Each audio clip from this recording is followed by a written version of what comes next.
So the lolly community says I'm a predator because I called them out. Aren't you an adult? Don't adults know how to defer fiction from reality? How is this your job? That's lame as F. Aren't you an adult? Aren't you supposed to be attracted to actual other adults? Why are you drawing children? And you guys already know I've been beefing with the lolly community, but after we posted our video a couple days ago, the lolly community has made it their life's mission to not only prove me wrong that lolly isn't actually bad, but also they're out here trying to paint me as a predator for calling out people enjoying lolly, saying that that's not even borderline, it is CP. For me calling them out, they're calling me a predator now, y'all. So I'm the predator for calling out predators. It's absolutely ridiculous. So I had all these huge lolly accounts adding me on Twitter and all of this, blah, blah, blah, blah, blah. And I just hit them with a fair request, man. I was like, hey, let's have a discussion on my stream. You know, instead of this back and forth on Twitter, let's be men about it, because the majority of them are men. I'm like, yo, let's be men about this and let's talk on stream. I know, I get anxious on video. Bro, there's a YouTuber with over 400,000 subscribers. We're gonna look at his lolly account. This man has over 9,000 videos on his YouTube channel, and he's gonna tell me, oh no, I don't do video. I don't do video. Like, bro, man, it's getting ridiculous out of here. I'm gonna show you guys where this all started. I made a video where I caught a dude into lolly, right? And so my editor posted the video up on Twitter, and the lolly community is absolutely livid. So here, we're just gonna go to the quote tweets. Your boy's been getting ratioed all day. So the real Chunga said, yeah, Epstein killed and raped children, but you're jerking off to lolly, and that's worse. Literally, I never said that ever in this video. But bro, lolly is literally CP. I'm getting ratioed by people trying to defend CP, man. And then I got this dude right here. This dude is a full-on YouTuber, right? He has 500K subs, 10,000 videos. Bro talks nothing but anime, right? Where the creep sat. This is what he had to say about what I had to say. He said, a predator is somebody that exploits or tries to do harm to kids. You are exploiting children by drawing children doing horrible things. Reset the clock.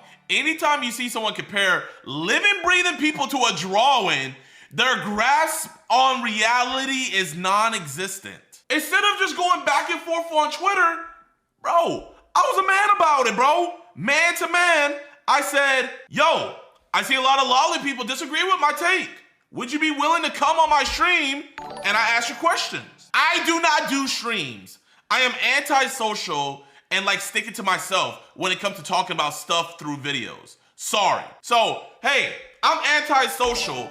I'll go at you if I could text it, but when it comes to actually defending my weird beliefs, yeah, no, I can't do that, man. I can't do that, bro. I get antisocial when I have to get on camera to try to defend lolly. Bro has 10,000 videos, but he can't defend his belief on lolly. Let me know what you guys think, man. Do you guys think it's borderline predatory for people to draw images of children doing sexual things?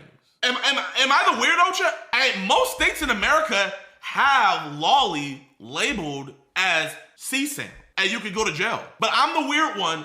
I'm the weird one for calling these people out, but I don't have a grasp on reality. What person in their right mind would want to draw children doing sexual things? Do people forget that this is the same dude who was selling sexual roleplay chats and audio calls that involve someone role-playing as a child to both minors and pedos? It doesn't matter how many predators he got arrested. That's just weirdo behavior, period. So me releasing the chat logs of the guys we caught is weirdo behavior. I'm the weirdo, right? But they're not the weirdo for drawing children doing sexual things. But I'm the weirdo. We shall continue. A predator is somebody that exploits or tries to do harm to kids. You are exploiting children by drawing children doing horrible things. That's the thing. They're not drawing children. No one is being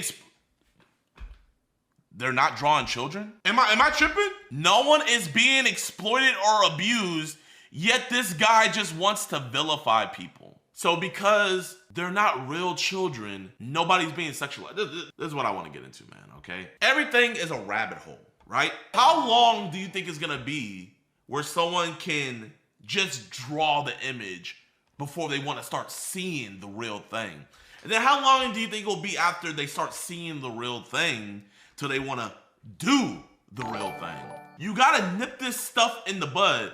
I wonder, how would these people feel if they had their kids in daycare and the people watching over them would draw children being sexually abused? Well, they're not real kids. They're okay. So by your logic, people making AI CSAM, they're not real kids, so it shouldn't be a... Bro, why are you getting off to kids doing sexual stuff? That's the $1 million question. I'm not gonna get into his personal life, man, but I just find it so funny how he can review my content but can't come and defend. I call him out to a discussion, and I don't do streams. I don't do streams. I don't do streams. I don't do streams. I don't do streams. I don't do streams. I don't do streams. I don't do streams. And you know the crazy thing about it is a bunch of the lolly people wanted him to debate me. Let's keep on going over more things they said about me. The irony of a guy who wraps half his account identity on opposing and catching EDP, falling, okay, so the irony, so half my account identity is on opposing and catching EDP, falling into the exact same logical fallacies, appeals to emotion, and incredibly biased surface level research, as him is not lost on me. It is almost one for one how confidently wrong these two are. People need to be arrested. How are people defending this disgusting stuff? You should catch the guy after the debate. And this is the crazy thing about it, you know, you call them out on their debauchery and then they turn to racism. Black man calls out people liking drawings of little kids having sex. Oh, I'm an 8 now. Oh, you know what's hilarious, chat? Hold up, let me show you guys this, man. One of them called me, said I'm a low IQ. And you see, I gotta be careful with what I show, man, because a lot of this stuff is just like, man, right? So I said, tomorrow I'm debating someone into lolly. And this dude said he's gonna pick some random dude he found on Twitter that doesn't know how to debate instead of someone that can actually debate for real. Bro, I'm gonna tell you like this, man. There's nobody who is into this stuff that can debate for real. Because you can't debate debauchery. What are you gonna come on here and debate? It's not weird that I jacket to drawings that I make of little kids. It's not weird at all. Like that's gonna be your argument to stand on? So this, and keep in mind, this is the same dude who said, because I'm black, I have sub 60 IQ, right? So if I have sub 60 IQ, I was like, look, he said he's gonna pick some random dude he found from Twitter and doesn't know how to debate instead of someone that can actually debate for real. Either that or he's gonna pick someone who poses as a lolly to make himself look better. Just watch. So I'm like this, I'm like, all your greatest warriors are too scared to defend their debauchery. Actually, Cornball just proving my point by not taking any of this seriously. Yo, why don't you come on? She/her. And look at this. This dude says multiple people on the spot offered to take this debate into threads or DMs. So he's saying multiple people have offered to take this debate on threads and DMs. Bro, how many debates do you guys know are done through text? Can you guys let me know actual formal debates that are done in the DMs or on Twitter threads? Can someone let me know? You see, this is the reason why they want to have this stuff done on threads. They can hide behind their profile anime. And you know what? I'll give him some leeway, man. I'm gonna give Chibi the lolly some leeway because at least he shows his face, right? At least I can see who's into this crap. I can't say the rest for everybody else, but I can say that for him. But all these other people, they want to just keep it on threads and DMs, but they don't want to actually have a discussion back and forth. Let's go over more, chat. Guilds of Avalon official, whatever this dude's name is, he said this is virtue signaling. I am 100% certain this guy has skeletons in his closet. So because I called out this debauchery, this disgustingness, I must have skeletons in my closet. So chat, man, if you call out, hey, you shouldn't hurt kids, you must have hurt a kid in your past. If you go out and say, hey, you shouldn't murder people, you've probably murdered somebody. This is the logic that they're coming through. I do, and it actually amplifies. So I said, you really don't know what I do for a living, do you, you freak? I do, and it amplifies my suspicion. Here, you know what? This amplifies my suspicion. Guilds, let me come over to your house, unannounced, and let me just look through your hard drive. Since you're active right now, can you explain why you are friends with Alex Chet, despite all the evidence of him being a creepy pedo? And this is what they do. They try to get you off the fact that they make drawings of little kids and everything, and they try to go left. They try to get everything off of them, right? You know what? Hey, I would gladly look into that evidence if you can admit to me that, hey, I'm trying to see what's more creepy pedo, right? Chat, you tell me. What Alex said, but he caught, what, over 1,000 pedos by now? Or someone drawing pictures of kids being great? Which one do you guys think is more creepy pedo? So the lolly community says I'm a predator because I caught them out. Crazy, man. Does that mean every cop that does child sex crime work, does that mean your suspicion goes up on them as well? Does that mean every firefighter who goes and takes out a fire, your suspicion of them being a arsonist goes up as well? Grifter. Effing disgusting you people are. So I'm a grifter for saying the lolly community is pissed for me saying making drawings of little kids effing These is people pedo need shit to be on weird. a permanent watch list. The lolly guy. I'm being called out by the lolly guy. And he's anti-AI. So he's not gonna he will never, at least the lolly guy will never make AI CP. Never. He'll never do that. He's anti-AI. So let's give him a round of applause. He'll never make AI CP. He likes his CP drawn. He likes it to be, he likes the sweat to hit the page. Every curve, every detail. He's the lolly guy. This is who I have calling me out. Oh, man. Oh, he has a YouTube channel.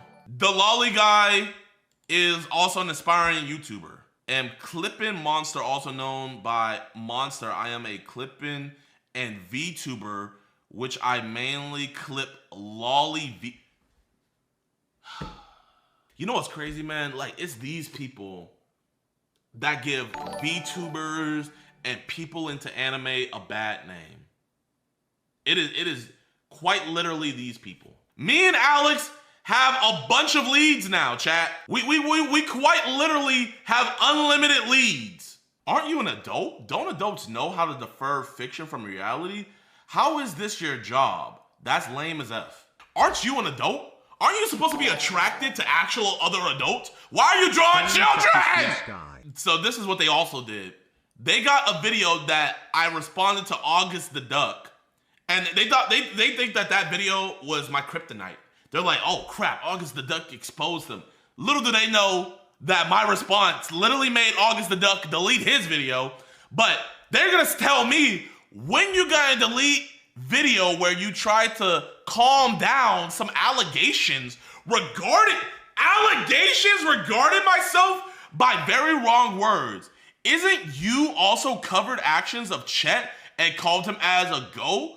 Then what's wrong with that suggestion about you? So let's hear said suggestion. But I think we all should always talk about him because we all should remember what he did. Thirdly, it seems like conversations between a predator and what they think is a minor is a really, really strange thing to lock behind a paywall. Like, why would you want to read that? I mean, you want to read the chats between a guy role-playing as a little girl or a little boy and a man who thinks that they are a little girl or a little boy? Why the fuck would you pay for that? Like, that's crazy behavior. Selling it is just as weird. Like, you realize that's what you're doing, right, JiDion? Okay, so they want to use the video that the dude made on me to expose me for being weird. So, you know what I'm going to do, chat? I'm going to give them this. You know what? Yeah, I'm weird. I'm going to grant them this, chat. Okay, I'm weird. I'm weird for selling the chat logs of what these monsters are saying to our decoy and these chat logs that got these monsters set up, you know? Me and Chris Hansen, we're both weird because we showed the chat logs, right? If I'm weird for showing the chat logs of what these dudes are saying to our decoys. What does that make you for drawing literal children having sex? What is, if I'm weird, chat, explain it here. Granted, I'm weird. You know what? I'll give them that. Hey, I couldn't pass the allegations, right? I couldn't pass the allegations. I'm weird. What does that make you? What does that make you? You be? And this is another thing that lolly people like to do. They like to move the goalposts. If you like Farron, who is a lolly and also clearly meant to be a petite woman, so really, if you're attracted to women with breasts smaller than DDD, that means you are a pedophile and no different than people who want to rape children. So you see how he brought out his best character? He has his most PG character that he brought out. You know what? If all lolly looks like this, I wouldn't have a problem at all. We know for a fact that it's not like this. Lolly is prepubescent kids that you lie and say is 5,000 years old. Well, yeah, she looks like an 8-year-old, but she's actually 5,000. So it's okay that I get her banged by my bigger character. Like, oh my God. And then now he's saying, if you're attracted to petite women, keyword, wait, chat. If you're attracted to women, wait, hold up, chat.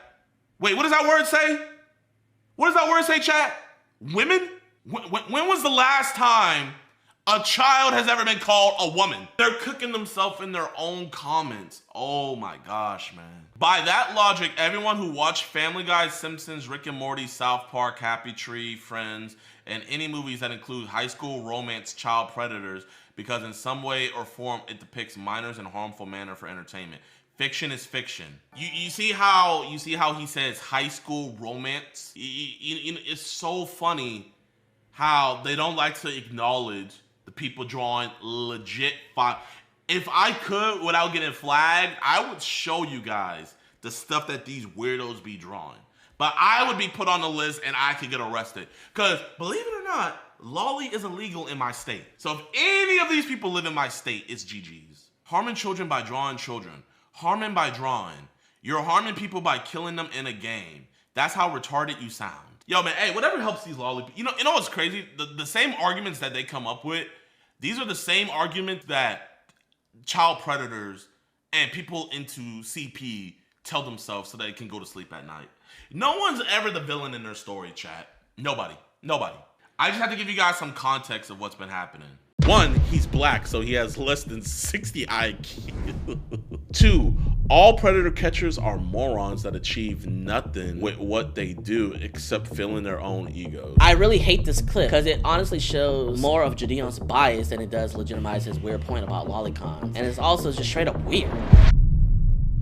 So this was supposed to be a more funny video. What I was gonna do was I was gonna just get a bunch of different Reddit clips and people talking about me, you know, how they hate the pred catching and just kind of debunking in their reasonings and stuff. But through the research of trying to gather different things and different threads of people talking about me, I found this really alarming thread on Twitter, basically defending lolly and saying how I am putting lolicon people in a bad rep because I caught a guy that just so happened to have a bunch of lolly and was also into cheese pizza. So I know you guys probably didn't understand anything I just said. So we're gonna go on and break it down, and I promise once you guys realize what lolicon is, you guys are gonna be sick to your stomachs. So this user right here, Antis WTF, he said, guys, I respect predator catchers as much as the next guy, but some of them would end up saying bullshit, calling the subculture of lolicon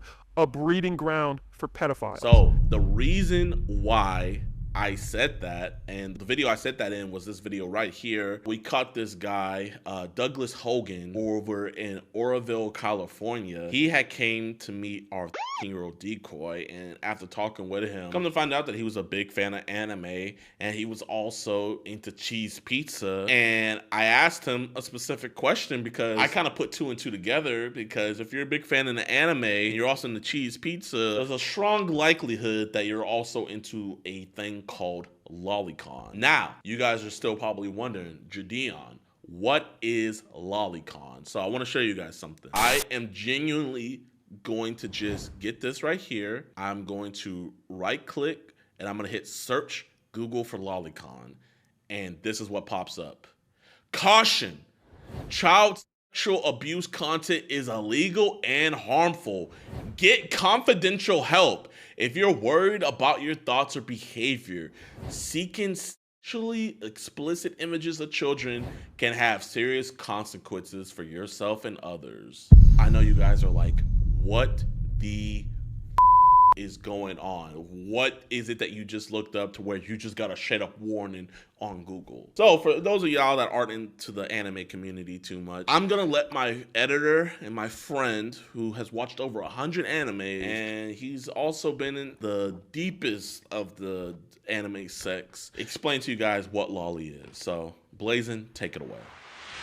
So what does lolly mean? It's essentially a very young looking girl in anime or manga that appears to look like she's in preschool, but in reality her age might be over 75 million years old. There's Firen, who clearly resembles a child, but she's over the age of 1,000 years old. Beatrice, who looks like she belongs in a daycare, but that's okay because she's over 400 years old. Or even Yachiru from Bleach, who is 3'7", 34 pounds with the archetype of a toddler. Oh wait, she's over 100 years old, so it's okay that she's my waifu. The people who think like this own body pillows to these digital children and get off to these characters are called lolicons. So yeah, that's pretty much what it is they pretend a little girl or a little boy is 5,000 years old, but still looks like a little girl or little boy, and they draw that little boy or little girl doing things. So pretty much they're creating CP, but they have the guise of it being, wait, it's actually a 5,000-year-old. It's absolutely disgusting. It's absolutely vile.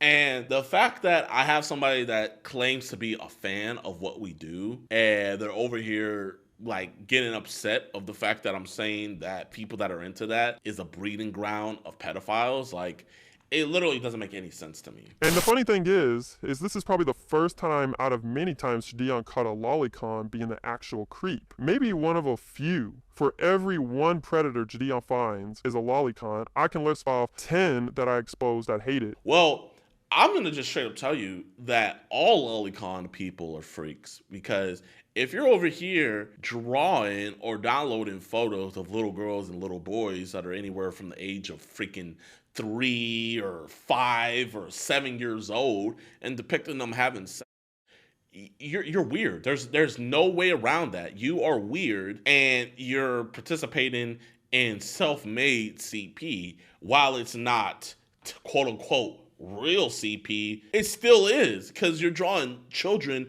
doing sexual stuff. And I just don't understand how that's not getting through his thick skull. I don't understand why he can't understand why we would think that this is a breeding ground for pedophiles. I am not saying that being a lolly hater is a pedophile. Like, you see how he's like, oh, I'm not saying being a lolly hater is a pedophile. Like, because it doesn't make any sense. Like, I don't care about the 10 lolly haters that you expose. Bro, I've exposed dudes that literally said being a drag queen around kindergartners is pedophile, and I come to find out that dude actually did something to a 12-year-old. So I don't care if you found people that hate it to also be creeps. That doesn't take away from the fact that if you're in it, you are a creep. It just doesn't. But comparing lolicons to lolly haters and numbers of preds is like comparing the Minecraft community to Roblox. One gets caught with it a lot more than the other. Like, hey man, whatever can help you sleep at night. Like right now, I'm just reading a bunch of cope right here. Then he goes on to say under his tweet, he says, to get to my point, I respect the work, but I also find this disingenuous, especially coming from an expert who should be knowing all this stuff about predators. From someone of that status, watering down the term is a very serious thing and a blunder. Is this a new video? Yeah, I didn't check. I mean, if you respect the work, you wouldn't be participating in this act, because this act is what we go after. This act is why I have quote unquote work. You downloading these videos is a breed for pedophilia. It's no way around. Being a pedophile isn't just, oh, you know, I'm gonna go and try to touch little kids.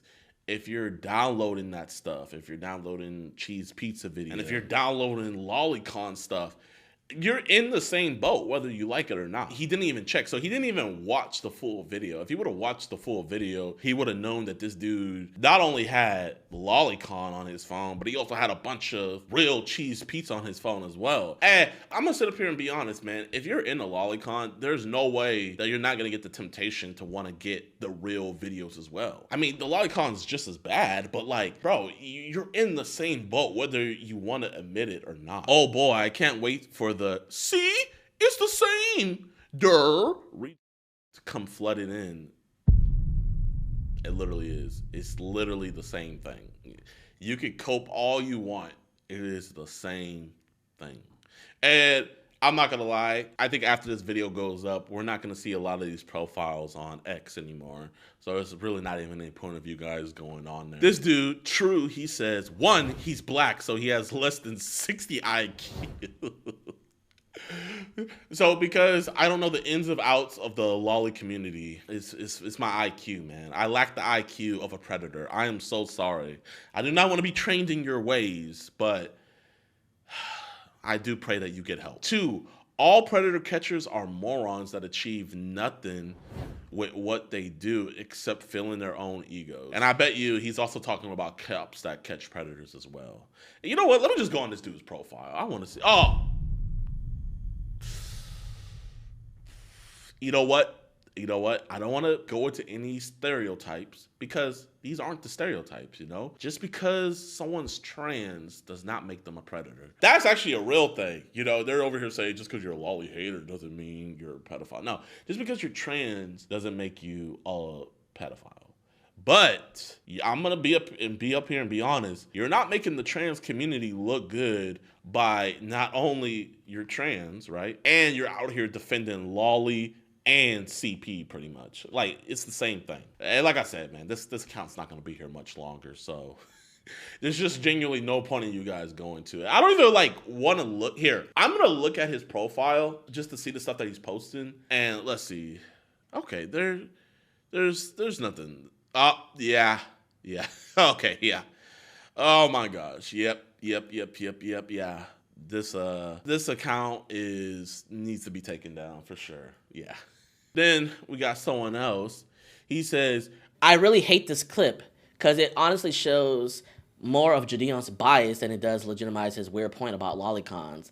And it's also just straight up weird. I'm weird. Okay. It's just straight up weird and inappropriate to start talking about your gripes about weird anime fan service to the cops while they're here to cuff a guy who was trying to meet a minor.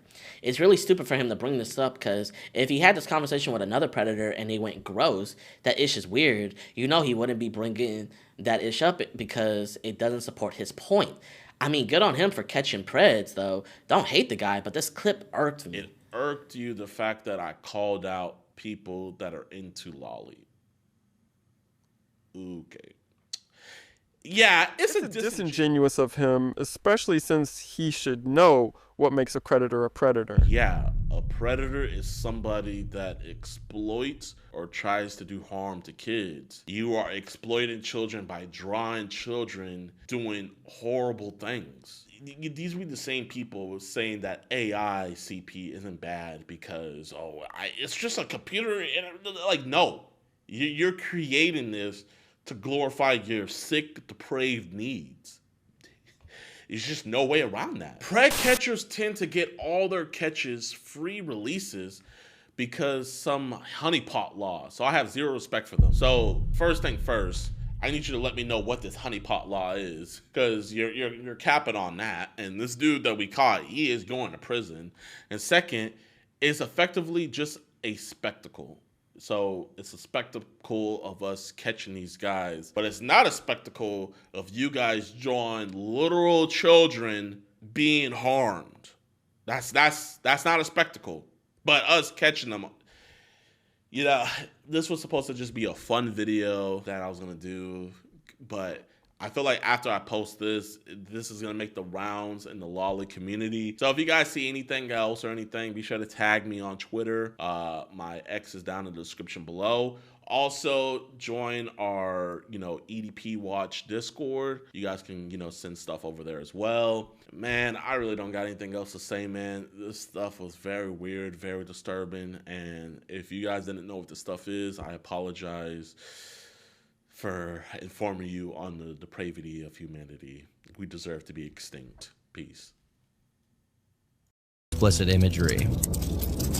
Oh, This man has used photos of me from when I was 15 years old and used them to create an alias called Joanna Tang. I will be reporting this information to the police for identity theft as well as and child intent, and I could use as much evidence as possible. But it does seem like David was chasing after a small child. Yo, what's good, YouTube man? Welcome back to another video, and today we are reacting to another Turkey Tom video. It is titled Unmasking Smart Schoolboy 9, the internet's most eccentric predator. You guys remember almost 2 years ago we reacted to the Smart Schoolboy 9 video. All you guys were telling me to get on this, to catch this dude, man. But as it seems from the thumbnail, Turkey Tom has uncovered what Smart Schoolboy 9 looks like and what he's up to. So we're gonna find out what's all going on, man. Be sure to hit that like button and subscribe.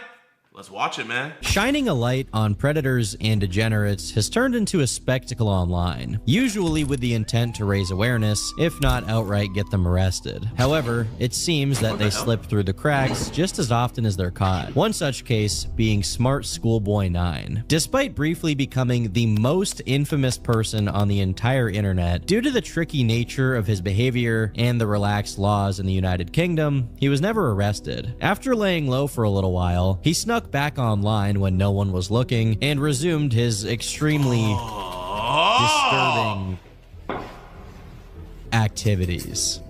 Oh my gosh, man. Bro, I swear, if I had any chat logs or anything, I would have been over there top of the morning to go get this dude, bro. This is the story of Smart Schoolboy 9, the creepiest man on the internet, and why he never went to jail. Also, a bit of a disclaimer here, do not attempt to contact anyone involved in this story, regardless of your intention. This video is not an incitement of harassment and should only be seen as entertainment. And you are not a cop, unless you actually are a cop watching this video, but most of you aren't. Although now everyone online knows about him, the first significant post about Smart Schoolboy 9, real name David, came in the way of a Reddit post all the way back in April of 2024, about 4 months before he became known by the general public. The post read, "I came across a reel randomly and it led me down this weird rabbit hole of people using AI or dressing up pretending to go to school. They all seem to have high heels in them. Is this an age play thing or something more sinister? Literally anything helps as I keep trying to look for answers." Attached to this post were a few images of the truth_sticks_11 Instagram account, whose bio read, "Beautiful boy and account looked after by me. A degree educated mother, choosing to stay anonymous. Good, original, written work. Advice and compassion." By merely looking at the images, some of which include pictures of the heavily edited boy wearing nothing but underwear, it became clear that this was not a real kid or a mother. Other accounts shown include girl.chloe12, which prominently featured pictures of underage girls in bikinis or short skirts, often emphasizing that the subject of the posts, whose name alternates between Lisa and Chloe, is just 12 years old. Now, given how inconsistent and all over the place the information on these accounts were, it was a virtual certainty that the kids who appeared in the images had absolutely no connection to whoever was posting them, which is a silver lining, I guess. However, there was a third account listed here, Smart Schoolboy 9, whose page was decked out in images and videos of a man who was definitely an adult, despite his bio claiming that he was 10 years old. While the pictures on this Instagram account don't seem to contain anything fully illegal, even here there are pictures of children in very vulnerable positions, which I'm gonna have to censor, obviously. The account has now been deleted, but when it was up, it contained content that is as disturbing as you can get without it being gore or explicit imagery. You know what? We need to put Sister Hong and Smart Schoolboy 9 in a room, I just want to see what's gonna go down, bro. You know, like, if we had the power scale, chat, who is the bigger predator? Schoolboy 9, Smart Schoolboy 9, or Sister Hong? Well, you know what? Sister Hong has HIV, so Sister Hong might win. You know, I'm gonna go with Sister Hong. Taking one look at this post, the fetishistic nature of it is pretty obvious. Children in school uniforms, a high-pitched voice, a pale white face, high-heeled boots, and easily the most disturbing part as far as the videos go, this man clearly has some kind of oral fixation, which manifests as his constant sucking motion and his swollen tongue poking through his fake buck teeth. While predators on social media platforms are sadly a common phenomenon, it's rare to see one as freakish as David here. What was also weird about this is that his own accounts occasionally made posts about online predators, probably in an attempt to paint himself as innocent or a safe space for minors. As one Reddit user observed, Truth Sticks starts off like an account exposing other fake little boy accounts for actually being predators using Instagram to swap CSAM. It then says it's going to teach us about how to spot those accounts, so that's where the boy and mom in school giving us lectures begins. But then it just morphs into one of the accounts it's claiming to fight, abandoning that objective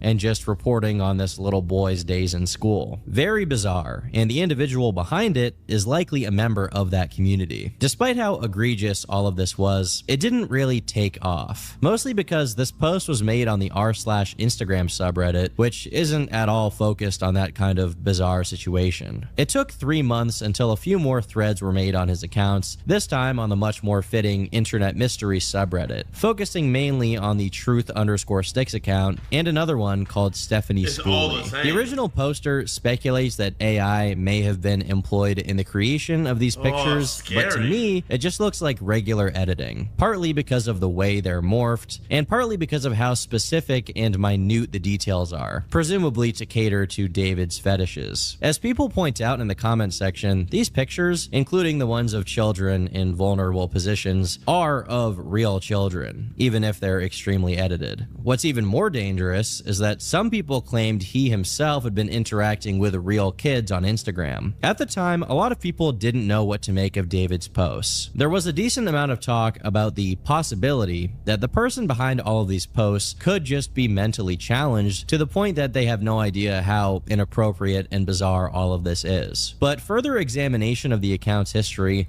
made it clear that David was well aware of what he was doing. One of the earliest posts from the Truth Sticks account reads as follows: "Beware that the man pretending to be a boy is trying to lure boys to ask him to look at his supposed passport. There is no real boy on any of the predator's pages. It is all fake. Passport is sometimes code used by pedophiles to indicate links to links mega or mega links pedo pages. But his most disturbing lust is for boys, and he spends hours and hours following real boys trying to attract boys from other time zones.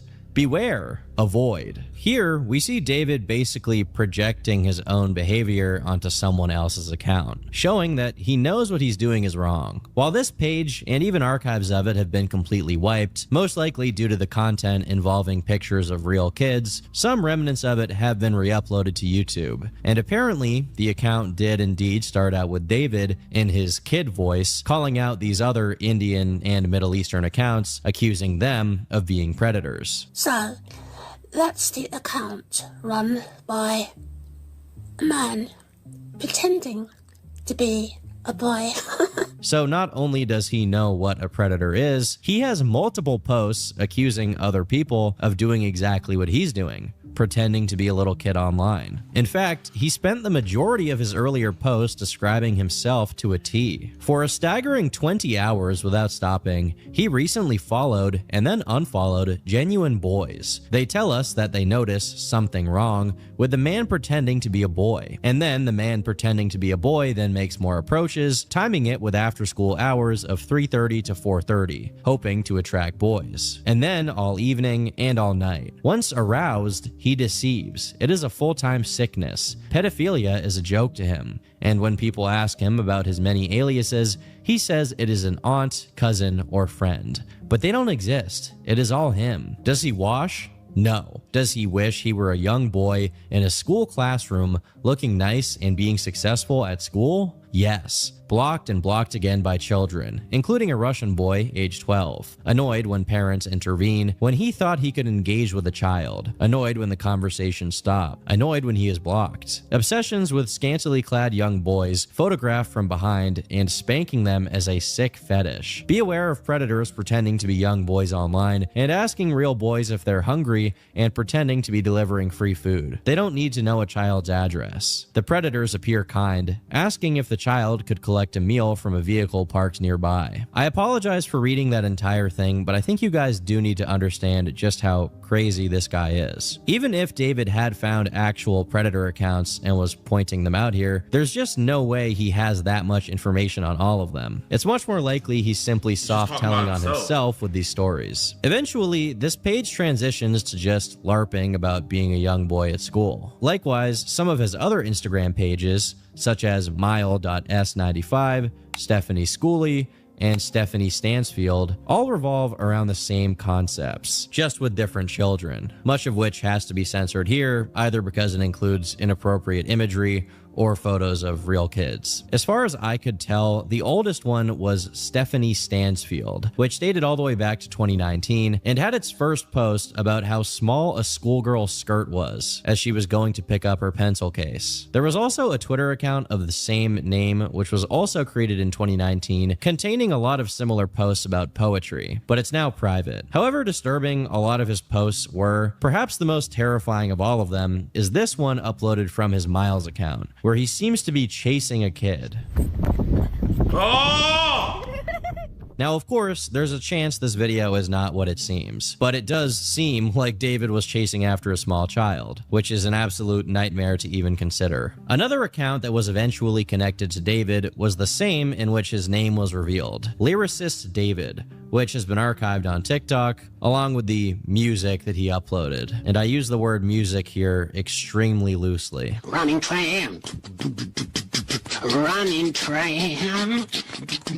Taking the bus or the train and the train and the bus and the bus is the running tram. There were plenty of other alt accounts with varying content, but the ones I mentioned so far were the primary core of his online activity that was being combed through at this early stage. Although this story hadn't really reached its peak in notoriety quite yet, it got big enough on Reddit that many Redditors thought it was a good idea to try and contact David. In what we can understand as a response, he posted to his Instagram stories saying this: "Ignore jealous comments from people. I think they wish they could wear my school uniform, my mini boots I wear to school. Some seem to think that just because I've grown so quickly in school year 5, they comment as if they know me or am in their age group. It happens to loads of other children. School is nice." Fortunately, Redditors reacted appropriately to this development, asking people to not interact with his account. Others even made the apt observation that, regardless of intention, to engage directly with David is to play into his fantasy. One odd artifact from this early period of discovery is that a thread was made on an account called Smart Schoolboy 6, which allegedly had actual explicit illegal material involving children, heavily covered in filters and stickers. I don't know if this is true or not, or even if the creator of this specific account is David, but it's worth mentioning nonetheless. Based solely on what had been posted so far, it was pretty easy to figure out that David was British, mixed race, and of course, much older than he claimed to be, although how old exactly was still unknown. In order to try and gather more information on him and pull together findings, an entire subreddit was created, although in the time since then it's been banned due to too many people crossing the line from sleuthing to harassment. As the topic was already getting a lot of traction on TikTok, one of the first people who made a thread about David came back to make an announcement. Stop trying to contact him. Although nobody can stop you from commenting on his posts, it's really not adding anything beneficial and will probably result in him destroying the accounts and breaking his hard drives with the amount of attention he knows he's getting. The police are working on the case. They have not provided any updates besides the fact that they are taking it seriously. Yes, they are all one account owned by the same guy. There are many more accounts that the Discord have discovered. One has been taken down and had explicit mention of Smart Schoolboy's fetish for children. There are archives of every account on the Discord. There is 13 total accounts across social media we have found. Discord is closed for the time being because of leakers. Although the information was not too solid yet, this user also claimed that David had been doing this since the 1980s. And was now over 50 years old. Unfortunately, it seems that the online community that began to crop up around the investigation into David instantly cannibalized itself before it could do anything productive. And a lot of their findings were scattered across multiple different subreddits and Discord servers, most of which are now simply gone from the internet. But the topic was now big enough that YouTubers began to cover it. The first video was from August 7th of 2024 from a channel called As Far as the Corners. This was followed a few weeks later by Tuv, Nick Crowley, and Nexpo, whose videos, when put together, amassed over 18 million views, sending the already viral topic of Smart Schoolboy 9 into the stratosphere. As you can imagine, all of this attention put the hysterics on overdrive, and a lot of false or bad information on the case started spreading. But one good side effect was that if there was any chance David could contact a kid who had no idea who he was, that chance was now long gone, because he was famous. Shortly after all of the big YouTube videos came out, something unexpected happened. One of the people whose photos David edited for one of his alt accounts, Joanne Tang, came forward. Oh my god! After recognizing herself in these bizarre edits on David's accounts, Camille posted to Reddit saying this: "Hi, I have only now just been made aware of this Smart Schoolboy 9 situation. My name is Camille, and this man has used photos of me from when I was 15 years old and used them to create an alias called Joanna Tang. If anyone has any evidence, please message me on my Instagram or TikTok. I will be reporting this information to the police for identity theft as well as pedophilic and child pornographic intent, and I could use as much evidence as possible. Thank you." She eventually posted a video to her TikTok explaining the situation, and based on this, it seems she tried to cooperate with the people online following the case. However, most likely because of how ineffective the laws on this stuff in the United Kingdom are, and how downright stupid a lot of the people involved with the Reddit investigation were, it doesn't seem like she made any headway. Her Instagram has since been taken down, or it changed handles, and her TikTok account has gone private. Besides Camille, another unexpected source on Smart Schoolboy 9 was none other than David Firth, the creator of Salad Fingers, who was asked over DMs as to whether he had ever heard of or seen David. He replied saying this: "I think I remember him walking around town in the late 90s or early 2000s when I was at Hall Cross School. He never approached me though. If we're talking about the same person, he was a dark-skinned guy who would wear really sloppily applied makeup,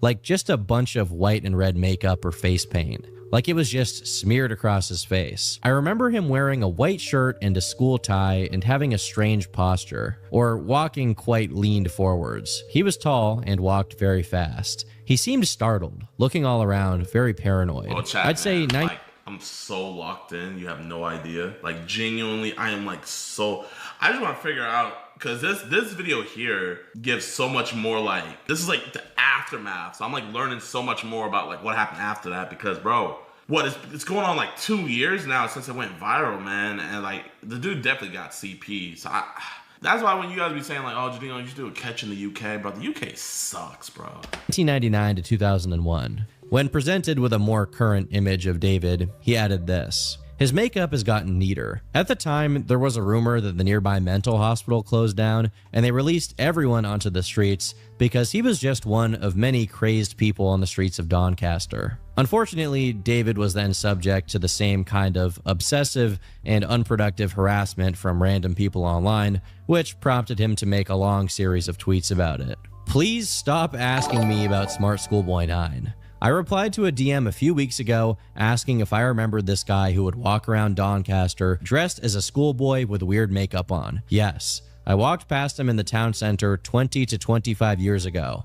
I walked past him. That's all. Now I see posts and videos saying he has something to do with the creator of Salad Fingers. No, he doesn't. He was just your local lunatic. I was a teenager at the time. I only remembered because his appearance was striking. Now my DMs are full of TikTok detectives. I never heard him talk or knew what he was up to or interacted with him in any way. He didn't say anything to me. Salad Fingers is not based on him. Please stop asking for information. I have said everything I remember." As far as the efforts of people who were trying to contact Smart Schoolboy 9 directly, unsurprisingly, there was no significant success, as he would just accuse them of being predators trying to talk to a kid. The kid here being him. After all of this trouble, the videos with millions of views, everybody online talking about it for a week, it seems like there would be no payoff, no meaningful information acquired on possibly the highest profile online creep in recent history. Fortunately, after all that was said and done, all of the information that was disseminated through tons of Discord servers and other online communities was archived and kept in one place. Kiwi Farms. After he became well known online, but especially after Nick Crowley's video popped off, everyone who had ever personally witnessed David in real life began to come forward. Due to most of them not knowing what his actual name was, many referred to him as Clown Monkey Man. This is because he apparently dressed up as a flying monkey from The Wizard of Oz. One part of the story that remains consistent across many accounts of his behavior is that he would walk around town in strange outfits, doing a high-pitched voice, staring at people, and trying to talk to kids. But what differed were the outfits and the circumstances. Sometimes he would dress up as a teacher. Other times he would do his regular schoolboy routine while trying to show children his lunchbox. In comments posted on a variety of different platforms, people slowly tried to put together the full picture of who David was. He was allegedly driven out of Doncaster for being a pedo. He had printed out photos on his walls of naked adults, but with children's faces stuck over them. Every single thing matches up. I am adamant it's him. Around 20 years ago, he was arrested when they raided his home. He had loads of pictures plastered on his walls from local dance schools. My girlfriend at the time was in one of the pictures, and they had to interview her to see if she had seen him around.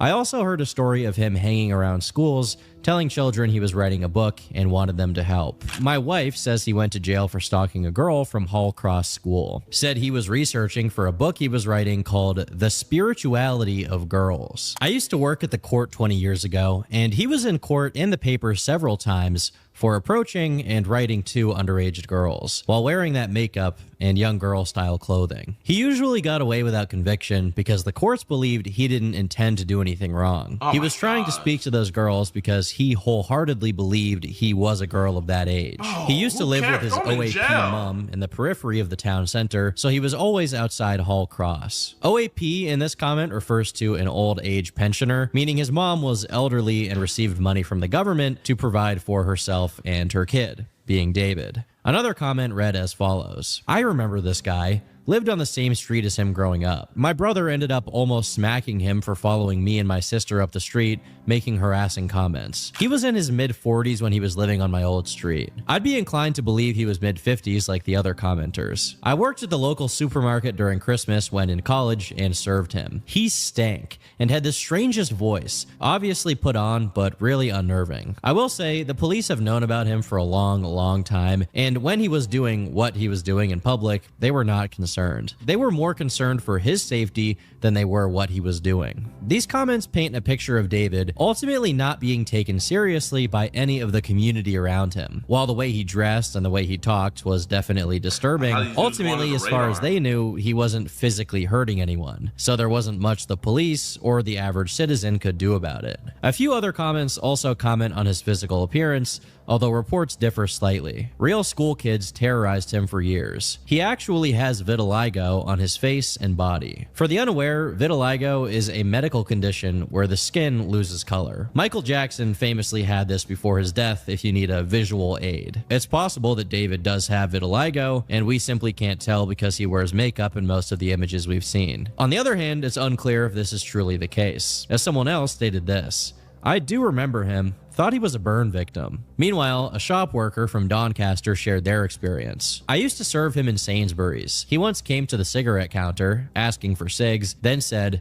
"You naughty lady," selling cigarettes to a schoolboy. Then one of the lads working there was staring at him. He started chasing him down, shouting, "Stop staring at me. I'm only a schoolboy." Someone else on Facebook said, "Wow, I have not seen or heard about him since I was a teen. He used to follow me all the time." Now, one of the earlier posts I read claimed that David had been arrested some 20 years ago. And while all of the other posts here did contain a lot of new information regarding David's past, they lacked the finer details to identify what happened with his legal legal situation. But there were 2 other posts with a bit more information on him. One of them was from a Brazilian immigrant who claimed that David... Bro, chat, man, like, frick, man, I feel like I'm watching like a movie. Oh my gosh, bro. I want to get into the part, like, I hope they found out who this dude is. David lived near a playground and was much smarter than he appeared. He states that David even has a college degree and only started doing the schoolboy routine after his mother died, which is speculated to be around 1992. Another account came from a woman named Carol, who bolstered the claim that David was very well educated and added that he had been accused by not 1, but 2 different teenage girls of asking inappropriate questions. Now, some of these claims were later proven to be true, such as him living near a playground, but other stuff, like the Brazilian dude's claim that David's mother had died, or Carol's assertion that David was half Indian, didn't really pan out. Regardless of how many testimonies were available, they still weren't enough to gauge the extent of David's actions or figure out more personal information about him. But eventually, one of the girls whom he allegedly targeted in the early 2000s came forward to offer up what information she had. This is what she had to say. His name is David Walter Alter. He stalked me, found photos of me in his flat when I was a child, and ended up in court. Let him off for mental health. We ended up in court. I was escorted to school by police. Wasn't even allowed on a school bus. Wasn't allowed to go to town on the weekends. The man is a dirty bastard. Shouts, "Don't hurt me, I'm only a schoolboy." He was sectioned instead of jail all them years ago. I seen a post a few weeks ago saying he was online, up to no good. 20 years on, still at it. I apologize for the British speak, but all of this post further corroborates that not only has David been LARPing as a schoolboy and creeping after kids for 3 decades, but it also corroborates that he was actually taken to court over it at least once, but to a mental institution and released instead of being jailed. We also have a mention of his supposed full name here, David Walter Alter. But someone else who replied to this woman's post also said he probably had his name changed. One of the Reddit users who posted underneath this thread said this: the woman who was claiming she was harassed by him extensively said she was 15 in 2004 when it happened. In a post on his Stephanie account on Facebook, he has a long ranting post where he's talking about a Darren. Darren is actually him, David, and it ends with this: it isn't surprising then that when Darren legally and properly won in a matter in 2004 where he was lied about by a girl aged 14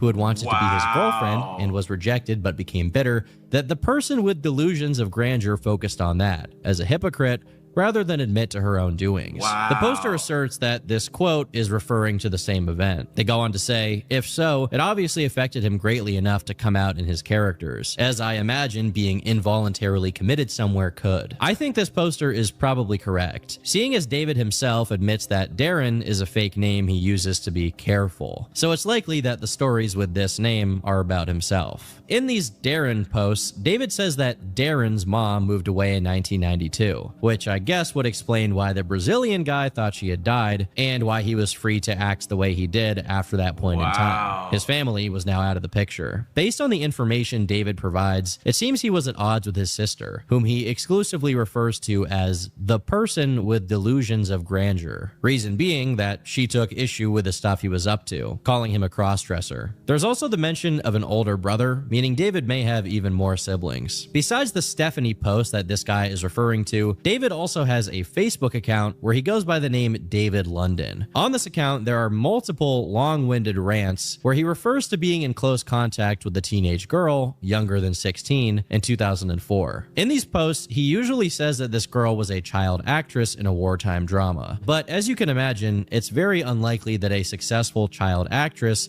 would be interacting with David in 2004, when he would be around his 30s. Kiwi Farms users eventually traced what actress he was alluding to, concluding he must have been talking about Keely Fawcett, reason being that she starred in a 2004 movie titled Carrie's War. Of course, David wasn't in contact with Keely Fawcett, but instead Keely Park, the real name of the girl whose posts I read earlier, who identified him by name. When contacted about it, she maintained her story, but said that she had no more information on him besides his name. Fortunately, the name David Alter was already more than enough for online sleuths to get more than a fair share of information regarding regarding him, dating all the way back to 1994. Roughly 2 years after David's Schoolboy Act began, we have an article about how important school uniforms are to keep kids disciplined, written by someone named David Alter. This is in the letters to the editor section of the newspaper, and although there could be another British David Alter who is adamant about the importance of school uniforms, this could very well be the first ever recorded instance of Smart Schoolboy 9 in action. It's only 7 whole years later, in 1999, that we get another piece of David's paper trail, this time in the form of a Usenet thread about him. Now, typically when I go over older stuff online, it's from the perspective of someone who actually knew about them firsthand, but in this case,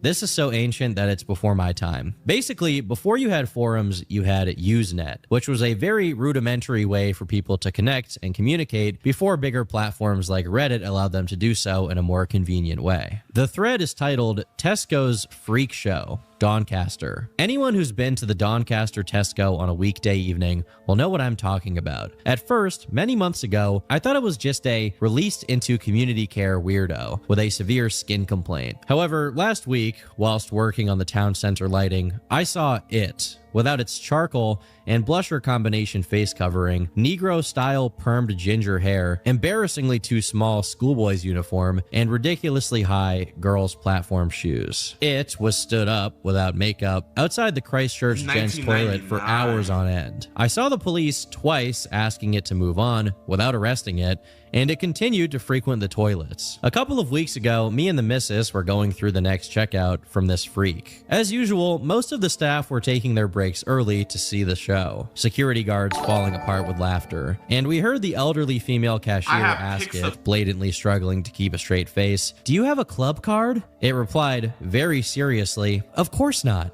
I'm only 13. I found out from another Tesco's employee that it gives the same reply to that question every time. The guy is about 30 years old and over 6 feet tall, platform shoes included, and apparently a locally well-known rent boy. The other comical thing is that it appears to have very tight rubber bands around its clothes, making it look like a trussed-up turkey. Weird. After the initial burst of attention over the Instagram posts, this was probably one of the most popular findings regarding the Smart Schoolboy 9 phenomenon. The general public wasn't on Reddit, so they had no idea he was doing this stuff for that long. So to find out he was doing this all the way back in 1999 was shocking. Wow. Most likely this post is talking about him, even though the claim that he's a rent boy, British slang for a male prostitute, is pretty unique to this post and hasn't been corroborated by anyone else. If I had to guess, they're just using this as an insult to call him gay in a very British way. Me mum died in the Holly. You know, British people probably have some stupid word for the Holocaust. Besides this Usenet thread, there's another schoolboy breadcrumb from 1999. An online archive of The Journal, which is an English newspaper,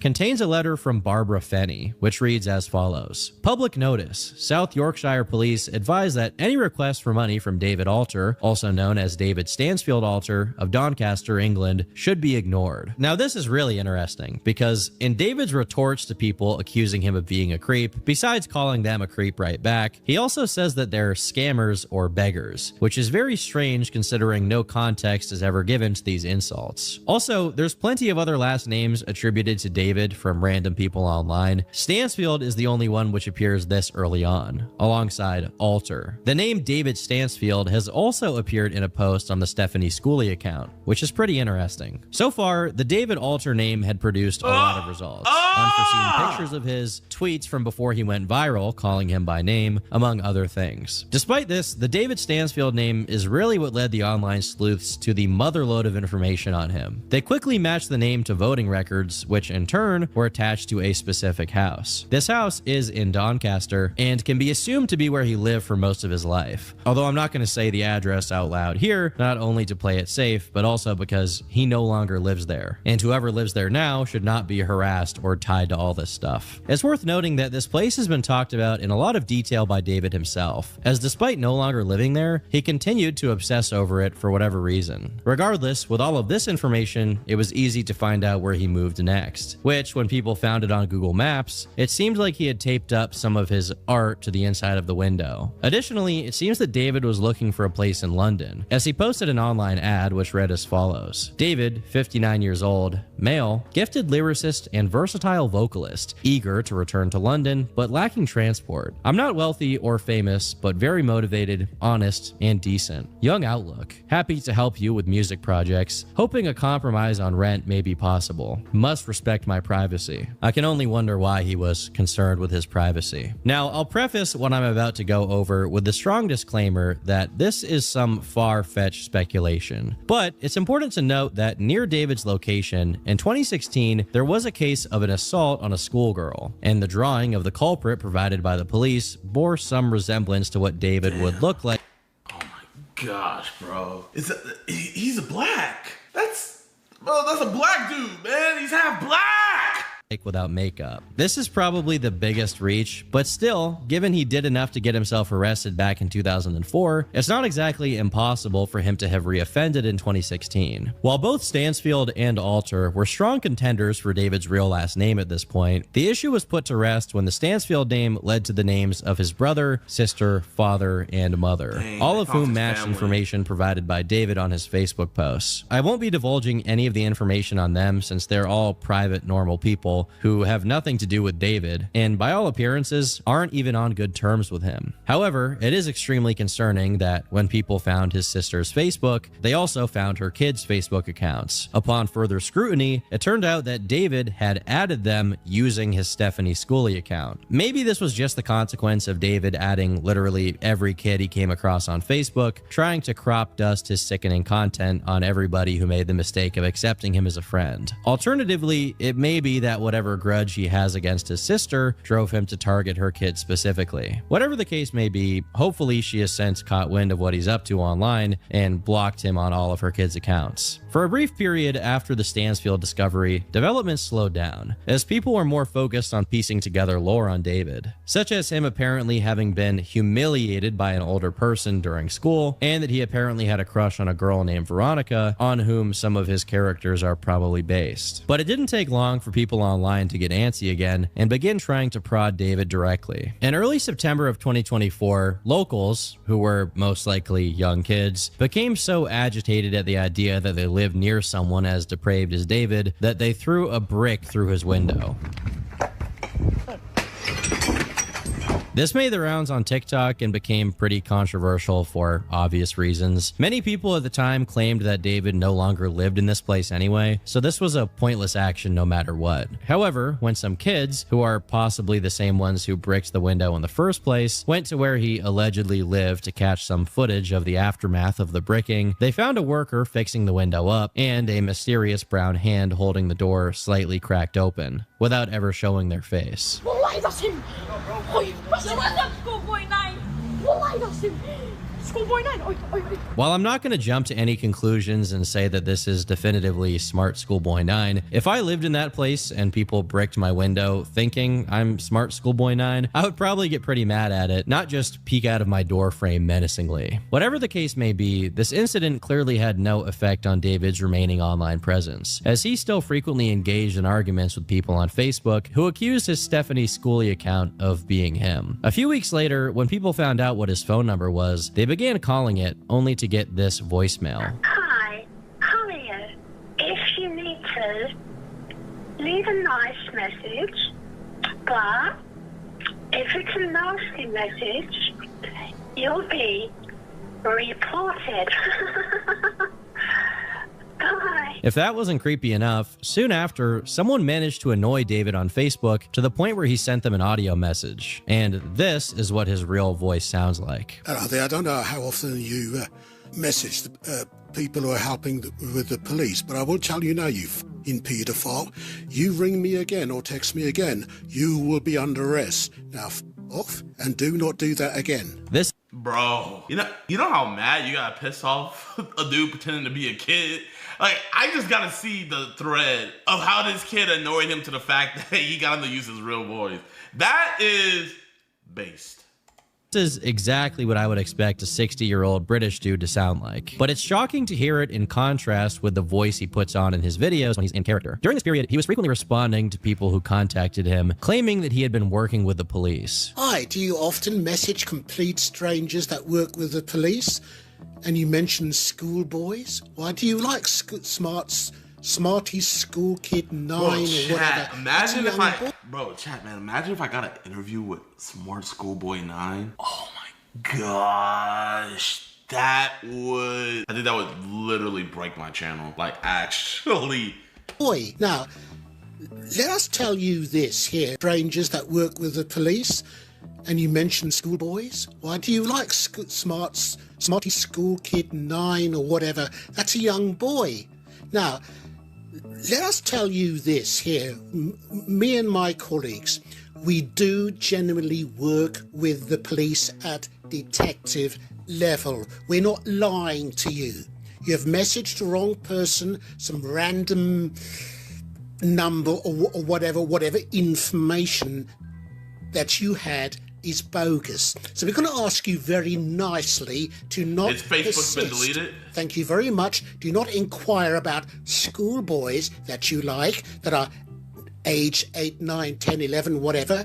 But certainly you are a grown man and should not be messaging strangers with that sort of chat. It's silly, and people are very busy. Thank you. Good night. I guess he's added a new character to his roster, as he now plays a detective as well. Besides these Facebook voice messages, another recent finding was a quite obscure Reddit account called First Raspberry 2495, where he had posted the videos of himself dressed as a schoolgirl. The first few posts are relatively normal, if you exclude the one where he's comparing his schoolgirl self to Hermione from Harry Potter and the aforementioned Keely Fawcett. But as soon as people caught on to the fact that he's not an actual girl and started calling him David, he began accusing them of being creeps, calling them Satan, and oddly enough, claiming that he's American and that he's informed the US military that his detractors are possessed by Satan. Maybe all of this online fighting made him a tad more cautious for a period afterwards, as he made a post claiming that the voicemails being spread weren't even his. But it was too little too late.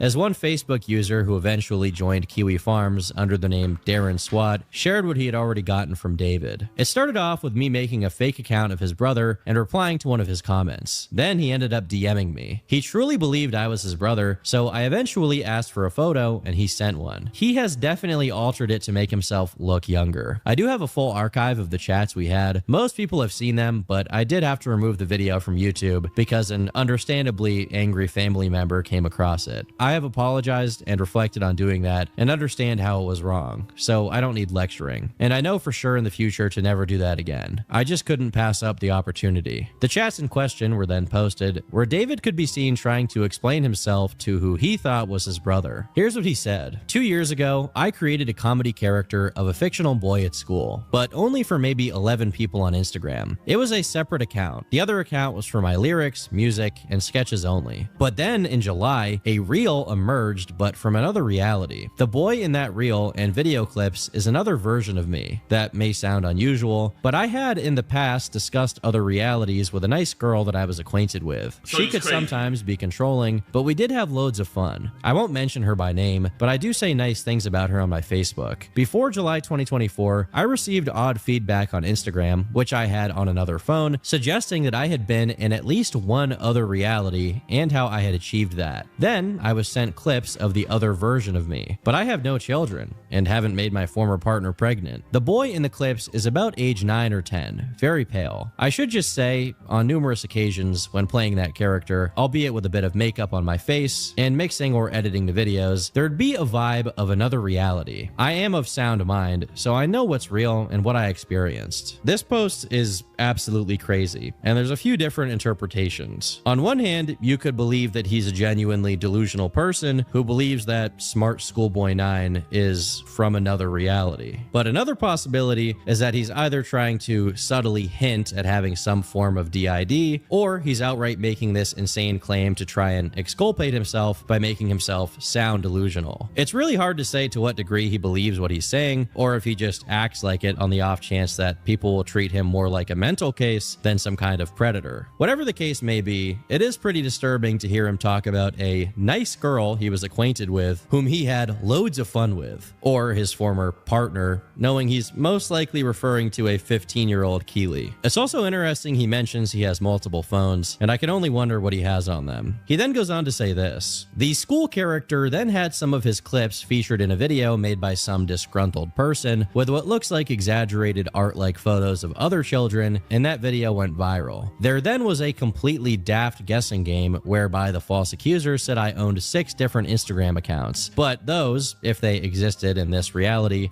aren't actually from this reality. Instagram secretly allows other dimensional accounts. That's plain and clear. The military knows that that happens, and the feedback I received by someone trusted, whilst anonymous, confirmed that. He then goes on to give random, inane details about the lives of his characters, explains how cloning is real, asks who he believes to be his brother for housing, claiming he's in danger, and finally shares this image of himself. Now, obviously, we can tell that this picture is edited in some way. It appears to have a few filters on, maybe Snapchat filters, maybe AI upscaling filters to smooth out his skin, but it is in some way a picture of himself. Usually in his schoolboy videos, it looks and sounds like he has something inside of his mouth to give it that inflated look, whereas here, it looks like he's puffing his cheeks up like that Fallen Chungus profile picture. I guess because he thinks it makes him look better or younger. Along with these bizarre chat logs, a few more voicemails were also leaked, and they are as disturbing as they are hilarious. You sound like a girl. Never mind what I sound like. Is this Stephanie? No. You hacked John's account. You're the one who hacked. You're a criminal, and you hacked... Christina Park is a pedophile. A pedophile! Christina! Stop the shit! You, Christina Park, are a pedophile, and you know that! We're trying to help you! Whoever this Christina person is, it seems they got on David's nerves so much that he became American. As far as I can tell, the year 2025 only brought one legitimate upload from David. Hi, I'm at school.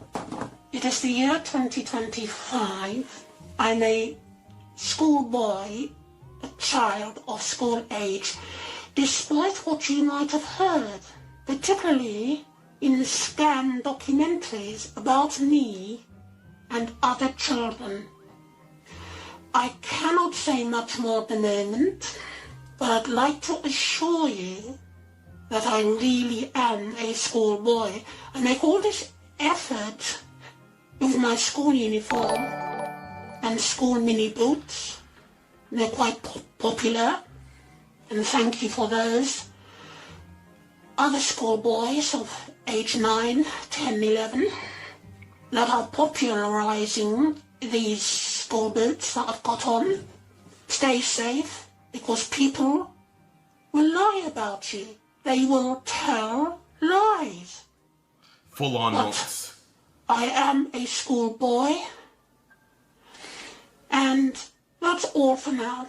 He himself acknowledged this video on his Facebook page, but it seems like he's never made a full return to the schoolboy persona since then. He has, however, continued to post on his Stephanie Schoolie account, as well. Majority of the year, this was all his detected activity, even though he probably is doing other things under the radar. But right as December began, a YouTuber named It's Rooster posted a video on David, covering not only the last few findings from early 2025, but also some new information. Apparently, Rooster got in contact with a girl who ran a TikTok account called Unscrupulous Person, which focused on Smart Schoolboy 9 related content, who had some experiences with David online. It turns out he had made 2 new TikTok accounts, Vicky Soul 5 and No Pervs Allowed 2, both of which he used to post up to 20 comments on this girl's account per day. There was also a new Facebook account called Lindsay Lane, which I suppose was his latest attempt at a Stephanie-like schoolgirl character. I personally would say that he hasn't quite convinced me that he's a a little girl yet, but I'll let you guys be the judge of that. It also seems like David can't help himself but return to the Smart Schoolboy 9 related Facebook groups to defend himself, which always blows his cover before he can amass any significant activity, and sooner or later his account gets deleted as well. While Rooster searched for his video, he found yet another new Instagram alt under the name Rhythm Russell Reviewer, which mostly follow children. I think that unless he does something particularly egregious, like sending something explicit to a minor or getting caught with illegal material on one of his devices, he's probably just gonna keep making new accounts forever. Even if his initial objective was to get in contact with kids, at this point, it seems like he's developed a taste for the attention he gets from people who send him DMs, as he keeps going back for more of it, even if he does delete his accounts when they get too much attention for his liking. Even in the comment section of Rooster's video, there seem to be two accounts called Joyous Girl and Her Pixel, which post in David's exact style defending him. Unsurprisingly, if you check the Wayback Machine on the Joyous Girl account, it used to be called Smartest Schoolboy 9 New Boy. There's simply no point in engaging directly with this guy. He's too much of a degenerate to actually care about that, and too addicted to attention to stop himself. Maybe there is some bizarre mental condition you can properly diagnose him with. I don't know, I'm not a doctor. But ultimately, it doesn't really matter, because as long as he's free to keep doing what he does, he's gonna keep doing it. Luckily for humanity, he seems to be too much of a freak to actually manage to groom anyone, and this is gonna continue to be the case as he gets older and more deranged. Hopefully, he gets permanently sent to some psych ward or maybe prison before he successfully harms anyone else.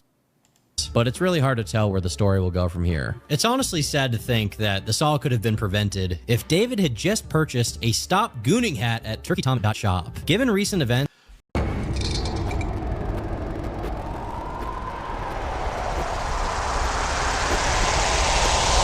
Did we accidentally have a minor in the Philippines? And trust me, I don't ask questions that I don't already know the answer to. Yeah. How old was that kid? Probably. Have you ever been to jail or anything? Several times, but it was for my ex-wife. What she got you locked up for? Domestic. Oh, I talked to him earlier at the gas station. Yeah, that's... He works there. He was a CDS, actually. Do you do anything with the youth? You try to help out, give them words of wisdom? I did in the past. Tell him it's the big guy from Bodog that was following the kids around. Big guy from Bodog that was following the kids around. James Howard. He was following kids? We got to complain about it. This is why this can't be an arrest warrant.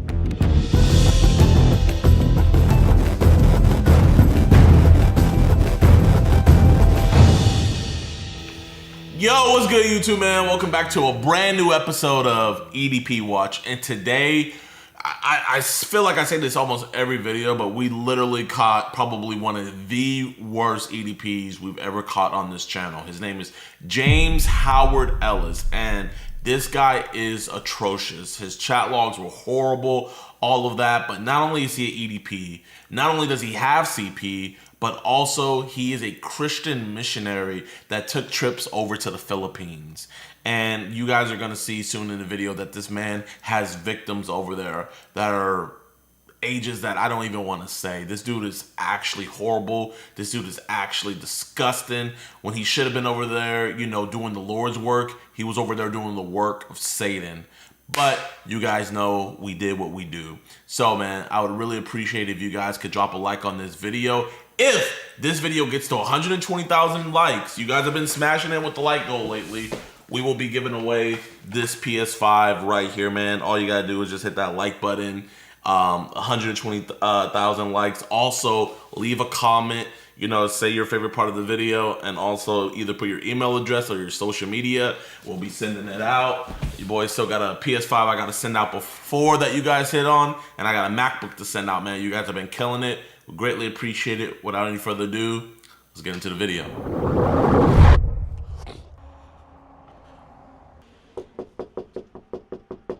Hey, Mr. James, how you doing? I'm good. Nice to meet you. My name is DeMarcus. This is my homie, Spencer. Is it cool if we just talk with you inside so that way you're not cold or anything? All up to you. Is that cool? Yeah. Appreciate you. Mr. James, man, just kind of want to let you know I'm not a cop or anything. Just kind of want to just have a God's honest conversation with you. I actually am on parole right now, so I don't want to get cops involved at all, if that's cool with you. But I just kind of wanted to talk to you just about kind of like some conversations we've been having online and everything. I mean, do you kind of know what I might be here talking with you about? No, I have no idea. No idea at all? Yeah, I know it can be weird. Has there been any like young girls hitting us up online, kind of talking some crazy talk? I do have that every once in a while. You do? Okay, I guess more specifically this girl, because I don't want to all girls are crazy, you know, but just to kind of like centralize it, her name is I don't know if that's the name or I think she had messaged you on Instagram. I'm not sure who that is. You don't? Okay, here I have a picture. I have a picture of her. You kind of remember that now? Now that's weird because that person just sent that picture to me. Really? Yeah, man. I mean, I'm just kind of here talking to her because her parents and everything, they live kind of just like right down the town over. You know what's weird? Yes, sir. Started texting me this evening. The number is from Arizona. Yeah, they just moved from Arizona recently. I don't know about how long ago. They're new to Mississippi. I don't know the person at all. You don't know her at all? At all. So you never talked to her? Absolutely not. Okay, man. I mean, obviously, like, I'm here to have a God's honest conversation with you. I mean, does your number end in 6244? Mm-hmm. Okay, so... I was texting her a while ago. Okay, so you were talking to her? Yeah. Okay. I mean, she's been texting me since this evening I got off work. Yes, sir. And where you work at, man? Up at Shell. Oh, nice, man. Big Shell. Thank you. Thank you for being the backbone of our community. But kind of like what I was saying is, you know, did some pictures get sent between you and her? Like, did she send you any inappropriate pictures? That's what I want to make sure first. No, I mean, she said she stepped outside to take some pictures, but... So she never sent anything inappropriate? No. Okay, so on your end, did we ever send anything inappropriate to her? No, did not. Did not? Okay. So, I mean, obviously, you know, I don't want to look at it again, and I want to spare you from the embarrassment, but there's a picture from your number that you said you were texting her on that is a picture of your... That's not true. That's not true? No. Okay, so if I show you the picture, it's not going to be any... Mm-mm. No. Do you know how a picture of you and your got sent to her? I have no clue. Okay, does anybody else... I mean, you said no one else lives here, right? No. Okay, so no one else has access to your phone or nothing? I was just texting her. I didn't send no pictures. Okay. Are you sure about that? I'm positive. I definitely did not send that. You didn't send it? No. Is that your Instagram? I ain't even been on Instagram today. I know not today, but I'm just saying, is that your Instagram now? Yeah, I mean... Okay. And what's weird about it is this person just started texting me this evening when I got off work. Okay, but is that a picture of your though? That's not me. That's not you? No. What about, I mean, that's you right there. No, that's not me. That's not your face right there? No. Okay, so is that like a picture online that they might have sent? Possibly, yeah. Okay. I mean, do you know how that ended up happening where, you know, a picture got sent to her? Well, first off, I just want to ask you this. I will say this. Okay, let me hear. I've had people hack my Instagram. Uh-huh. And I've also had people hack my Facebook many times. Okay. But your phone number is good though, right? Oh yeah, the phone number's good. Okay, so you did send her this selfie of you, right? Yeah, I was sitting in the living room. Okay.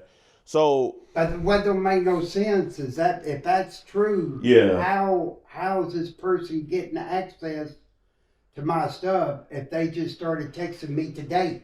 Yeah, I mean, Instagram is crazy. I mean, I think you and... I might delete it. You and been talking for a while, but I think the main thing is you sent a video of you with an Asian girl.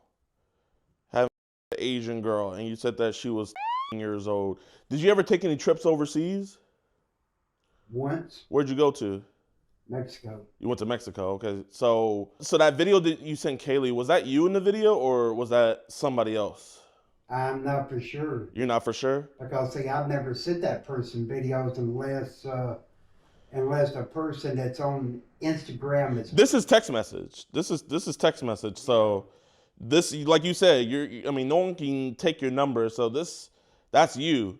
So because listen, man, it's one of those things where if the landlord finds out about this or Shell finds out about this could affect you, you know? And obviously, I don't think it needs to. You seem like a God's on it. You're working hard. You're not one of these freeloaders. I mean, that's the conversation, like, totally for later. But obviously, like, right now, you know, did Kaylee tell you how old she was? No. She never told you how old she was.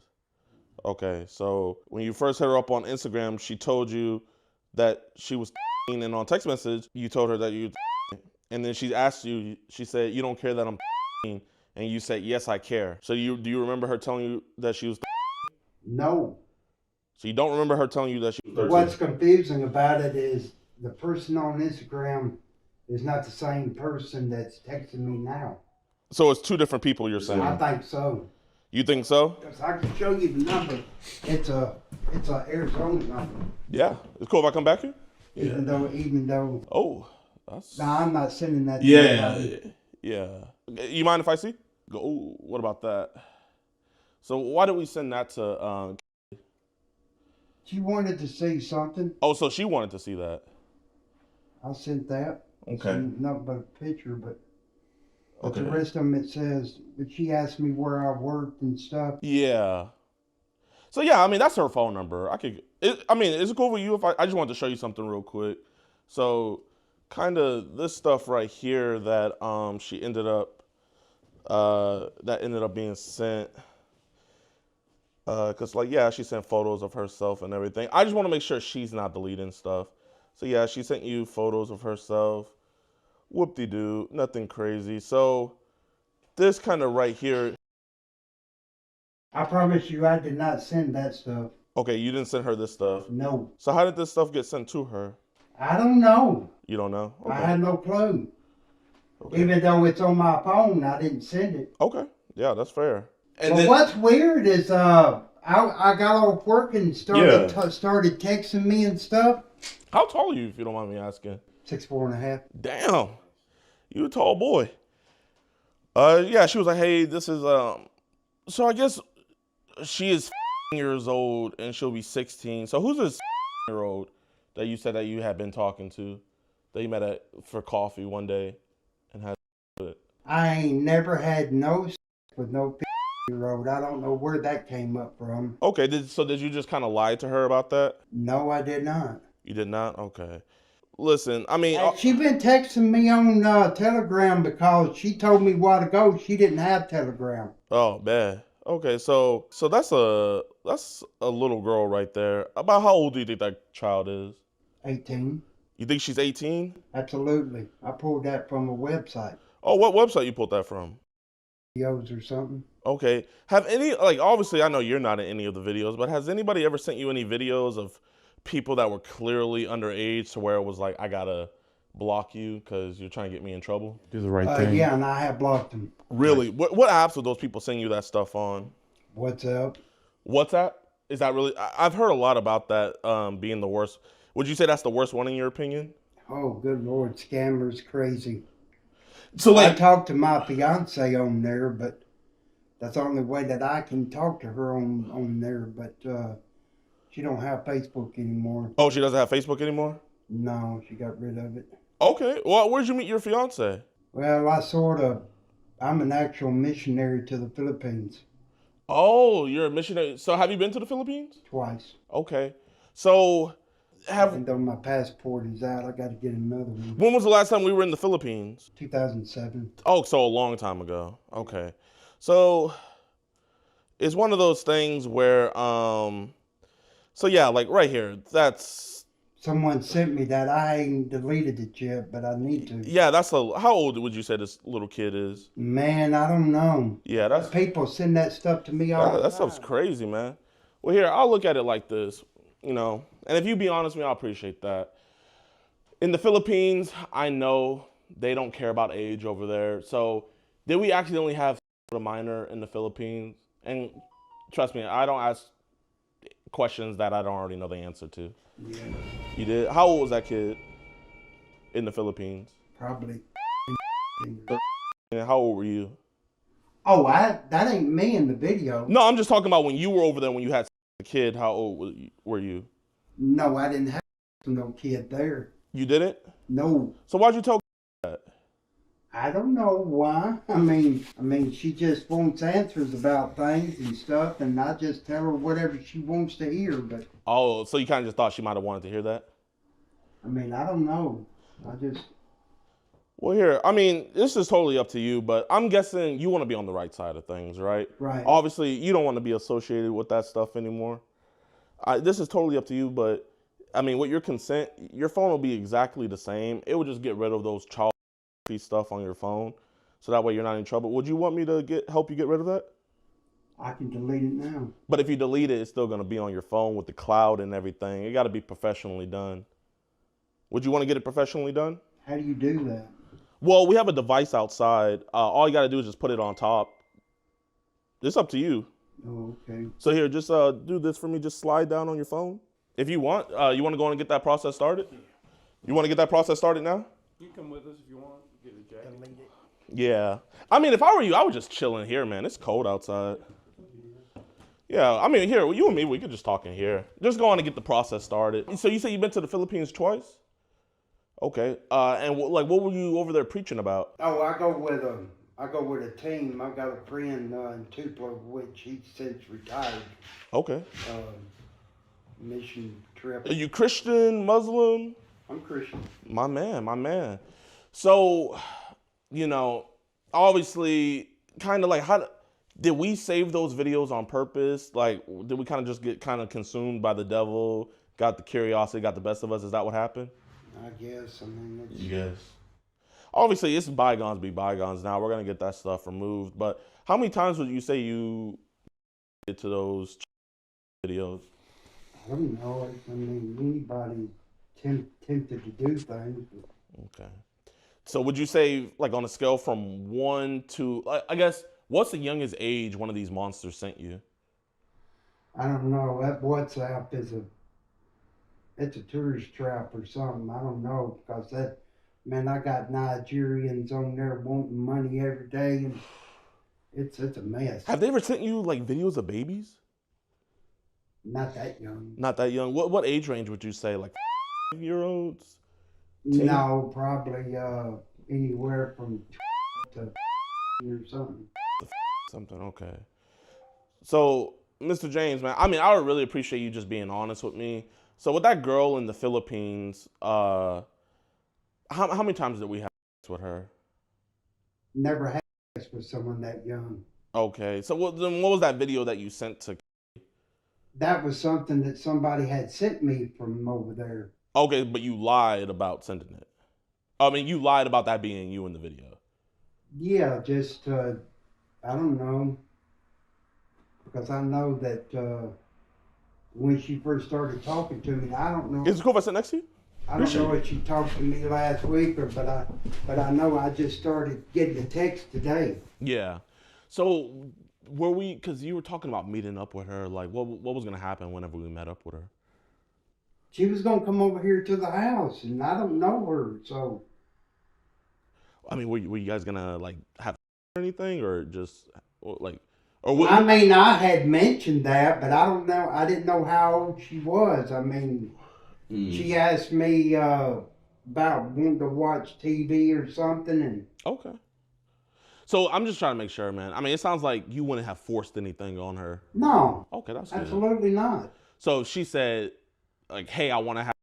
And I didn't believe her anyways, because I've had multiple people say they were going to come over here from different places and never showed up. Really? I mean, at least come to find out they were scammers.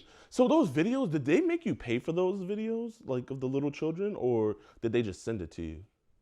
Just send it to me. Okay, so you never had to pay for any of those videos. Okay, that's good. So, and what age ranges you say was like the I mean, for us to know like how long it'll take to delete all that, how much pornography on that device do you think you have? I don't know. Now, most of the stuff you saw is from legitimate websites, you know. I mean, I don't know any websites that have stuff that young. I mean, they would shut those down. That looks like stuff that comes from like the like Telegram and stuff. Did most of those videos come from Telegram? Some of them does, some of them from WhatsApp. WhatsApp is just what's trouble. Like that's most of that's homemade stuff they send. Really? I don't know how they get it. They be doing it with their children. It's sad. Or like nieces or little kids that they know. Trafficking is very bad in Asia. Yeah. How long were you in the Philippines for? I went there twice. But how long were you there for each time? A couple of months. A couple of months, okay. So like, did you preach to some of the children and everything out there? No, I went to see my fiance lives there, and there's a school and a church where she lives. Okay. Did you work in the school? I didn't work in the school. I worked from the church area. Okay. So you were a missionary out there? Outreach ministry. Okay. Now here, listen, man. Obviously, that was across the world. You're not going to be in any trouble for that. It would be pretty much impossible to find out who that was. But there is some things circulating around saying that, like, you had intercourse with some of the kids out there. That's not true. That's not true. So did any of the kids come, like, try to hit on you? Did that ever happen? No. Really? Like, they never, like, were like, oh, American, like... That's more in Manila City or something like that. Not so much in the small rural area and all, but it is bad in Manila. What's bad out there? Boy, traffic is bad in big cities. Did you ever go to any of the brothels out there or anything? No. No. Kind of back to what I was saying, so I can kind of give you a time frame about how long everything will take. From 1 to 1,000, about how many child videos and photos do you think's on your phone? I have no clue. You have no clue.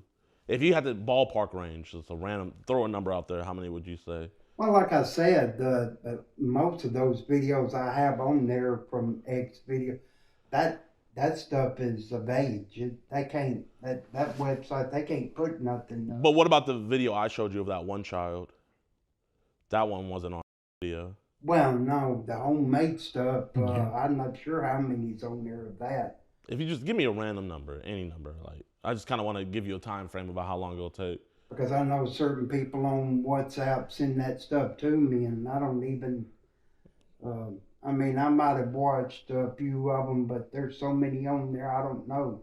Okay. So I guess what's the youngest age range you're attracted to? Now, why would you ask a question like that? Well, it's just one of those things where it's like, like the videos on the phone and then kind of talking to kids. Because there's videos on the phone doesn't mean I'm attracted. That's disgusting. Oh, you think it's disgusting? Oh, at least we're on the same page with that. Then you say 18 or my God, I would never. So you don't like any of those videos. So I guess why say all this stuff that she said she was... She don't look in the picture, but... Kids are growing up fast these days. I just don't understand why people like that start texting my phone. I've got like 2 or 3 on there that text my phone like that. Really? Yeah. But what makes me so mad is they'll say, well, I'm right down the road from you and they're across the country. So, like, do they ever, like, try to video chat you or anything? Or do they ever send, like, mega links? You ever see stuff like that? No. No.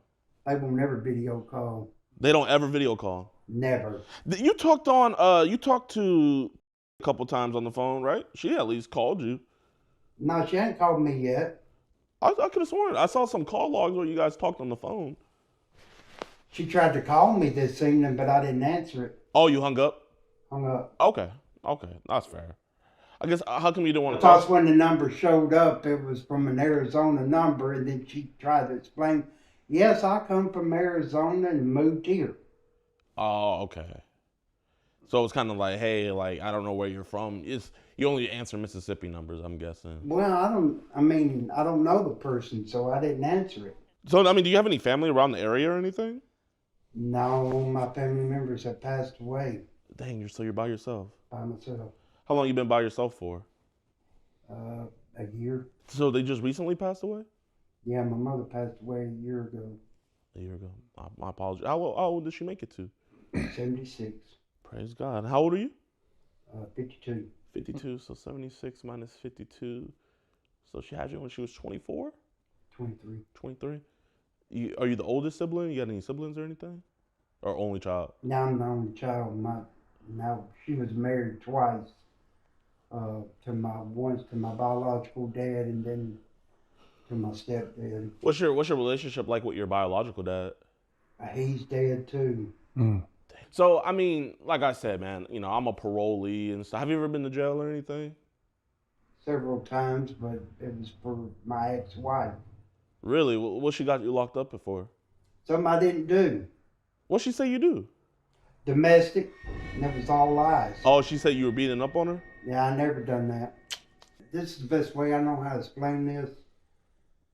She come from Alabama, and she was adopted when she was 4 years old, and her biological parents had, they were on drugs, had abused her, dropped her on her head, and she developed epilepsy. So she had a rough childhood, is what I'm hearing. And developed seizures, and she was having so many, so they had to do major brain surgery.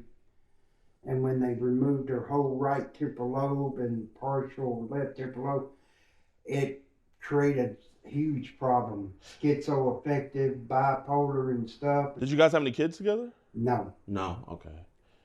So what got you out of the ministry or the missionary group? I'm still in it, but I don't have transportation, and it's hard for me to get places without people taking me around. Yeah. My truck broke down on me, and I'm trying to find... My cousin owns a mechanic shop. Like, I mean, if you want, I can try getting your car fixed if you want. Man, it's sitting up behind Fiesta Grill by Walmart. Been up there for months. What year is it? What make and model? 96 Dodge. Ram. Dodge is usually held up for a long time. I'm sure whatever it is, we can get that looked out at. What's the name of the church you went to? Well, I had several churches I went to. Well, I guess what's the name of the church that you did the missionary group with? It was actually a ministry called Fishers of Men. Fishers of Men. Okay, so is that the name of the church? No, that was the name of the ministry, but the church was Tupelo. I can't even remember the name of it now. Do you do anything with the youth? You try to help out, give them words of wisdom? I did in the past, years ago. Are you still going to church every Sunday? Yeah. What church you go to now? I've been going over here to West Heights Baptist Church. West Heights Baptist Church. Nice. White, black? It's white. It's a white church. Okay. Hey, white people can serve God too, you know? White, black, yellow, brown, red, pink, purple, blue. That's the thing about our God, man. You know, he's merciful, you know. He loves the little ones, you know. He's always, that's his biggest thing is to, I mean, you look like you know your word, you know. What does the God say? He says in Matthew 11, those who hurt my little ones, it might as well be better for them to have a millstone around their neck than being in the sight of the living God, you know? I mean, the things God has in store for those who hurt his little ones, it tells you that you would even have pity on them. So unless they get right on this earth, it's, you know, it'll be one hell of a thing for them to die, not getting right with their living God, because what does the Bible say? It's a fearful thing to be in the hands of the living God. Man, I'm preaching today. I'm preaching today. But I'm sure you know all about that. Yeah, absolutely. You ever get to preach, or?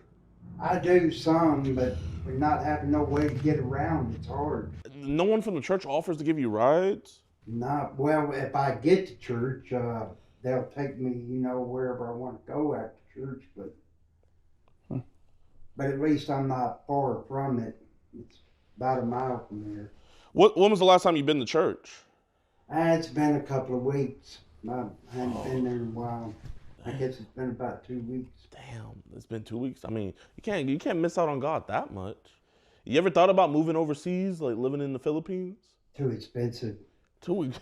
Well, it's not expensive to live there, but it's hard to get there. It takes too much money to get there. So did the church pay for you to go there? Yes, I had mission sponsors. Would you say that was some of like the best times of your life? Matter of fact, my fiance in the Philippines has many times asked me if I would come live there with her. Oh, so you have a wife in the Philippines now? We're not quite married yet, but she's trying to get here. Oh, awesome. How old is she? 37. 37? Nice. Did you meet her when you were out doing the mission work, or was that? Yes, I met her there, yeah. Oh, so you met her there. Hey, you said you were there in 2007, right? So, like, I guess, how old was she when you met her? I'm not for sure. She was 18, I guess. And you guys just been in contact ever since? How come you didn't bring her over? Get her a green card, man. And she's got the passport and visa. She just now gotten serious about wanting to come here, but basically trying to get the money to get the plane ticket. Man, I mean, That's a great investment, bro. The love of your life could be living here. But if I were you, why not live over there? Well, like, why come I had back? thought about it. It's just, I don't know how I would. The problem is I'm on disability. And plus I work too, and I don't know how I'd be able to transfer my money over there. That's a big problem. Well, you got to get a new bank account. That's the one thing. You gotta like get a new bank account and everything, and then you got the cupcakes are here, and then what's it called? You do all that, and I mean, you can get her over. I mean, how serious are you about getting her over? I'm serious. It just takes a process. I've got some friends at King's Gate Church Kingsgate. over in Tupelo Yeah. that married Philippines, and they've been here several years. So some of your friends married Filipino girls. Mm-hmm. Really? How long they been married to their wives? Ooh, long time. Like, what's a long time? I don't know. It's been a long time since I've been over there. Oh, yeah, I think someone. Hello. Hey, how you doing? What's going on, guys? I tell you what, whoever's in charge here, one of y'all should step out and let's talk. Yeah, I mean, I could tell you everything right now, though, like while you got your body cam on. Mr. James, you're not gonna send pictures to girls anymore, right? Oh, absolutely not. This is your last time? Yes. And you're not gonna send your address to girls anymore? No. And Mr. James, you do want to get rid of that fee on your phone, right? Oh, yeah, y'all deleting all that, ain't you? Okay. Is it cool if I just show the cop what we're gonna get rid of? Mm-hmm. Okay. So, and this is your phone, correct? Is it cool if I show him what I'm gonna get rid of real quick? So, he said it was okay. On his device, all the on his devices. We have not deleted anything. He, like he said, invited a. You can come inside, Eric. He invited what he thinks is a girl over, and you'll never do that again, right? No. Okay, and you knew she was the whole time, right? No, I did not. Oh, you didn't? Okay. But you're never gonna send her a penis picture again, right? No. And you did send her feed. You're never gonna do that again? No. That was your last time? He also sent feed to the decoy. And this is your phone, correct? Okay, can you just let the officer, I'm gonna just close that so your friend can see. Can you just tell the officer, like, hey, I wanna get rid of this. I just don't wanna put words in your mouth. Just kind of let him know what's going on. Yeah, I'm getting rid of it. I got off work this evening and the person started texting me on my phone, which I have several other people that past 2 or 3 days have been texting me. And I had walked up to Price Cutters and the person started texting me. But according to him, I didn't realize this person been talking to me for probably over a week and didn't even know the person was the same person. Because when they tried to call me this evening, the number showed up Arizona. Yeah. And I didn't answer it. I denied the call. But you do remember when she said, you don't mind that I'm you said, yeah, I do care. Remember when you said that to her? She never told me that. She never told you that? She never told me she was. Okay. That's fine. Just bring the phone with me. Let's step outside. Okay, yeah. Let's talk. Is it cool if the officer gets the phone so we can get that off? Appreciate you. What do I have to do and turn over the investigation? They'll get an arrest warrant for him. Even with the feed that he saw? Yeah. It's just how it has to work. Yes, because of the circumstances we got here, I'll call him and talk to him, but that's what he's going to be. Okay. I can take his phone. It's just crazy. Like, you see the and you can't arrest on scene? You can. They're gonna talk to their investigator, but they don't have an ICAC division, so it's just gonna be put to an investigator. I'll have to Mirandize him before I even speak to him. See, that's the difference me and you. Okay. So I'm finna. They confer in between the head investigator and the one that's on call. If you want, man, I'm more than free to ask a couple questions if you want. Yeah, we and will, you can we listen. will. No, I'm talking about in there. If you want, I can ask them some questions and you can just listen in. Give me just a second, let me see, because they may just say, put hold on. Okay. Oh, you let them know that they saw? Yeah. Oh, yeah. Okay. You got a picture of him? Yeah. It may just be a face, I don't really. Oh, I talked to him earlier at the gas station. Yeah, He works there. He was at What's your phone CVS, number? actually. Where I seen him at, I think. Tell him it's the big guy from Modoc that was following the kids around. Big guy from Modoc that was following the kids around. James Howard Ellis. He was following kids? We got to complain about it, man. I didn't see it. Nah, now you know the real thing. This is why this can't be an arrest warrant. Watch. If you did, be sure to hit that like button. Remember, let's try to get this video to 120,000 likes. Now let's talk about James Howard Ellis. I wish I could show you guys this. I mean, here's his mugshot right here. He was arrested that night and everything, but it gets even crazier. So I was just doing my research on it to figure out, you know, what all charges he had and everything. And at the time, they only got him with 1 count of CP. But after, I guess, they dumped his phone and everything, they ended up hitting him with 15 counts of CP. I sadly cannot show that because he is currently in federal custody. That is right. This went from stateside to federal.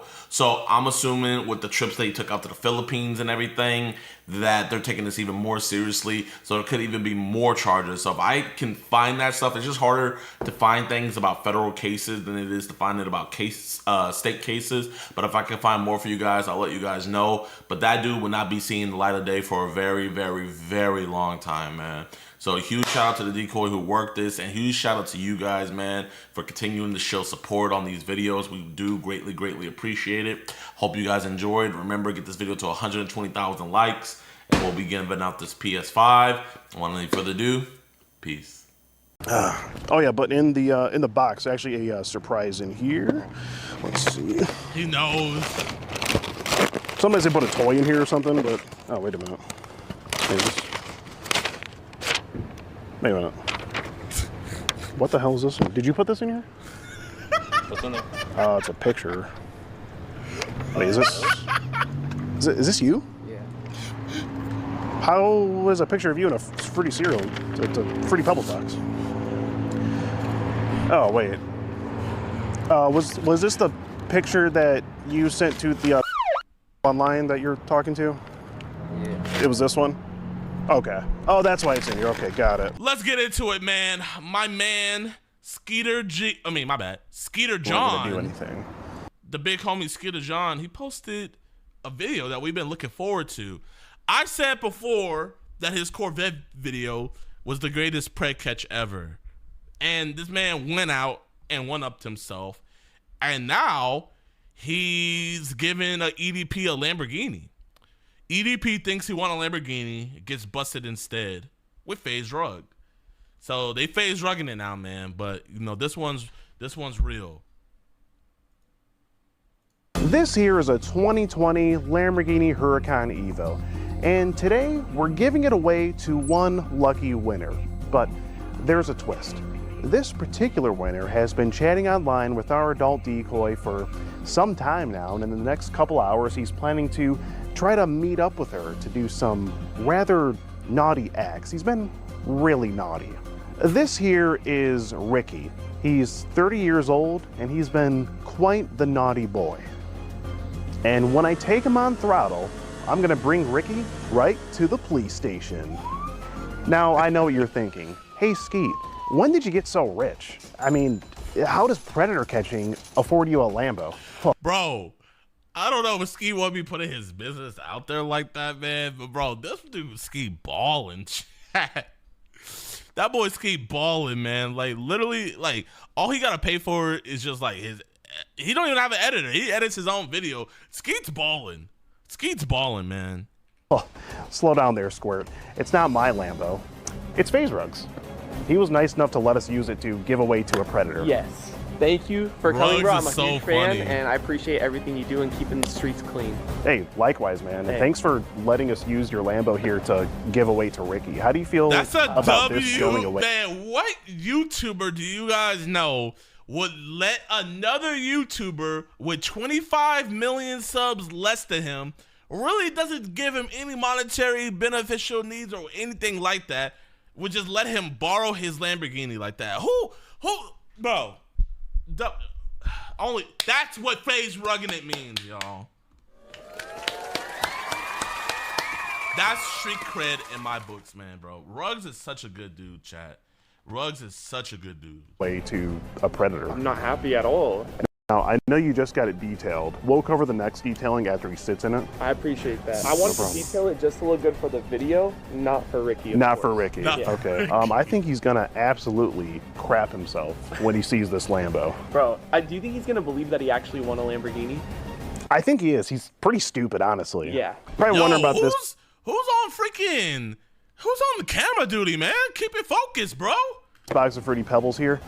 We got in the mega size. So in the conversation, Ricky was saying that eating Fruity Pebbles gets him hard.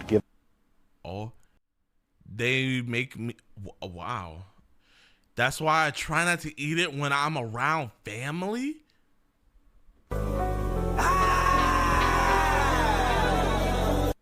Gives him a boner for some reason. It's pretty weird, but Like, I understand Fruity Pebbles are good. they're good, but they're not that good. But there's a prize in the box. Be sure to smash that like button like Ricky wanted to smash this cupcake, because when we get to 100,000 views on this video, next time we're giving away a McLaren to another lucky predator. Let's go. So this is Ricky. This is Ricky's. That's crazy. And then, you know, he sent a picture of his little, he hasn't said like a whole lot via text, but yeah, What the dude that we just caught, the guy that worked at Arby's, bro, it's the funniest thing, chat. So I ordered the number 13 because the boy was 13, so I ordered the number 13, right? Then I came inside and I put his DP in the bag, and I was like, yo, there's like something wrong with my order. Like, I was like, did Alvin make this? I was like, Alvin, did you make this? And he was like, yeah. I was like, wait, can you come look at this real quick? And like, he came over. I was like, the curly fries are okay, but like, there's something weird with this meat. And I showed him his lightsaber, and like, bro started laughing. And I was like, why don't you come have a talk with us? And bro, it's the funniest thing, bro. Like, oh man, I can't. Bro, it's dropping this week, chat. It's dropping this week. We got that pic, so it's like, it's No, that's enough right enough there. to take him to jail. Bro. Pretty much, yeah. Yeah. Oh, you want to hear some? So we sent some voice memos. This guy's like a clown. He's doing like cartoon character impressions. He was like, I can do. He was like, I can do Patrick from SpongeBob. Stop. No, he didn't send that, bro. He did Squidward too. Let me see how it Wait, do you guys sounds. want to go inside? It's pretty hot. Oh yeah, for Should we sure. go in? Yeah. Okay. He was doing cartoon impressions. Yeah, cartoon impressions. Oh, he did Yoda. This is Yoda. So. Oh my gosh, of course he did Yoda. Is this the Krusty Krab? Oh, that's Patrick. No. Wait, why did the voice before sound like Herbert the Pervert? Wait, what? Is this the Krusty Krab? Oh, that's Patrick. No. This is Patrick. Is this the Krusty Krab? That's Herbert the... No. This is Patrick. Bro, I'm sorry, but that's a terrible Patrick impression. Cola.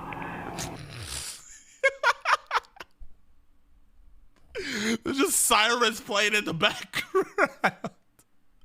Nah, this is jokes. This is actually jokes, man. This is actually foreshadowing, literally. Let's get Buzz Cola. Oh, sorry, that's Homer. Wait, how ironic. There's like cop sirens in the back. Yeah, there is. Yeah, we noticed that too. Crazy. SpongeBob, stop making a mess. Okay, that was decent. So at this point, are you still worried about this guy bringing a gun?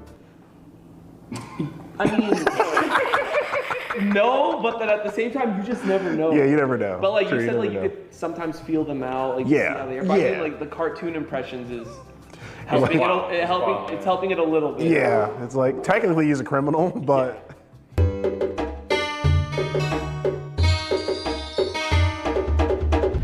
All right, we're in it now, Brug. Bro, it's too late to turn around. This is crazy, bro. He's pulling up here any minute now. We should be looking out for a green car. Still debating if I want to stay in the car or not. So I get to at least watch it from the sidelines. Would that still be considered my first pred catch though? Oh yeah. I mean, you brought the Lambo You're on here. location, bro. His car's been in the shop for a month or so. The first thing he does is takes it and goes to meet a. Disgusting. No way. Here, he just sent a picture of what he's wearing. He's representing the Lakers. A Laker? Nah, that's A disrespectful. Lakers- He cannot wear a Lakers shirt. That's what he's wearing. And it's Kobe. Oh my gosh. Bruh. He says 28 minutes away, Kitty. He keeps calling her Kitty. Kitty is crazy. Wait, Yep, he's here. What's that Kitty? He just pulled up. He's right there. Oh shit. Ricky pulled up. Oh, it's getting real. It's getting real, Rogue. I'm not gonna lie, but like this car fits him so well. Like I can't explain it, but like I could just see like damn near about to explode every time he tries to rev it. He's here. He should be pulling in here. It's actually him. He's gonna pull in here. Oh yeah, he's got the head on everything. It's him. It's him. Here he is. Okay, here he is. He's pulling in. Ricky's pulling in. Don't see the camera here. Yeah. He's looking at the car. He's looking at the car. He's looking at the car. And we're doing this massive Lamborghini giveaway. We're waiting on our 445th person to enter this park, and we're gonna give them this Lamborghini. I'm so excited. Rug, are you excited? Dude, it's getting close. Yeah, getting close. I think we're at number 441 right now. Yeah. 4 more people, and they walk away. Yeah, with this beautiful Lamborghini. So we just gotta keep a lookout. Yo, no, Bobby, thank you for the I sub, might see man. number 445, but look at that red. I can't believe someone's walking away with this. It's crazy. That's a nice right? Lamborghini. I'm not gonna lie, I really don't like those low down Lamborghinis. If I ever got one, I would get the Urus. That Urus is nice. Next person we see wins the Lambo, and I think we got 445. I think we got him. Around this way, all day just counting, you know, literally just counting people, and 444, 445. Hi, how you doing, sir? Hi, my name is Doyle with Prestige Worldwide Exotic Sweepstakes. We're actually doing a sweepstakes in this park. The 445th person to walk in actually wins our Lamborghini over there. Did you see it walking by? No way. You are number 440. We've been out here all day. No way. It's sponsored by Lamborghini. Noon. We've been camped out for hours. I mean, congratulations. First of all, what's your name? Ricky. Ricky. Congrats, Doyle. Man. Nice to meet you. You just won a Lamborghini. Nice to meet you. Well, let's have a round of applause. Congrats. Let's go. Let's go. You want to check it out? Oh my God. Yes. You're waiting, like literally. Well, We've been camping here for how long? You familiar with MrBeast on YouTube? No. You don't know MrBeast? How do you not know MrBeast? Bro, he's the biggest YouTuber in the world. You know all those you know those game show giveaways they do on YouTube? You know, they did a what they do recently. What is it with them zooming in on their feet? Yeah, MrBeast. They trap the YouTubers in a cube and for $1 million. For $1 million. $1 million. And he did another one where it was like the last one to take their hand off the Lamborghini actually won it. Exactly. Yeah, so we're doing something similar. How is it that I won it? There's like thousands of people. Well, we've been counting all day. We've just been counting heads. Just as people have been passing through, just been counting them. So you said I was a what number? 445. It's a really random number, but it's the 445. 445th person. It's the equivalent of the horsepower of the Lamborghini Countach that came out way back in the 80s. Yeah. So that's how we came up with 445. I know. I'm not even like. WCAP. Can I even prepare? Did you drive? Did you walk or what? No, my car is actually over there. Oh, it's over there. Oh. Eclipse over there? Oh, you got the Eclipse. Nice. How long have you been driving that? Nice. Those are nice. Yeah. I just got that actually. Okay. Are you into cars? Yeah. Oh. You got to be to drive an Eclipse. Bro. Yeah, Seriously. I actually just got it back yesterday. Oh, nice. It was getting a engine rebuild. Engine rebuild. That's serious. Yeah. You won't have that problem with that engine. That V10 is impeccable. I mean, at least do you want to at least just check it out? It's yours. I mean, it's yours. Pretty much, yeah. It's sponsored by we work under MrBeast and partner with Lamborghini and everything. So. Sure, I can check. Yeah, yeah. It's right this way. That's awesome. Show all the bells and whistles. Yeah, all the bells and whistles. Ricky, you said right? Ricky, you said right? How's your day been going, Ricky? Pretty good, man. Awesome. You local from the area? I'm actually from Costa Mesa. From where? Costa Mesa. Costa Mesa. Okay. Oh, thanks. Thank you. 2020. Yeah. Kirkon Evo, 630 horsepower. 630 horsepower. Ceramic brakes. All-wheel drive. Wow. It's got it all. It's got it all. Bro, they got a Memorial Kobe Bryant shirt on, man. Kobe's turning in his grave, man. What is the Dark Knight? Remember how Bruce The what? Wayne drives that Lambo? The Dark Knight? 445th. Does he? Oh yeah, didn't they say in that movie, you either die the hero or you either die the hero or live long enough to see yourself become the villain? Isn't that from that movie? Think that's you, buddy? Think you're Harvey Dent, buddy? What's up, Harvey Dent? Driving? Yeah. 445. Yeah. Does You've never seen the Dark Knight? I seen it, but I didn't think he was driving a Lamborghini. You said Thrive Knight? The Dark Knight. You Oh, sure? Dark Knight.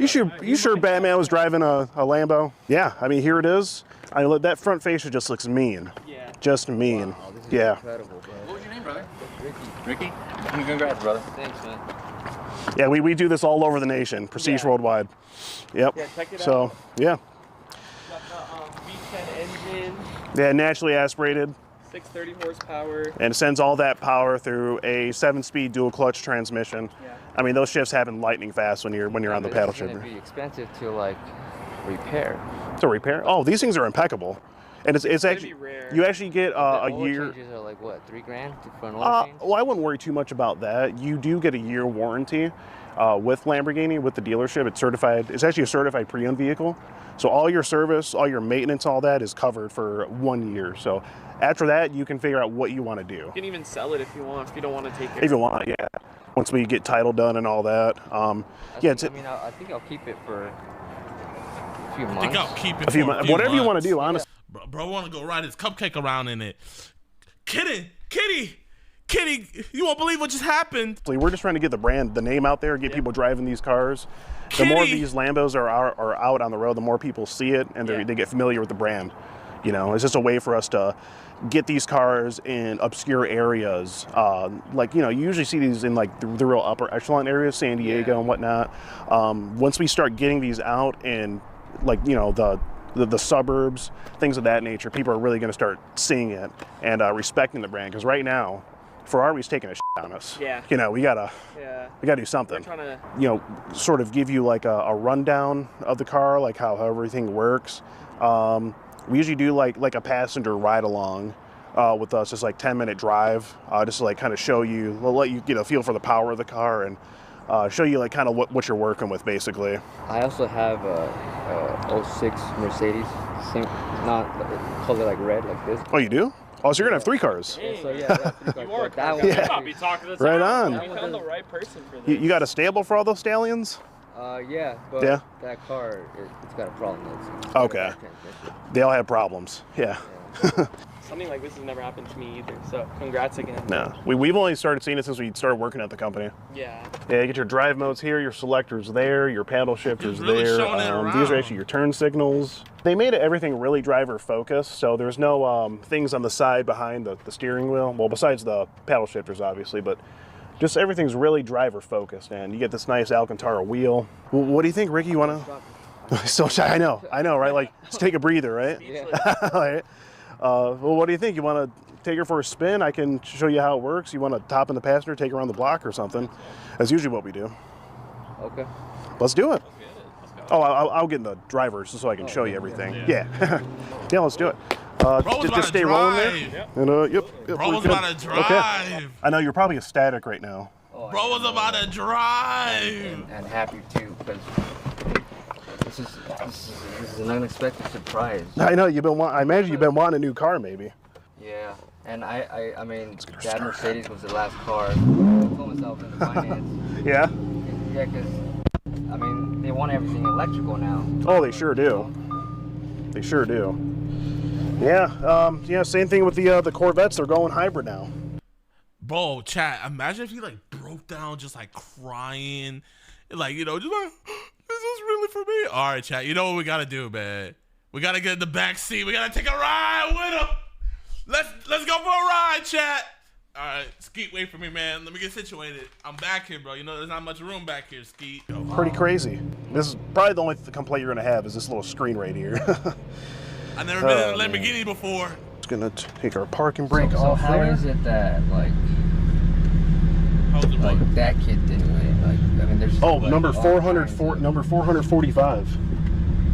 That's what we're. So they've been there then. Yeah, they've been there. We were just literally waiting for the 445th person to to come here and win this Lambo. Bro, man, you lucky, dog. Rep for him. You lucky, man. They like that. It's going to smile on a lot of people's faces. Oh, yeah. Yeah, now I'm going to feel like I'm Bruce Wayne, man. Yeah, Bruce Wayne out here, Batman, you know? Oh, you might want to put your seatbelt on there, Ricky. Oh, here. I'll show you how the power goes a little bit. I might jolt you around just a bit. This won't be too long, will it? Oh no, just we just have like a friend waiting for me. Oh, you're here to meet a friend? Oh, Yeah. okay. Yeah, no problem. We're just we just have a certain.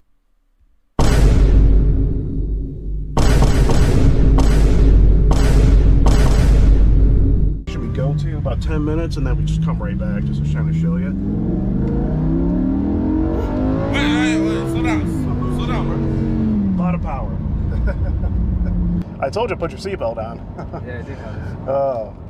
Wait, you said it's 10 minutes away? Oh yeah, just like 10 minutes around the corner, and it's like a round trip back. But right now I'm in just like Strata mode. It's just like basically the borderline the comfort setting. Pretty livable way to drive the car. If you want to turn things up, you go into sport mode here. Oh, when you do that, you hear how the exhaust opens up back there. Now we're ready to rock. Not too fast. Yeah, it's always nice to open her up on the freeway. Yeah. Not too fast, please. Not too fast. And everyone just wants to take pictures of you when you're in this thing. You guys just like give out a car and see who. So Lamborghini, for this time we're partnering with Lamborghini. They actually commission us. It's really kind of like a third party thing, and we work with all the different vendors, that sort of thing. And this time Lamborghini was one that was interested, and we basically reach out to them and we're like, hey, we're gonna run a sweepstakes in this city or whatever the case may be, and they have a dealership here in San Diego, so they're pretty cool with it. And they were just like, yeah, let's get our name out there, we'll commission it, let's see who wants to win this Lambo. And it really just gets their name out there, especially since we're doing a whole video of it and everything. I don't know why this guy's beeping at me, dude. I'm in a Lambo. Slow down, man. Yeah. Ricky, take a while to chill, Ricky. Oh man, you just never get tired of that sound, No. You got a girlfriend or anything? No, I don't. No. Well, let me tell you, when you're in here with a lady, the hardest part about driving the car is going to be keeping her from trying to suck you off. It's like, hey girl, I'm trying to drive, I'm trying to focus here. Oh yeah. Couple downshifts here. You're probably thinking more about the Fruity Pebbles than his kitty. Oh yeah, and then you hear the gurgle on the exhaust, and you're flying, you're cruising. You drive many manuals? Yeah, I actually used to drive a Honda RX-8. Okay, that was a manual. Right on.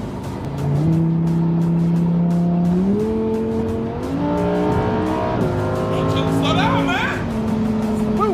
Slow down, bro. Hold there to 116. Let's slow her down. She will get out of control real quick on you. Thank you. Yeah. Sometimes I find myself having a little too much fun in here. And this thing, people are going to try to race you.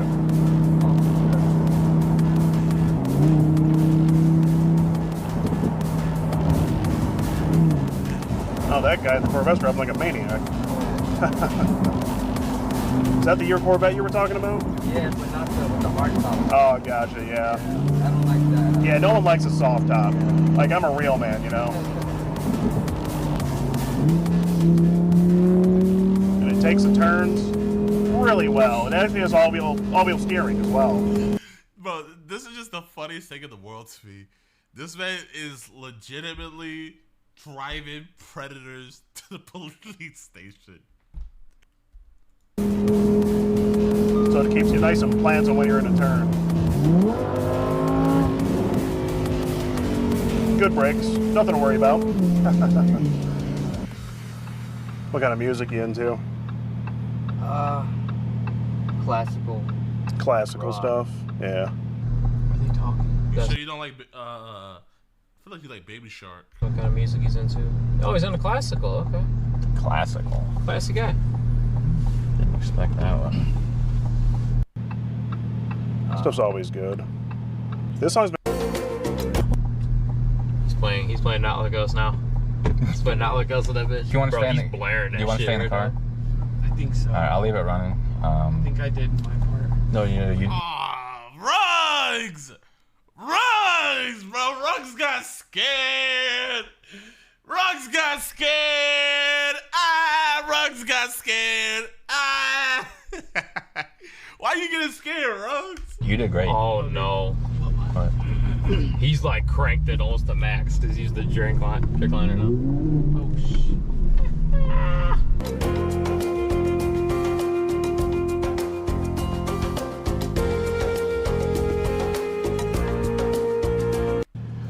Spots when you're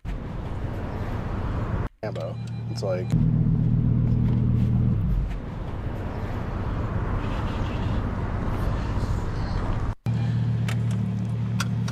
well, yeah, the front space, it's like really spacious. Here, come on, let me show you. It is. Oh, did you?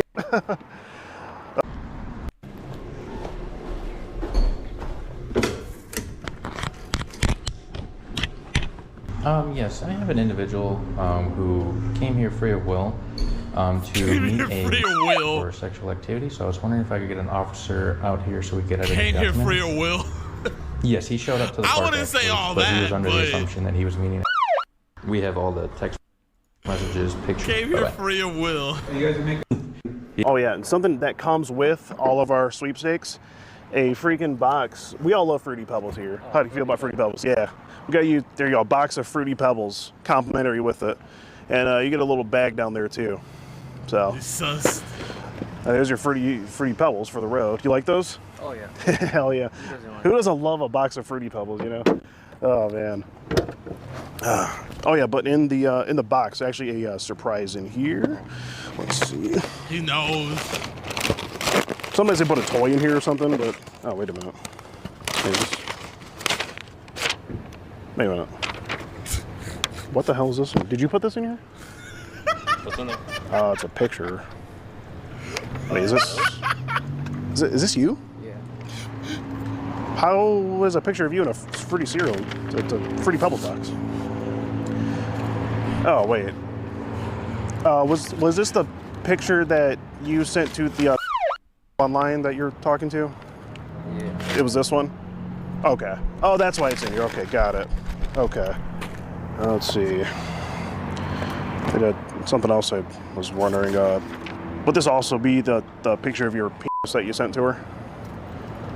Yeah. You sent that to her after she told you she was. She never told me your age. She didn't tell you the age. What about? Actually, But like right around here, she does actually tell you that she's it says I'm only. Did you happen to overlook that, Ricky? I actually was actually speaking to more than one girl, but You're talking to more than one, so you got them mixed up. yeah. Okay, you're running a few. You got a few No, bitches, as they say. I was Ricky, run! speaking to another girl, but Okay, so what happened with this one? what do you mean what happened? Well, how would you not know that she was? You said you know she was. She had told me that she was, but I thought it. Bro, this is one thing I've noticed about Mexican people. Either they have the most defined legs with the biggest calves ever, or they just have straight leg. They don't got no calf. They don't got no nothing. Bro, it looks like a little kid. You know how little kids? It looks like just like a peg. The leg just looks like a cylinder. Is either they have the most defined calves, or they just straight leg. They don't even have an ankle. She had told me that she was, but I thought it was talking to the other girl. Oh, you got the messages mixed up. Yeah. Got it. Ricky, do you think the police would buy that story? I mean, it's the truth. So. It's the truth? Okay. And something else I got to ask. The thing about, I believe you said something about Fruity Pebbles in here and something about that they give you a boner, I think it was. You said. Yeah. So how does that work? How do Fruity Pebbles make you? And why'd you feel the need to tell her that?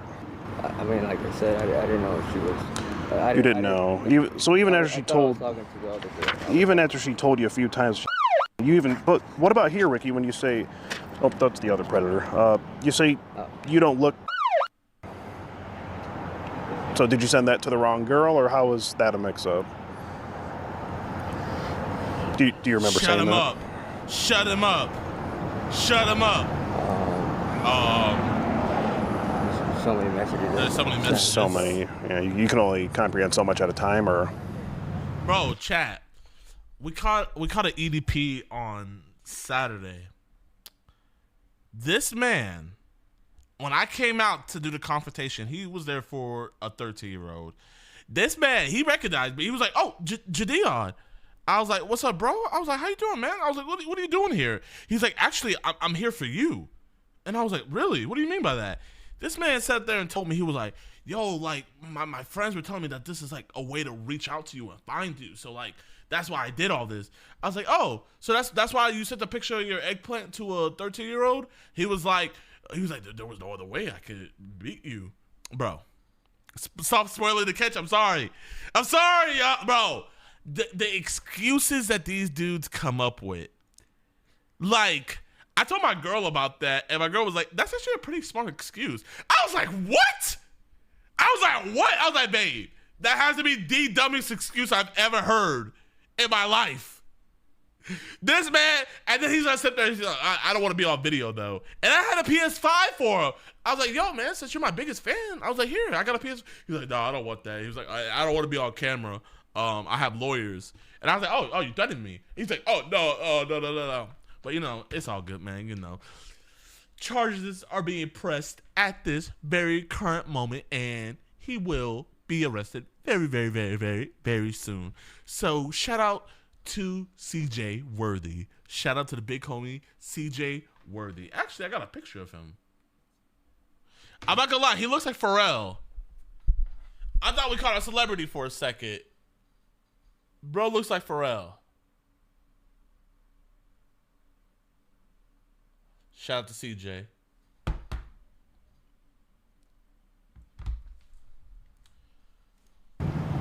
Yeah, I mean, my brain's not how it used to be. It's not how. What happened to it? I was a cancer. You have a brain transplant? No, I was a cancer patient. Oh, you were a cancer patient. Yeah. Okay. Were you a patient at Arkham Asylum, or is that what happened? You're a patient at Arkham Asylum? Oh, hospital. Okay. You know, bro, like from Skeeter, Batman. you're stupid. He said, "What? You're a patient at Arkham Asylum?" Yeah. So, but I mean, what was going through your head when you sent her this picture of your that you got off the phone with her? And then, mind you, this was after you said this. This was after you said you don't look. She says that's what everyone tells me. So you acknowledge that she's. She then again acknowledges it, and you send the picture of your Ricky. And to be quite frank with you, it's really not all that impressive. I mean, there's just not a lot going on here. And you take it a step further and send a picture of your, quite frankly, nut on your leg, and you send that to her. Oh. Now, why does it need to see something like this? Ew.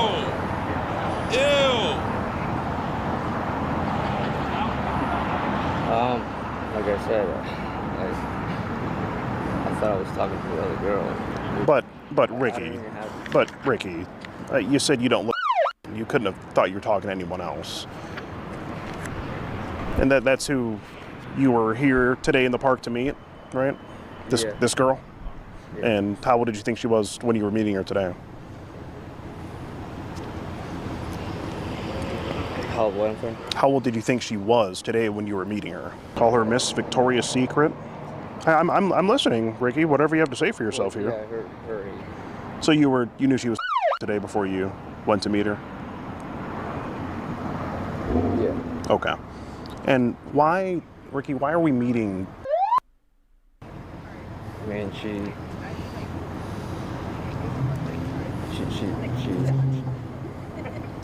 You say we can sit on the lifeguard tower and make out. She sounded, absurd. She sounded mature. And she looked mature. But what did she tell you?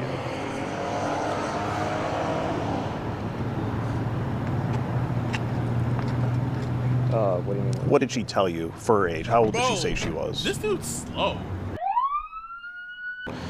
So, I mean, Ricky, I just don't understand. Like, chat, is this just me or is this dude slow? You say you can sit on the lifeguard tower and make out. Yeah, You're trying to be very romantic with her. yeah, I mean, yeah. You're a bit of a romance type, too, aren't you? Yeah, I'm not trying to hurt anybody. You're not trying to hurt, but Ricky, you're talking about caressing her, feeling her, making it wet. You talk about getting it in her so good. You say you want to get it in her. She says, "Get what in me?" You say, "My love." My Then you say it's going to get hard the minute I see you.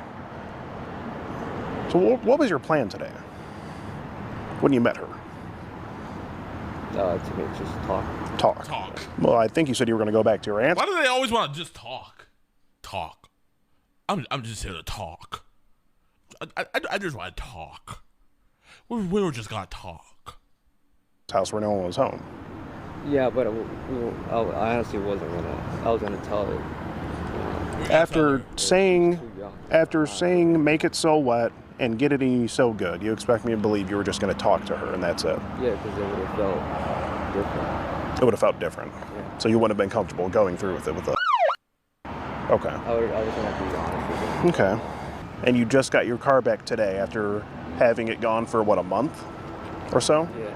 And the first thing that you think to do when you get your car back is to go meet a for sex. This is just something you thunk up today. Well, I already had it. I already knew I wasn't going to do anything with her. Well, I just wanted to talk to her. So you weren't going to try to get it in her, as you said here? No. Even after sending a picture of your Why send it then? Like I said, I wasn't, like, once you see her, it hits different. It's gonna hit different. So you're all talk then. But you see, Ricky, it would be easier for me to believe if you didn't show up to the park today to meet her. Then I would have full-on reason to believe you weren't going to do anything. But since you showed up, it shows the intent that you were planning to go through with what you talked about. Well, not necessarily. I mean, well, it shows Ban intent. Buddha. This man said, "I don't know. I believe him." Yeah, you're banned, buddy. You agree? Well, yeah, that's true. Okay. But Whether you were going to do it or not, I think it does show intent. Okay, but how old are you again, Ricky? How old are you? 29. 29, bro. Survived cancer. Just for that. The updating app, the exchange of phone numbers. When did all this start? July 6th is the first day to contact. He says, "How are you?" Then we reply. What time is that? 9:57. Yep. He starts trying to guess the And this is all girls. the actual decoy communicating with. At this point, it was me, and then when it switched over to text, she took over and started talking to him. Okay. That's him, right? That is him. Yep. This is you. Yeah, exactly. Cool. Yeah. Okay. We're gonna go talk to him. So at this point, he knows the gym is up, right? He still thinks that. I'm not really sure. Okay. He can take the Fruity Pebbles up. Kind of oversee things like this. Yeah. And we're gonna see how he wants us to proceed, and then we'll go from there. Okay. Okay. So just give us a few minutes. We'll be right back. Yeah, no problem. Wait, you said we could take it? Yeah, you can take those. Okay. Yep. The conversations, the footage, the photos, every single possible thing that you have regarding this incident, upload it, because the more information we have, the more likelihood that we're going to be able to do something down the line. Okay. What has to happen with these cases, because the complexity and the severity of the cases, at the patrol level, I can't make an arrest. I can't handle it any further than what we've done today. Okay. But it's going to be sent to our detectives. They're going to do more. That's why I'm fine. I find counties where like literally the cops can just arrest them there. You feel me?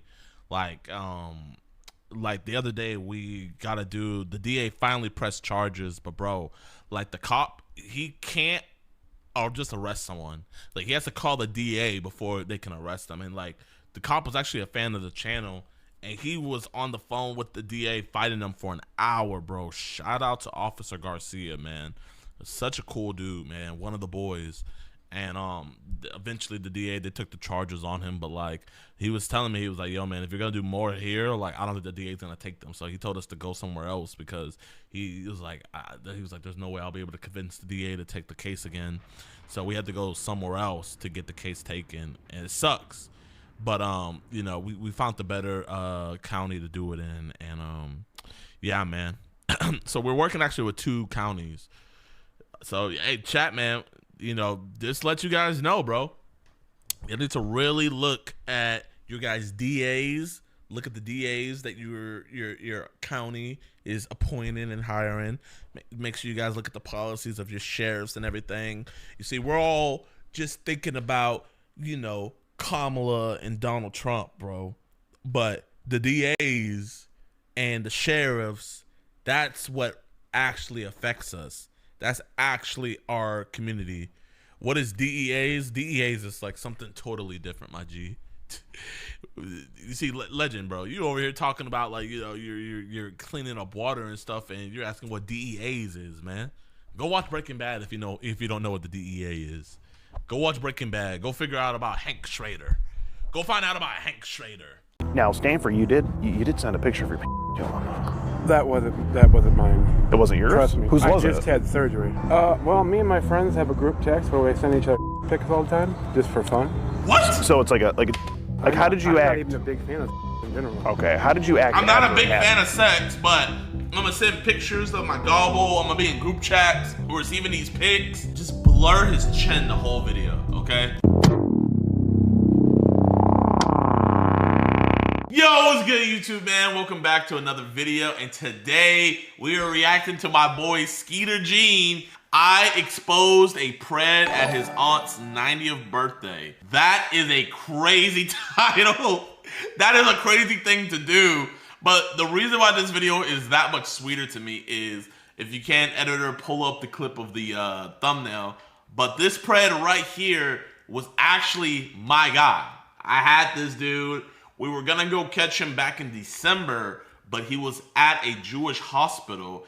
And what I was afraid of is, you know, the HIPAA laws and everything, and hospitals are really like protective over like recording and stuff inside. So I was like, you know what? I don't want to mess up this case because we had a high suspicion that he had CP, Sam, and we also talked to our decoy, and he wanted our decoy to go visit him in the hospital. It was something wrong with his groin area, believe it or not. But anyway, I'm just so happy that Skeeter got him. Let's watch it and let's see what happens.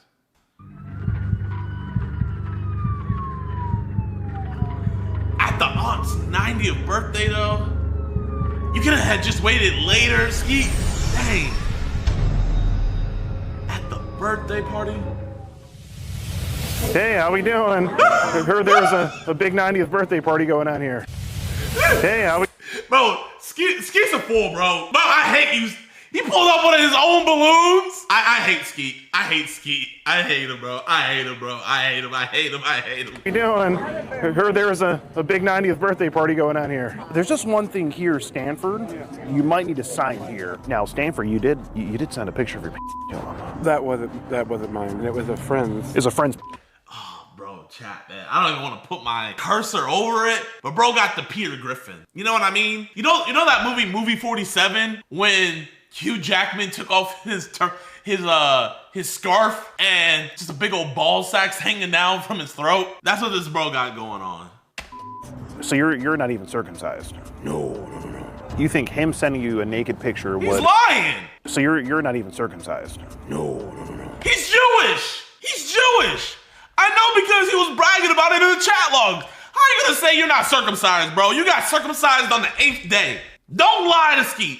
You think him sending you a naked picture would get him more confident with his body because Yes. would you give him like a reinforcement? Yes. And Do you think understand that. him taking a in the quite frankly would help him with that? Sir, it did me. Looks like the party shut down. Sorry for crashing your party. We really didn't mean to. I was very insecure when I was overweight. Was? Hey, I at least had weight loss surgery. You feel good to send a naked pic yet? I mean, I just sent them when I was that age. Stanford, we're gonna go to my car. Have a good one. Boy, even the cops are... What up, boys and girls? It's your boy, Skeet Hansen, back at it again. We literally just landed in St. Louis, Missouri. We are already up and at it, and we are on the way to Red Bud, Illinois, to catch our potential predator. This is him. His name is Stanford Kipping. He's from Red Bud, Illinois. He's been chatting online with who he thinks is a 15-year-old boy for some time now. Had a pretty graphic conversation, sent a picture of his he's been planning to meet up with this boy for a while now, but just last minute, just a little bit ago, he says, I can't meet up. Something came up with the family. We're going to get dinner right now at this restaurant, and then we're going to a casino. And he told us which restaurant he's going to, so we're heading there now, and we're hoping to catch him in front of his family before they leave to head to the casino. Worst case, he did also tell us the casino that he's going to. So one way or another, we're going to catch him. Now let's go over some of the things he says here. So this is his Threads profile, where he initially reached out to the decoy and started talking to him. He made a profile where he initially reached out to the decoy and started talking to him. He made a post here. He says, 38-year-old gay male looking for younger boy to love. Must be under 30. We know he likes them well under 30. A little too under 30. And he sends a pretty terrible looking image of himself. He just looks god-awful here. Yeah, within the conversation, the boy discloses he tries to find out where he lives. He asks if he can see the boy's. The boy says no. He asks if he can see his. He says he wants to kiss and grope and see where it goes. We do have a picture of his that he did send to the boy. And here he says, I would first take off your shirt and kiss your body while groping your, then would remove your pants and keep grabbing and kissing you. And then I'd put my hands inside your underwear and stroke your. Chat, like I said, man, this was our guy first. I have the chat logs. We chat, man, after the video, y'all want to go over the chat logs? I'm down if you guys are.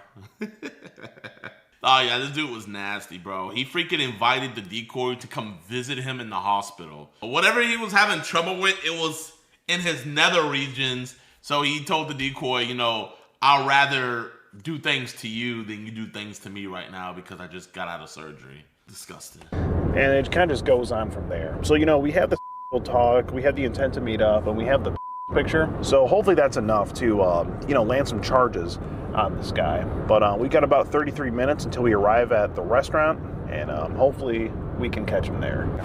All right, so slight change of plans. We actually missed him at the restaurant. We're now at the River City Hotel Casino, where he said, where Stanford said he's coming next, and he's actually with his family, his mom and a couple others. Now we did get intel that he parks in a handicap spot, so he should be arriving here the next 15 minutes or so. We're trying to locate where the handicap parking is and see him get out of his car. We also got intel that he is wearing looks like blue overalls and a dark blue shirt. All right, so we just got word that Stanford is almost here at the casino with his family. Should be any minute now until we can confront him about these messages. What's going on, boys and girls? Today is the second day of being out here in the St. Louis area. Still trying to get our boy, Stanford. We tried to get him at the casino last night, and we couldn't find him. Turns out, you know, we had a few fans come up to us and recognize us, and we showed them the guy's picture and said, hey, we're looking for this guy. Let us know if you see him. So we were looking for like 2 hours. Didn't see him. A couple hours after we left, I got a message on Instagram, and they were like, hey, he's at the burger place. And they sent me this freaking picture of him last night. I was sent this picture of him last night, stuffing his fat face with burgers, even though we just left a restaurant. I was so irritated. I didn't even think to look in the restaurant last night. But that's okay, because today, right now, he's told us he's going to attend his aunt's 90th birthday party. Hence why we have all these balloons in here. We just got these done. That's the big 9-0 balloons. So we're gonna literally just walk. Bro, Skeet's so lucky that him crashing the party like this didn't kill that woman. Because, bro, 90-year-olds, old people can't handle stress like that. So finding out, like, your nephew is a predator on your birthday? In and crash this party and asked to talk to Stanford about these messages that he's been sending to a year-old boy. We have also been informed that this is going to be a party of 25. Dang. He's going to get exposed in front of his entire family. You didn't know that before, did you? No. Got some of these things. Okay, we are just around the corner from this bar and grill restaurant where Auntie's 90th birthday party is going down.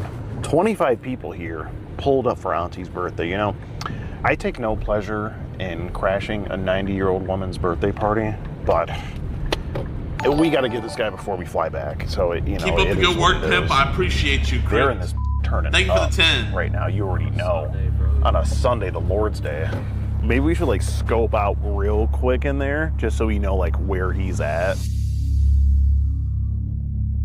But yeah, it's not 25 people, but there's a good amount of people. Like 10, I would say. They said they have the party of that. They're gonna be here all day. Yeah, they're gonna be, yeah. So like, yeah. There might be people coming and going. Yeah, for sure. Okay. Oh, excuse us. Just here for a party. Oh, these balloons are heavy. Thank you so much. Yep, the big 9-0. Here we go. Skeet's goated for this, bro.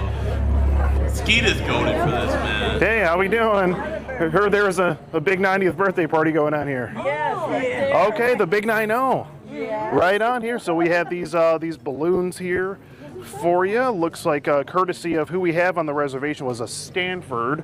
Actually ordered some balloons. I don't know where you guys want these. He already knows what's up. Yeah. Is there a Stanford here? I'm Stanford. Oh, you're Stanford. Oh, well, yeah. We have the delivery here for the balloons. We have the birthday gift here. We'll just sit those there. Those will work. Great. And yeah. We're just recording the fun time. Yeah, we just record everywhere we go when we do our drop-offs and whatnot. And there's... Bro, chat, man, like, oh my God. I got crazy secondhand embarrassment. Bro, Ski got it, bro. He got it, man. Ski got it, bro. He got it, man. He got it. He got it. He got it. He got it. He got it, bro. You took it. Alex is the best preg catcher. Skeet makes the best preg content, man. He got it. I'll give it to him, bro. Full birthday bag, whenever you want to get to it. So it looks like you guys are having a good time anyway. So yeah. How does it feel being the big 9-0? Oh, great. Feels great. But hey, you know, between everyone here, you're celebrating your 21st, right? Go ahead. And he's already on his phone deleting stuff. Whoa. He's trying to delete stuff. Thank you for ordering from us. We do appreciate that. All right. Yeah, absolutely. Yeah, that's what I have. I have Stanford Kipping the Third. It looks like the whole name is spelled out here. He's deleted. So that'd be him. Okay, great. So we got that there. So I see you guys already have the big 9-0 there, but we just figured we'd drop off some more balloons for you. Happy birthday! Happy birthday! In front of Skeet. And there's just you might need to sign here. Could I show you this over here? Yeah, just right over here. Okay, so I also did have to just have a word with you about just some messages. Yeah. So this would be something you sent to him. Okay. Yeah. And it's like that. I'm talking to him. Yeah. You're talking to him. Mm-hmm. You told he was. Right? Yeah, I was just talking to him about. He wanted me to meet, but he wanted me to meet him, but I keep saying I can't. I'm just wanted to talk to him and make sure he was like. What if you sent him like a picture of his balls and Skeet's like, so why did you send him a picture of your balls? And then he's just like, those aren't my balls, that's my chin. And then Skeet's just like, oh, yeah, you're right. That is your chin. You know, okay. He said he was gay and did say that, having problems in school and stuff. And I was just trying to help. You're trying to help him. I understand because I was that way at school too. Okay, you're saying like you were gay in school? Yeah. Okay. And I understand, how hard it is to deal with bullies and kids and stuff. It can't. But I never had any intention of meeting him. I just keep telling him I can't meet him. I got stuff to do. It's fair enough. No, it can't be. No, Stanford, we're actually a couple friends of the family. Okay, I can stop texting him. Well, I'm going to tell you, This is my good friend Chet. This is he's his uncle. Okay. I'll stop texting. We got the messages from his dad. Okay, I can stop texting. That's fine. Okay, but I had to just go over this with you. Do you think we could? Do you want to just step outside for a second? Okay, and just go over it. Okay. Just got some just stuff to go over with the order here. And I just didn't want to air all that out in front of your family and whatnot. So I said I was going to block him because I just don't. Okay, because we did pull up your. Okay, because you were talking to him last night. Yeah, he said he asked me about meeting up, and I said I couldn't because I went to River City, and I said I can't today because I have a family party. I just and he told him you were right. You go to the casino. You said you had this to do today. Yeah. Was there a point where you were gonna actually plan to actually meet him? No, I kept saying I wanted to meet him, but I know that's not a good thing to do. Right. So bro, whoever's edited this video, just blur his chin the whole video, okay? Blur his chin the whole video, man. I don't want to get this video, strike down for sexual content. You know what I mean? Like, Skeet, he went too far in not blurring. He should have already done that. Up, and I said I couldn't because I went to River City, and I said I can't today because I have a family party. I just and he told him you were right. You go to the plan. Good thing to do. Right. So why do you think it's not a good thing? Oh, because he's one. Yeah. And I just wanted to talk to him and trying to help him because he kept saying he's having problems. Okay. In school. Like just being homosexual and whatnot. Yeah, that's something he's talked about with his dad, and he didn't take too kindly of it. So, he's not he's a little insecure about coming out. We know that much. We're trying to help him through it. But now, Stanford, you did send a picture of your to him. That wasn't mine. It wasn't yours? Trust me, no. I had Whose was it? I just had surgery. You just I told you, Chad. I told you. That's why we couldn't catch him because he was in the hospital. I don't know what he did down there, but he had some type of surgery. That surgery? Yeah, I had a big. Is it someone else's? It was my. No, it was. Okay. It was not mine. It was a friend's. It's a friend's. That I have on my phone. How'd you get a picture of your friend's? Well, me and my friends have a group text where we send each other pics all the time, just for fun. What? So it's like a. Chat. Do you guys have a group chat? Do you guys have a group chat where you guys send pictures of y'all's eggplants to each other just for fun with your friends? Like, bro, I get that he's gay, but when I say this is not a shot at the gay community, but that's not gay. That's gay. You get what I'm saying? You got a group chat where you and your friends send glizzy pics for each other for fun, bro. No, you're not gay, bro. You are gay. Pic exchange group chat. Okay, and this is something that's common in the gay community, or I don't know. I don't indulge. Yes. So, okay, understood. No judging there, It's a common thing in the gay community. So this here is. Chat. My homosexuals out there. Is this a common thing in the gay community? Can we get some leakers? Bro's just lying. So what's that? As a lesbian, yes it is. No. This is to the bros. A gay man, no. It's so fun, JiDion. What? What? It's so fun? What do you mean it's so fun? So that's your friends, not yours. No, that's not mine. Okay. No. Okay, guy. Because it looks like it was sent live on Instagram. No, I had just had surgery. I had a 50-pound lymphedema down there. I see. I had it cut off and everything's reconstructed, so mine. Okay, look so like you're that. so you're not even circumcised. No. Okay, so this definitely No, can't. I'm not circumcised. No. Definitely can't be your. No, for sir. No That's way at all. not me. Okay, I see. But why even send that to him? Sorry, can we step over here a little bit because I can hear with the music. I did because he asked I guess just from years of being that when I was that young. Yeah. Okay. I had 24-year-old, 25-year-olds sending me pictures and stuff like that. Okay, when you were. Yeah. How were they sending it to you? Back in the day, it was like MySpace and Facebook and all that. And you're how old? 38. I'm 38 now. Oh, yeah, so you were around in the prime MySpace days. I remember those days. But to confirm, this would be a picture. What do you mean you remember those days? That's me in bed, yeah. It's you in bed. Okay. I was just laying there, yeah. Okay. And yeah, you're from Redbud. Yeah. Now, you asked him if you could see a picture of his. So how would that help you help him? Like you were trying to say before. You said you're trying to help him, right? Well, because he said that when we were talking before on Instagram, when he was insecure about being gay, he was insecure about his body, the way it looked at. Okay. I understand that because when I was the same way, you know, because I was overweight. Okay. So I had more problems than he does because being overweight, you know, and all that kind of stuff, your body looks gross and all that. You think. Okay. And so, but he never did. I know, And but why? I understand that, and I said, Yeah. I understand that. I sent him the picture that wasn't mine. I understand, but why ask him for a picture of his?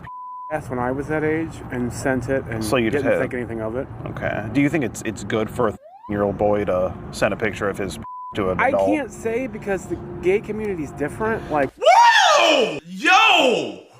I can't say because the gay community is different. Are they, you guys play by different rules or something? What?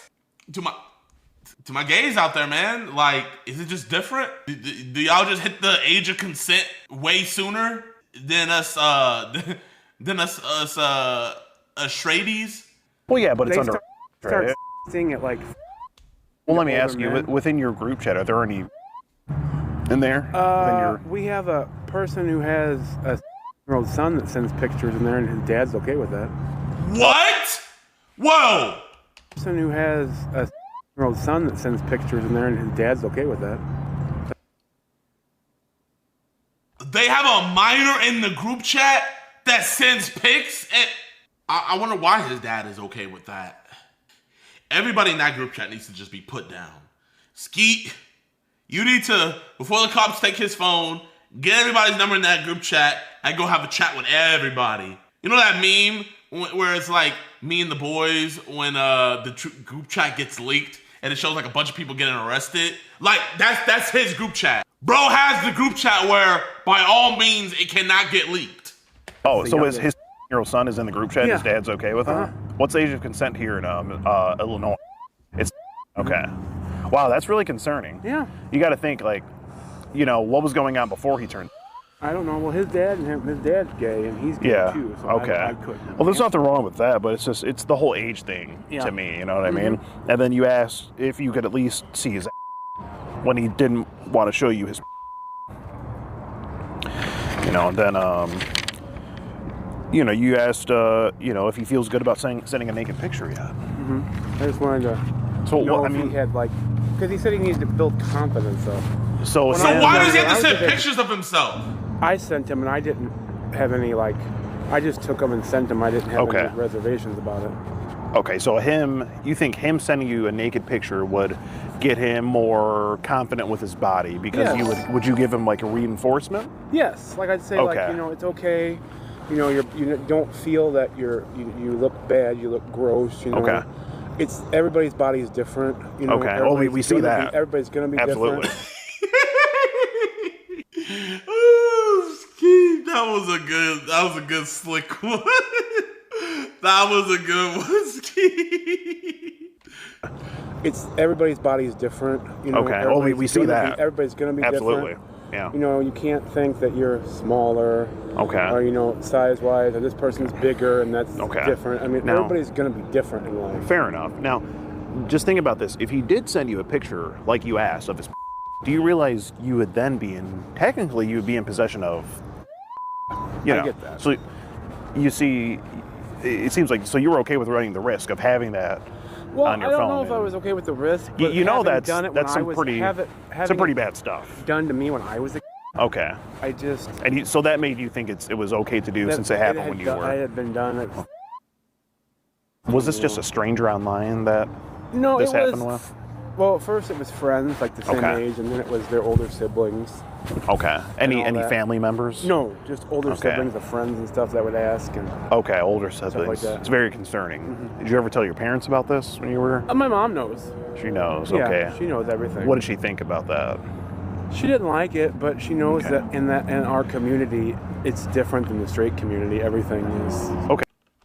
Fair. over sexualized and over hyperbolized. Fair. Everything compared to the straight community. You know what? I'm gonna keep it a buck, man. You know, I think whoredom in any community is disgusting, right? Whoredom in any community is disgusting. I do think that there is parts of the gay community that do promote promiscuity and stuff like that. I'm of the belief, man, like, you know, if you rock that way, but you know, you're like a normal person, you know? That's way better for society than a promiscuous gay man, because a promiscuous straight man or promiscuous straight woman is just as detrimental to society, you know? It all is. All of it is just as detrimental to society. But the fact that he's trying to say that promiscuity in the gay community allows for minors included, no. Yeah, no, it don't rock like that. It don't rock like that, bro. You know, it don't rock like bro's yapping. What would your mom think of this information coming out about you? Well, she knows talking that, to a year-old boy online. She knows that I talk to some of the young, because I do volunteer and stuff with the young about that are gay and stuff like that. Where do you do that at? I do it online. Oh, online. Okay. And how old are they? They range from up to 18. And this like is a teen hotline. How did you gain access to this? It's a teen hotline. It's a hotline, so they can call in and say. They call in and say, I have these problems. You know, I'm feeling bad about my body, or I'm being bullied at school. That's because horrible. I'm gay and stuff like that. And we talk to them and make sure they're. So you get some groomed kids all day. During any of those phone calls on the hotline, at any point are you asking them to send pictures of their to you, or talking to certain them? Ones besides me, like after they get off, they continue talking. Okay. And there's people that have sent pictures. Whoa!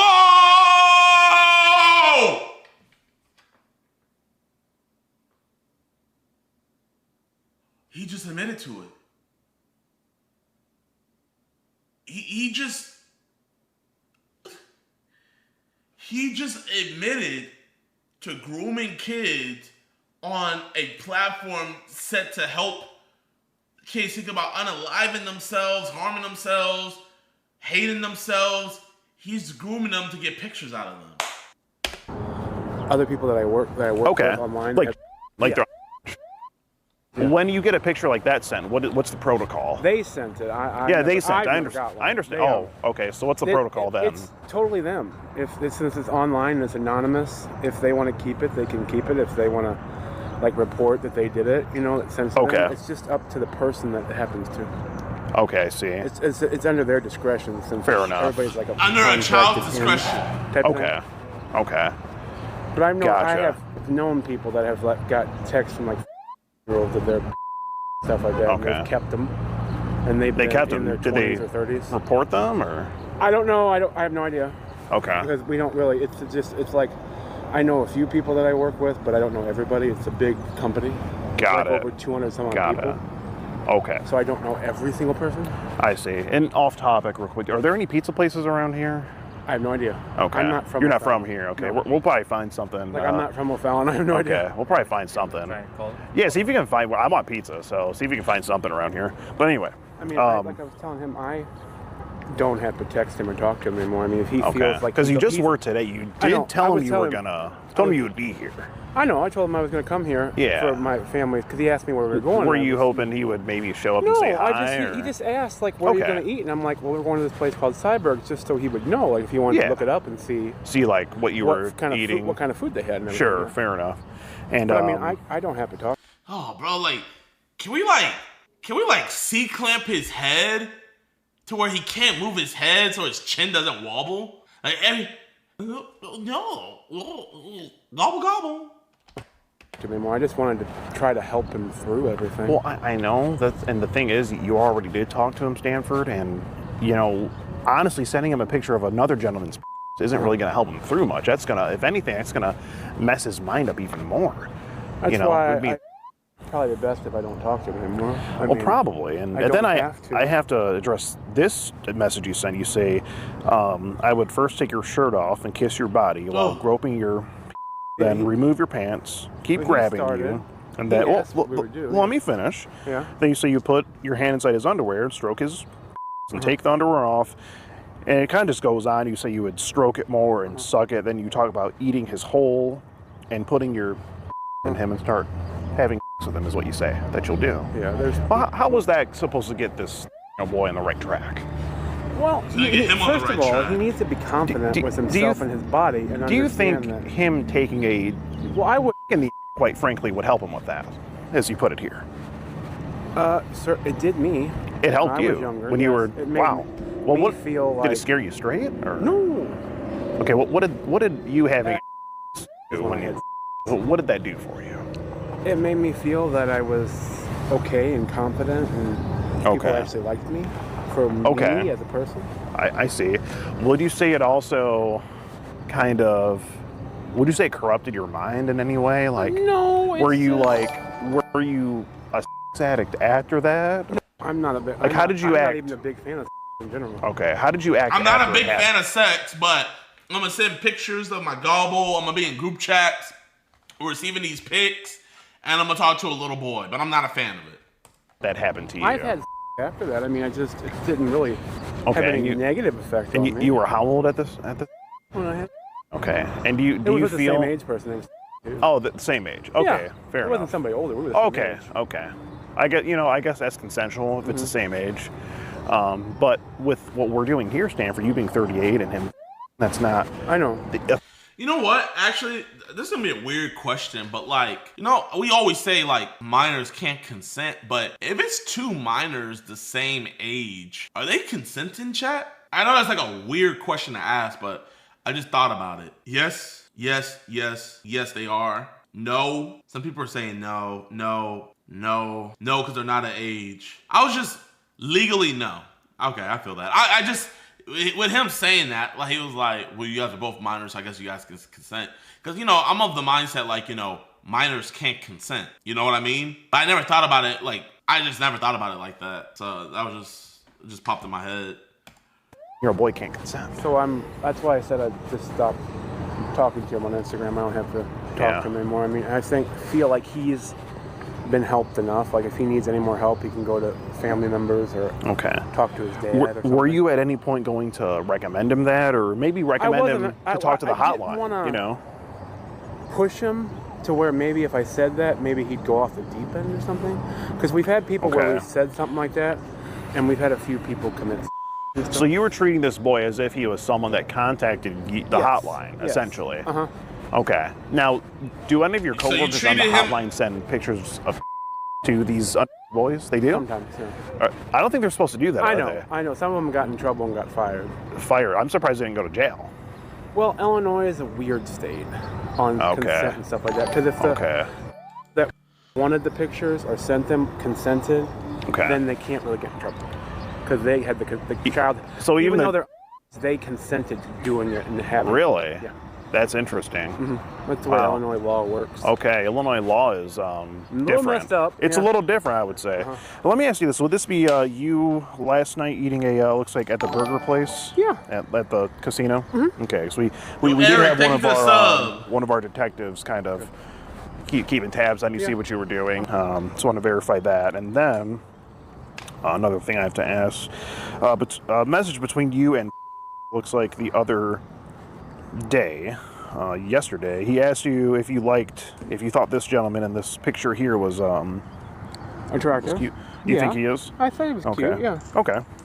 Is that someone that you would I mean, I'm not a big fan of country boys. Not a big fan of country boys? Because I grew up in the country, and I grew up on a farm, so I'm not a big fan of them. But I think he was cute. Okay, but you think you would like maybe give him a white swipe on Grindr? Okay. I'm not a big fan. Do you think he's hot? I think he's cute. I didn't even see that first. Yo, Skeet, man. It looks like you're trying to Skeet a predator. What's up, bro? Country boys. Not a big fan of country boys? Because I grew up in the country, and I grew up on a farm, so I'm not a big fan of them. But I think he was cute. Okay, but you think you would like maybe give him a white swipe on Grindr, or give him a tap on Grindr at least? No, because I don't use Grindr. Oh, okay. But if it's say you did. If you were on a dating app, sure, like Tinder or something, I'd swipe to say he was cute. Yeah. Okay, fair enough. But I mean, I don't. That's not my type. Like, I don't like country boys. Is it? It's not because he's black. No. It's just because he's a little country. Yeah. Okay. I'm not a big fan of fair the whole enough. country. Growing up on a farm is. Okay, I get it. Because you know that that's all I grew up with. You do know that this is actually a picture of me from a while ago. Oh, is it really? That's me. Yeah. I did not know that. Yeah. No, knows. I'm like his god uncle, pretty much. So. Okay, can I get a picture with him? Picture with who? My family. Oh, I mean, yeah, sure. I just wanted to still wrap up here. We're just wrapping up on the thing, the gift and everything. Yeah, there was like there was a. Okay, well, they want to get a picture. Okay, give me a second. Yeah, there was just a payment discrepancy issue. We'll just, we'll just go with that. So yeah, but like I said, I don't have to talk to him anymore. That's fine. I feel like you guys have him. Bro, he would be amazing at sneaking in snacks to the movie theater. Like, bro, man, he has like he could hide a Hershey bar under his chin. I mean, yeah, the snacks would smell funny after, but like you could get the snacks in. Well and told, just make sure he's okay. I mean, well, yeah, but then the thing is, what are we gonna do about you? I'm fine. Because are you I was sure? the only person because he's the only. Because Stanford, what are the odds of you going on Threads again or Instagram and chatting up another year-old boy and sending him this kind of stuff? I just when he messaged me, he reminded me of a friend I had back in the day that committed. That's why. Okay. Okay. I had a friend. Did you find that you sending a picture of a to that friend helped him not commit? Yeah, because that was the person that I lost my virginity to. Okay. He committed not because he was gay, but he overdosed. He overdosed on drugs because his dad kicked him out when he found out he was gay and everything. Okay, I see. That's a sad story. Yeah. Well, yeah, I'm coming. I'm coming right now. Okay. Okay. Okay. Well, the thing is, the picture will be out here in a minute. Yeah. And is the conversation still? It's still on your phone? I just Stanford? blocked him and deleted it. You just blocked him. Okay. Right inside, I saw that. Can we finish the I knew when he was on there. He blocked him. Oh, you know he's not running out of here. He's definitely not. He's easy to spot.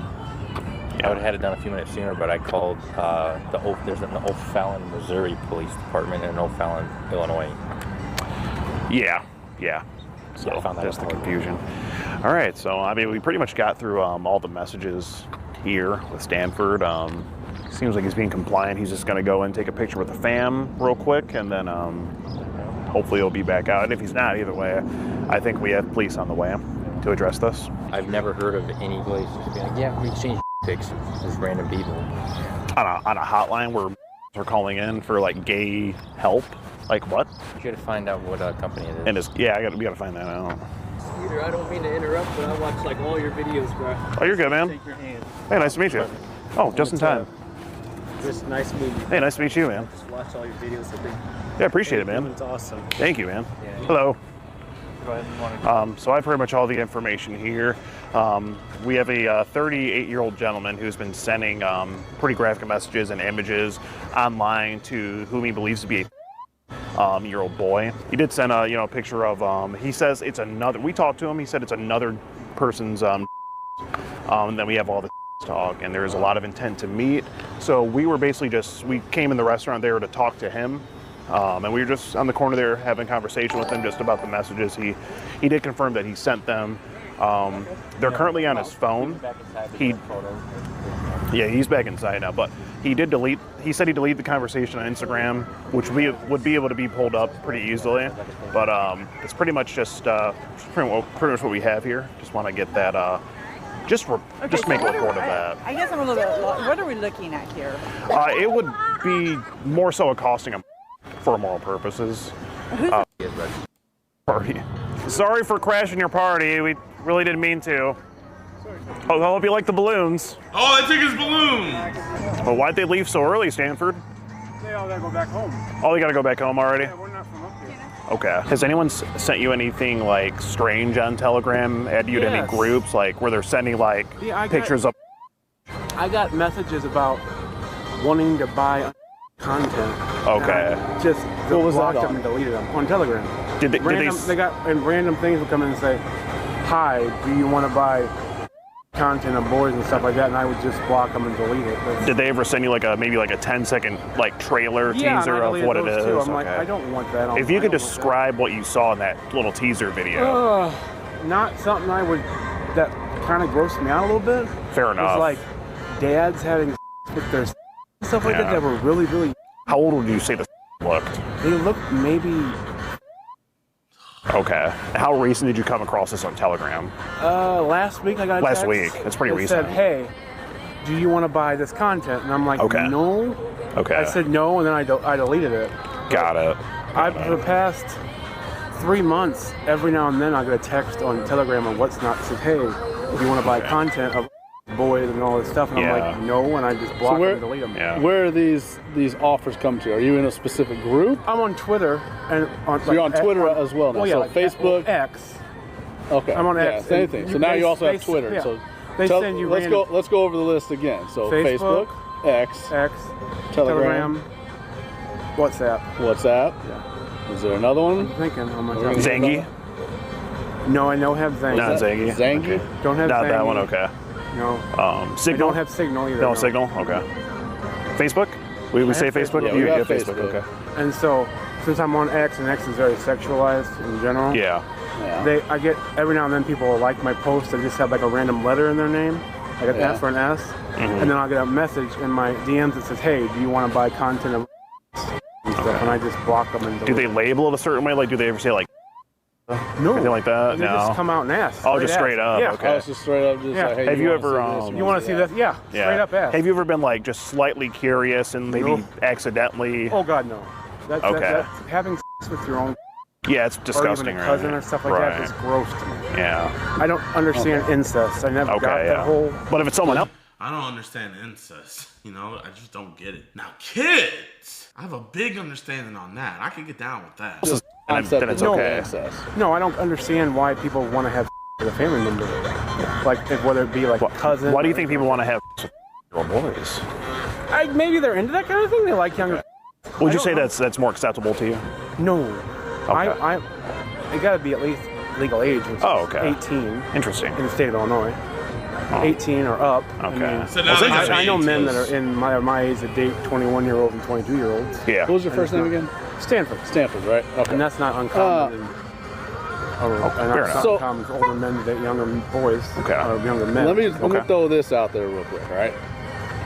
Look, a lot of these messages, you are initiating a lot of these conversations, a lot of these different actions. Yeah. That's the way. Bro, who is this? Is this Kesha?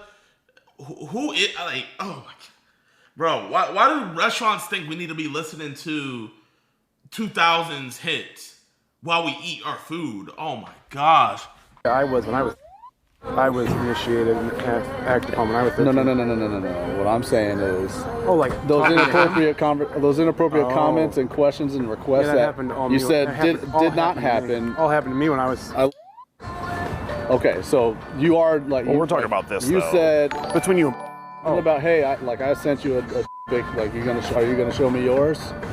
That's just a normal thing, like in the community, like gay community in general. I told them I have a thread with friends. Can we at least admit that that's not a normal kind of comment to make to a 13-year-old?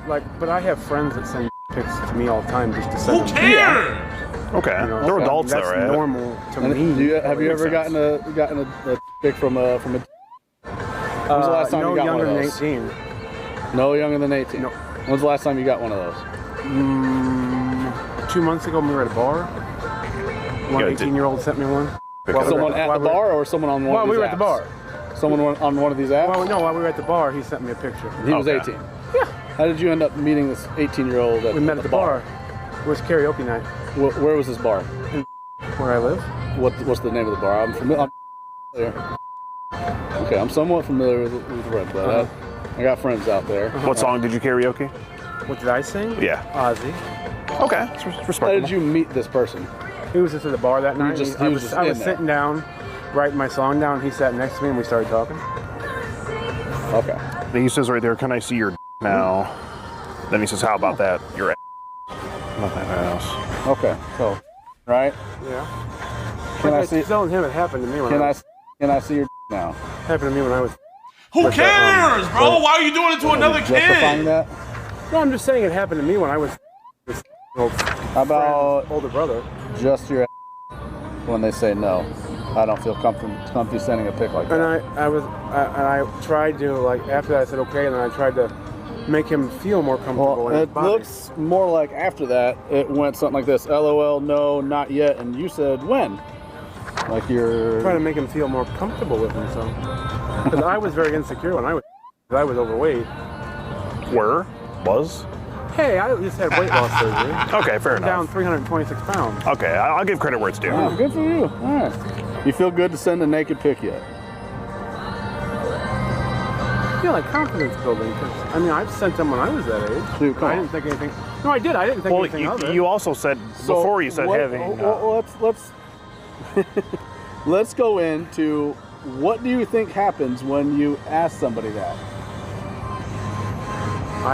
You ask somebody that, and most of the time, the people that you talk to send you a picture, and you send one of them back and forth. That's what usually happens. So at that point, you would be receiving, you know. Yeah, at that point you would be saying. Yeah, I get what you're saying there. Yeah. Right. I mean, so you essentially were asking for. It happens. For. Oh yes. So you are. I've asking, been a victim before. Yeah. Yeah. So now. Now you're asking. I was asking, but I was trying to help him feel more comfortable too. By asking for a nude photo of a. Correct. When I was.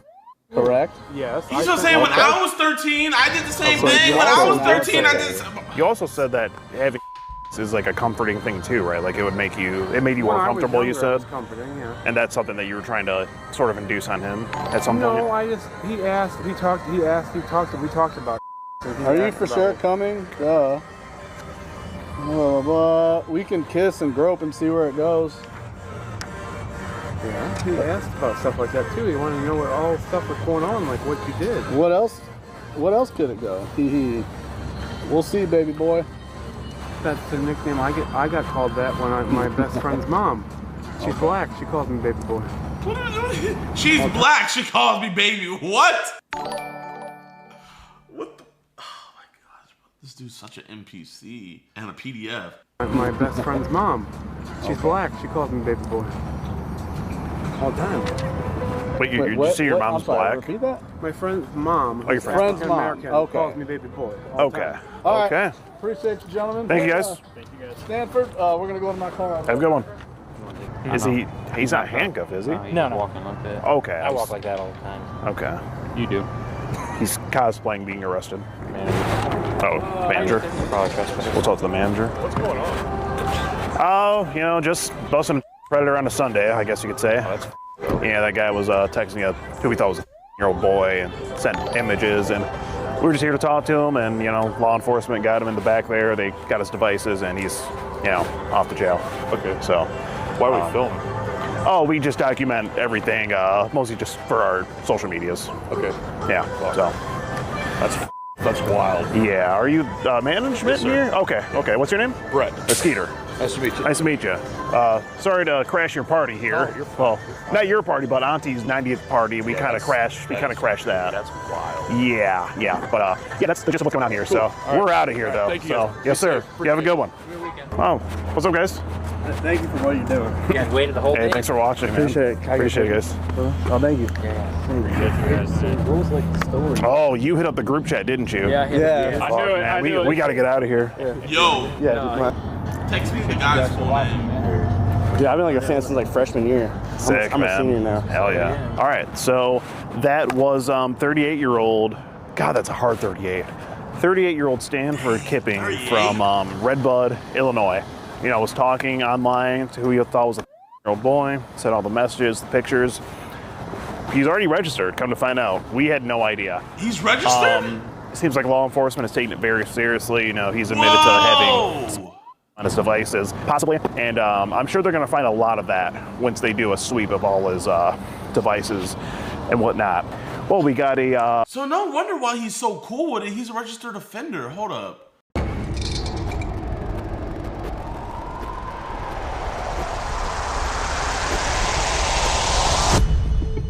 And we're about to catch Caleb. This dude is absolutely disgusting. How you doing, my man? Hey, JiDion. Are you like actually a fan, or you just know who I am? I know of you. I've seen your content before, yeah. What kind of content you seen? This stuff. I was never gonna do anything. I know what I said. It's not only what you said, Caleb. It's what you said. I know. I know. And this is a big mistake. I appreciate your conversation, but I'm gonna head home. You're gonna head home. It's all about accountability. If you stay here and we talk here, I won't go to your house.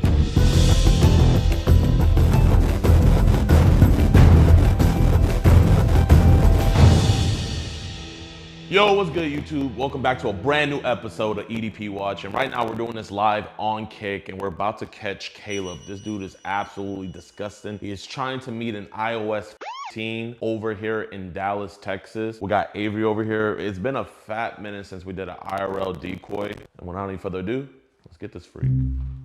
Hey Laura, I just want to be upfront with you that I'm not looking for anything serious. Just a casual hookup. Okay, sure. How old are you? I'm 25. I'm young. I don't know if you care, lol. Nah, I don't. TBH, I kinda like it more. Okay, bet, cause I'm 15. So you were born in 2011? Yes, I'm a virgin. Is that okay with you? Absolutely. Do you have somewhere we could go? Yeah, I'm in Burleson. What would you do when you get here? We can start slow with some kissing and touching. I want to grab your grip your and rub your kitty. Oh my, what happens after that? We might have to use lube because you're gonna be tight. But I'll try to get you nice and wet from eating your and try to get you a little looser from you, baby. Don't worry. I'm gonna make sure that is dripping wet. This one's a little rushed, chat, but we're still gonna get it in. He's here. Oh, good to see you. Good to see you. Thank you. What'd you get? I got you the Reese's and the Coke Zero you wanted. Oh, thank you. What else do you have today? I have work later. Do you want to watch a show? We can. Should we come out now, Trap? Hey, Caleb. How you doing, man? Oh. Hey, JiDion. What's up? Do you have any weapons or anything? Nah, man. Listen, I would rather have this conversation here instead of at your job, so. Okay. Hey, man. Appreciate you.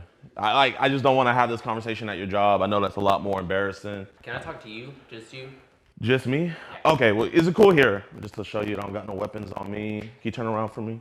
Is it cool if I pat you down? Totally your decision. Just my keys. Are you like actually a fan or you just know who I am? I know of you. I've seen know your of me? content before, yeah. What kind of content you seen? I've seen this stuff. I've seen your funny videos too. Listen, you're 25, right? I'm gonna go home, man. You're gonna go home? Yeah. Okay. I mean, I don't want to come to your... Do you want your parents to know about this, man? No, man. I just... Like... I wasn't gonna do anything. I understand. Like, the whole reason, I would much rather talk to you here than go to your job or go to your parents' house. You know what I mean? Listen, I can't control you. I'm not gonna keep you here, but I would rather talk to you. You say you want to talk to me alone. Can we just talk maybe without that, please? Okay. Y'all just step over there just for a second. It's okay. I trust Caleb. I don't think he's gonna do anything to hurt me, right? No. Okay. So Caleb. No, I know. I shouldn't be here. I need to go home. I was never gonna do anything. I know what I said. It's not only what you said, Caleb, it's what you sent. Yeah, I know. Send some... I know. I know. And this is a big mistake. I need to rectify my life and get it together. This is never, ever going to happen again. But... I know what you're going to tell me. me. Here, Caleb, if we're going to have a conversation, you can't, I'm not going to interrupt you. You can't interrupt me. You feel me? You can't say that this is a mistake. A mistake is when you do something by accident. I know. You know what? You didn't accidentally show up here. I know. You didn't accidentally talk to her. It's not even the problem that you talked to her. It's the fact that you kept on talking to her. Yeah. You know what I mean? No, I get that. 100%. So, I mean, from everything I saw, you have a good life, man. Yeah. I mean, I don't know how your family works and everything, but it looks like your family loves you and supports you. Yeah. If you got a good job, like, bro, you're going to clock in a couple hours. Yeah. I'm going to be real, man. We're both men. This was a quickie. Yeah. You know what I mean? Now, maybe if you said you were going to spend the night and just, maybe, maybe it's just like, hey, watch a movie and then I might go home. But I know I'm not going over to somebody's house before I go to work. Sorry. No, you're good, man. You're good. Back problems. No, you're good, man. You're good. What came over you, man? Why did we do this today? I don't know, man. I don't have a clear answer. I just need to reevaluate a lot of things in my head. I've been going to therapy. There's a lot of crazy shit that's been happening in my life recently. I won't lie to you. A lot of deaths, a lot of fucked up shit, and I'm trying to get better. My neighbor, I called him Uncle Gus my whole life. He died this morning. Jesus. Sorry about that. I get when you lose people in life, it shambles things up, but, we can't let our life affect other people's life. Yeah, no, you're right. And that's exactly what you're doing, man. Yeah. I appreciate your conversation, man. I'm gonna head home. You're gonna head home? Okay. Well, we didn't finish the conversation. It's all about accountability. No, I know.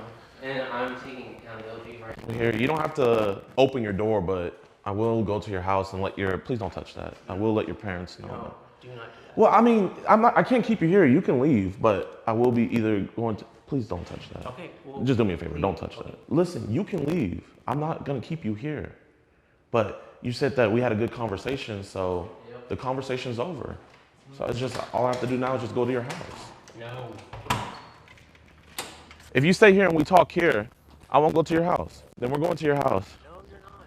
Get his license plate. We're gonna.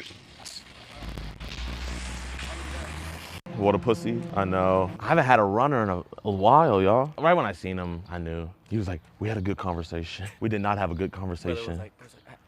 I know. So he left when he found out that we were on the way, is that correct? Yes, ma'am. Yeah, we know his full name. We got his license plate, and we also have his address. Oh, there's a drone. Did you guys send a drone up in the air? Yeah, that's us. Oh, wow. Yeah, it's a white Kia Optima. I'm not gonna even lie. Like, he looks like the type of dude to kill himself. Hopefully that's not the case, but Caleb, if you are watching stream, might as well turn yourself in, man. Chat, this is his Instagram right here. I think he deactivated. So the guy, his name is Caleb. He had just came here to meet what he thought was a 15-year-old girl. When I came out to come talk to him, immediately knew who I was. He was like, oh, I know what I did was wrong. And then eventually he just got up, got in his car and sped off. So he was coming to meet you. Yeah. Did he have anything with him? He bought here, you can come inside. He bought a Coke Zero and he brought some Reese's Pieces. So this is all the stuff that he brought. Let me see the text. Yes, sir. So this is where it all started. Why did MrBeast run off? I thought he kind of looked like Destiny. Right now we have contact with the young man. Oh, you found him? Yes. Awesome. They had that drone up. They had a UAV. Said, I want to grab your butt, your boobs, and rub that pussy. Are you still a virgin? I've had raw sex where I came inside the girl a few times. She was on birth control. She was freaked out. By freaked out, I mean crazy horny. Oh, thanks for clarifying. I thought like she was like, oh.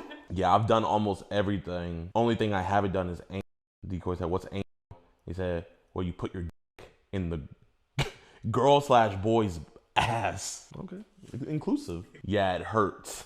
Hey, how do you know it hurts? And I think we have everything we need. Like I said, we have enough probable cause right now to make the arrest. We're gonna write it up. Awesome. We're gonna apply for a search warrant. Did he talk about candy and soda in the chat? I remember the decoy was telling me that he was saying, do you want anything? Okay. But then that just shows intent. So yeah, so the decoy said Reese's and Coke Zero. Perfect. Man, Reese's, Coke Zero. That's awesome. I was just coming to say appreciate you guys. My man. Man, when you think about a cop, like, you're like the idea. We have a saying that criminals have to get lucky every time. We just got to get lucky once. Yeah. That was my one lucky one. Oh, did you get him? So there was a white car on the service road. I'm like passing this intersection. Yeah. Coming on the bridge, and I just happened to see a white car. Really? I don't know, 4 or 5 miles on the highway, got it. So. Oh, awesome.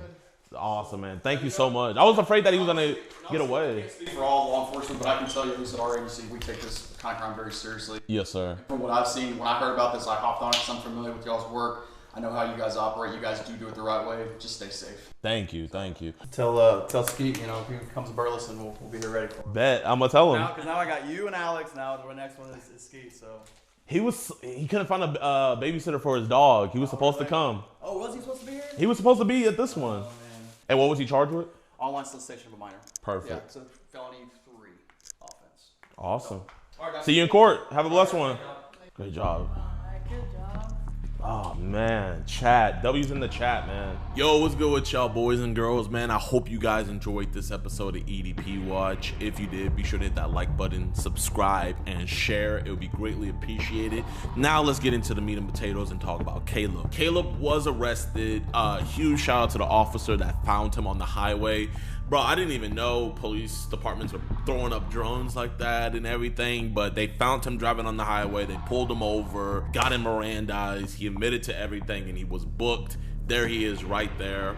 That's his mug shot. And also, one of my editors, his friend, worked with him at the restaurant, and Caleb had a girlfriend. Caleb has a girlfriend. They live together, and he's out here actually meeting up with minors. So it's just a sad situation all the way around, but I'm just so happy that me and my team were able to get him and get him behind bars, man, because the fact that he was willing to throw all of that away for a kid just shows how deranged and how sick this dude really is. But yeah, y'all, I really do appreciate all the love and support. Just be sure to hit that like button, leave a comment on what you thought was your favorite part or interesting or whatever, man. It would just be greatly appreciated. And without any further ado, I'll see you guys in the next episode. I'm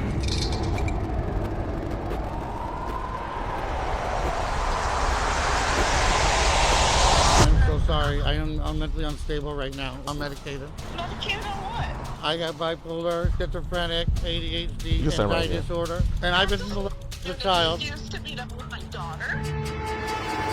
And we have multiple convictions here in the state of Illinois. You all right? No. I'm mentally not stable right now. So do the thoughts make you like to talk to little kids? Not particularly. I usually talk to adults, but once in a while, yeah.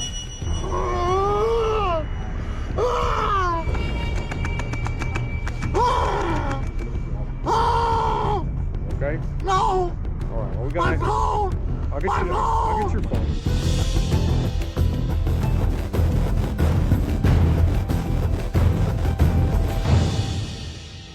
Yo, what's good, YouTube, man? Before we get into today's prank catch, man, I just want to let you guys know that we're going to be doing a giveaway on this video.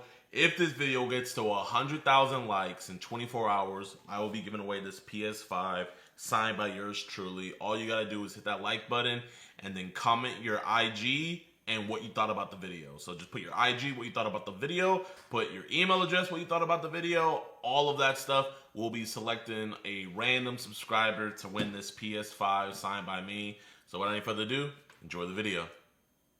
All right, what's good, YouTube, man? Welcome back to a brand new episode of EDP Watch. Today, we are catching Stefan. This dude is absolutely disgusting because he wanted iOS 13, 12, 5, and 3. But we had also a 1 on the table, but he said iOS 1 was just too much. But this dude is literally disgusting. He is part of the Latter-day Saints missionary, and he was supposed to meet our decoys, but he ended up blocking the decoy last minute because apparently one of his friends got arrested for doing this exact same thing. So after he canceled on our other decoy, I guess he still wanted to hang out with somebody. So he hit up our adult decoy and asked her to hang out today. So not only does our adult decoy have to go and pick him up, but she also has to pay for his meal. So this dude is just a great guy, man. You know, if they don't do anything out here in Lake County, Illinois, you know, then you guys can take care of him. Ladies, he is single and ready to mingle. But without any further ado, let's catch this freak. Are you coming? Sorry, I was like, I don't know if you can see me or not. How are you? All right, girl. What? I'm all right. Yeah? Yeah. Good. I'll give you a hug when we get out of the car. I know. It's kind of hard to do. I know. How have you been today? Tired. Tired? Why is that? Just trying to get some shit around the house done. Oh, I am starving. I don't know about you. I can eat. I can always eat. So do you work or anything? No. I'm going back to school. Oh, for real? For what? Hospitality. Hospitality? That's pretty cool. Let's see if I can park here. This car's kind of big. Oh, perfect. They're here.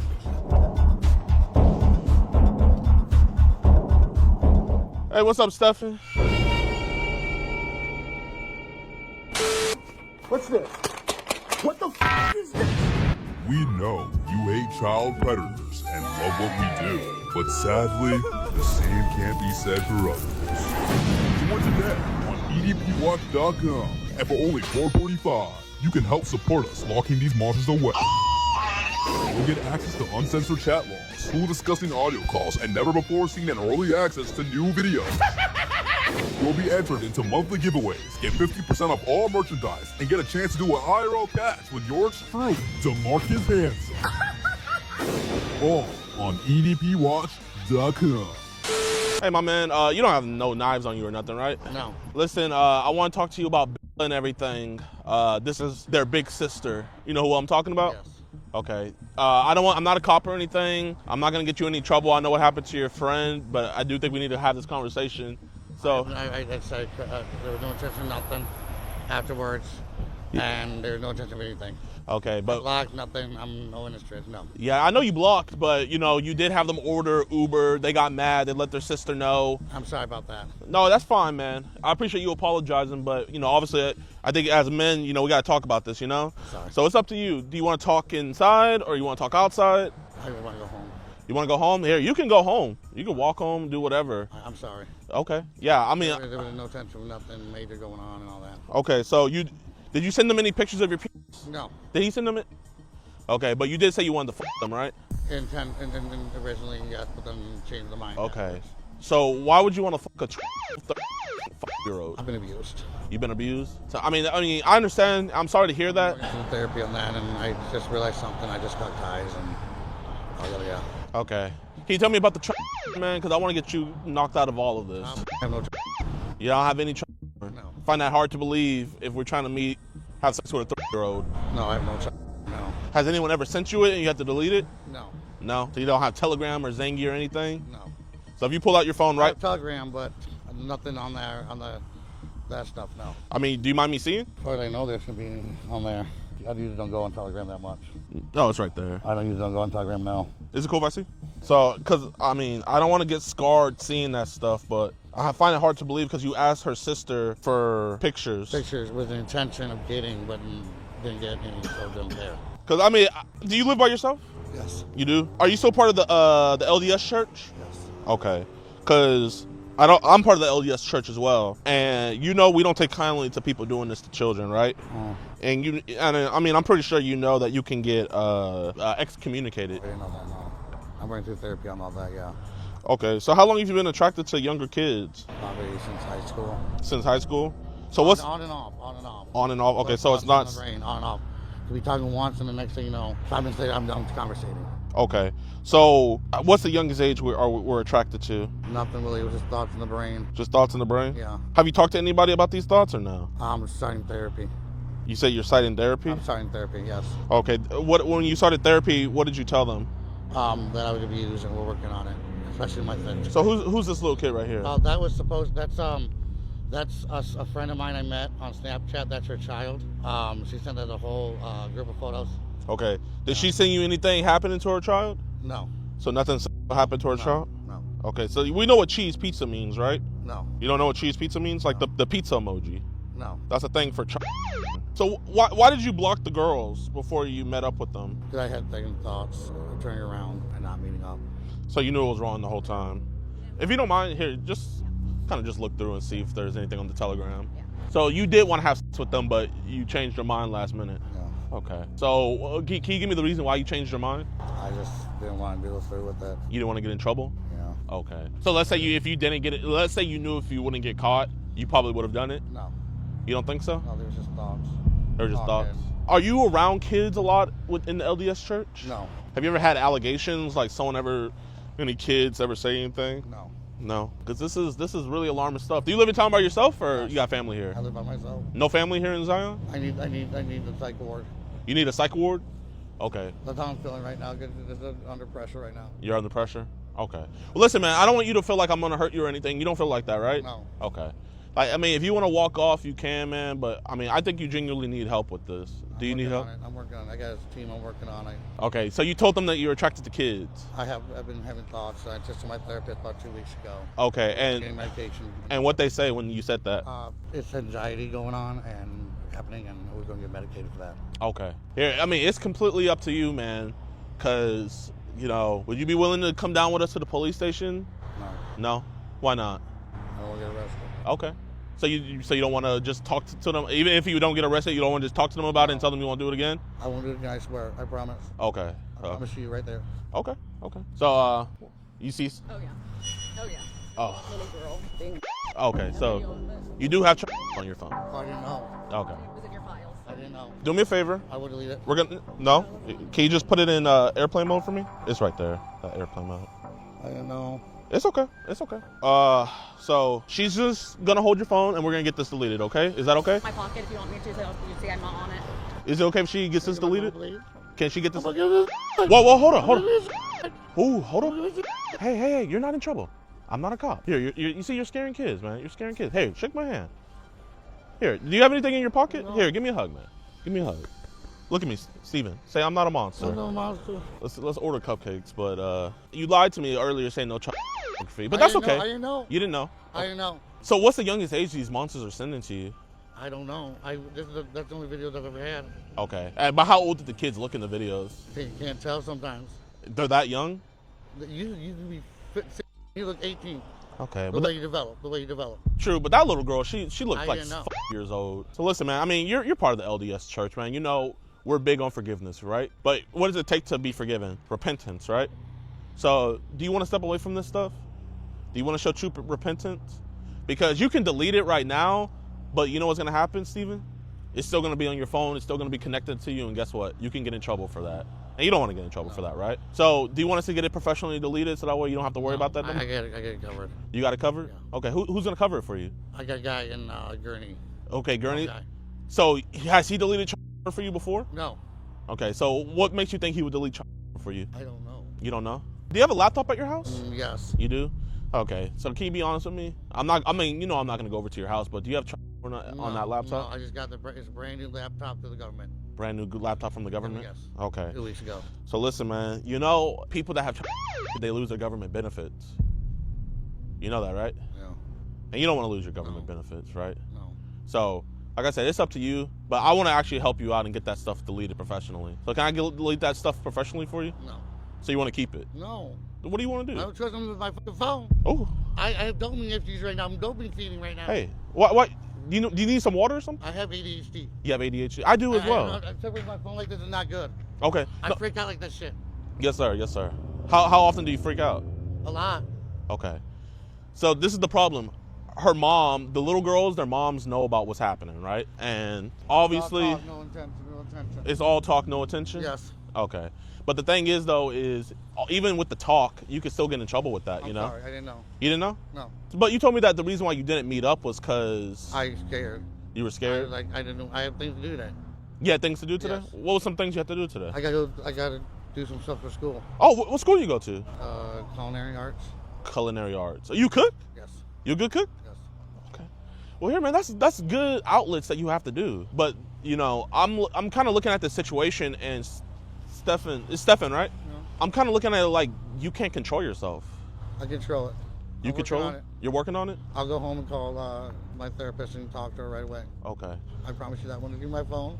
Yeah, I mean, you could go and get it, but one thing I want to ask is the mom wants to talk to you. Do you want to talk to the mom? I want to say, no, I'm sorry. Huh? You want to tell her you're sorry? Person, no. I don't want to. No, I just want to say I'm sorry, that's all. Okay, I could call the mom and let you talk to her and apologize. I don't want to talk, no. Well, she said that if you didn't talk to her, that she was going to call the cops. Okay, I'll talk. I mean, it's up to you. I'll talk. You'll talk. Avoid the cops, yes. I'm going to call her mom. No, you get my phone. Yeah. With that, we're just going to set it on the ground for right now, okay? But we won't touch it either. I can't let my phone be away from me. We'll just set it on the ground. Is that okay? It'll just be right there on the ground. Okay. I gotta go home. I gotta pee. I gotta go home. You gotta go home? Well, the restroom in there. I gotta take my meds. Do you need a ride to your house? I can take an Uber. You can take an Uber? I can take an Uber. Okay. Well, here, listen. I'm gonna be honest with you, man. If you leave before we're done talking, I'm gonna call the police. So I would appreciate you staying, but obviously you can leave. Okay, well, okay, yes. So here's the mom. Father. Ma'am, I'm so sorry. I didn't mean to. There was no intention to do anything to your daughter or meet up. I'm so sorry. Can you also apologize to her about the feeling? I am so sorry about the whoever it is. I am so sorry. No, I need more than that. I'm so sorry. I'm mentally unstable right now. Really, I'm mentally unstable. I'm medicated. Medicated on what?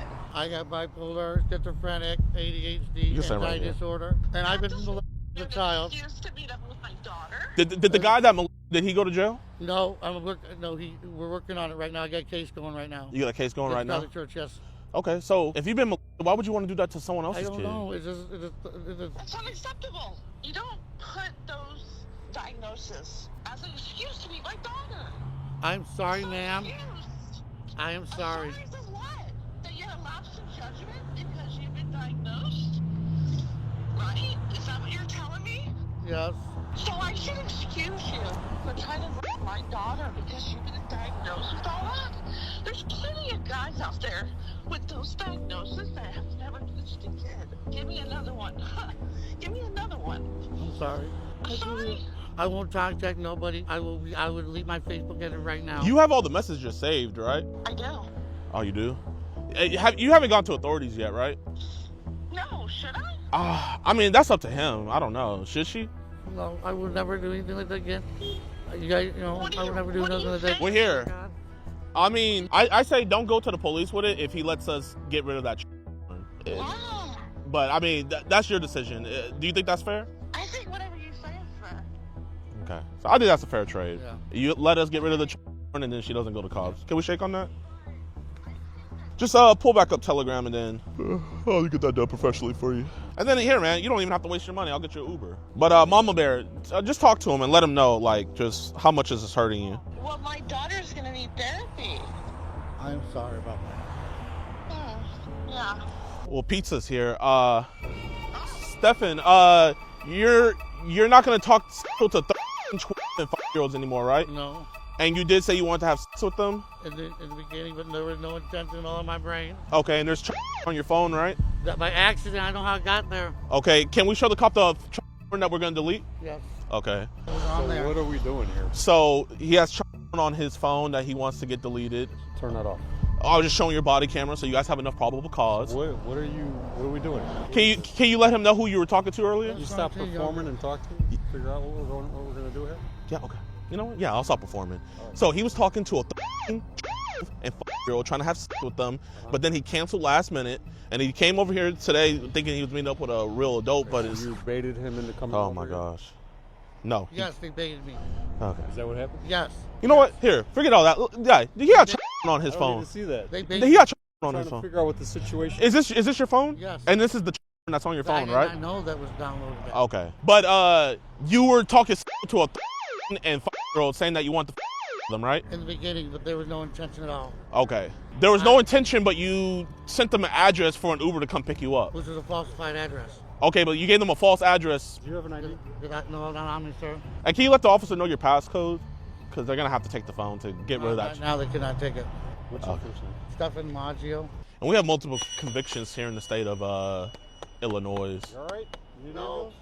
I'm mentally not stable right now. All right, why don't you have a seat?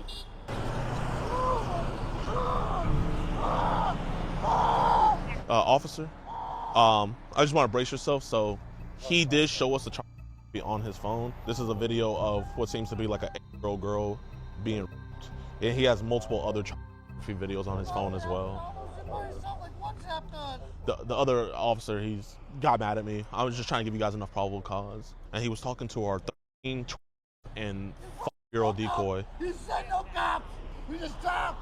You baited me. You look out for the kids, Steve. I understand, but there was no intention of nothing. Sorry, you wanted to... I've been as a child. I've been messed up my whole life. I have schizophrenia, PTSD, anxiety. Here, just hold that. I'll give him the whole spiel. So pretty much what happened was... Steven, I think the way this is going to go is you're probably going to take a ride with me. We're going to go talk with some detectives for a little bit and figure out what's going on here. That sound good? Yes, can I have my phone with me? Yeah, we'll take our phone with you here. Do you have are you on any kind of medication? Yes, I am. What kind of medication? Gabapentin, muscle relaxers, Adderall, Xanax. You live by yourself? Yes. Can you get mobile response out here to talk before I talk to you guys? You want mobile response? Yes. Yeah, we can. You're talking about crisis interventions? Yes. Oh, okay. I feel like going to the hospital or something. A little bit, yeah. No. You're feeling now? To a point, yes. But I don't know. Do I want to go through it? I don't know. I'm not that. You're not that? I have the thought. I never had the intention. Okay. Well, I got to do my job. I got to have the Baker ambulance come over and take a look at you real quick. If you don't want to go with them, you don't have to go with them. You got to tell them. If you feel like you want to talk to somebody at the hospital, that's your right to do that.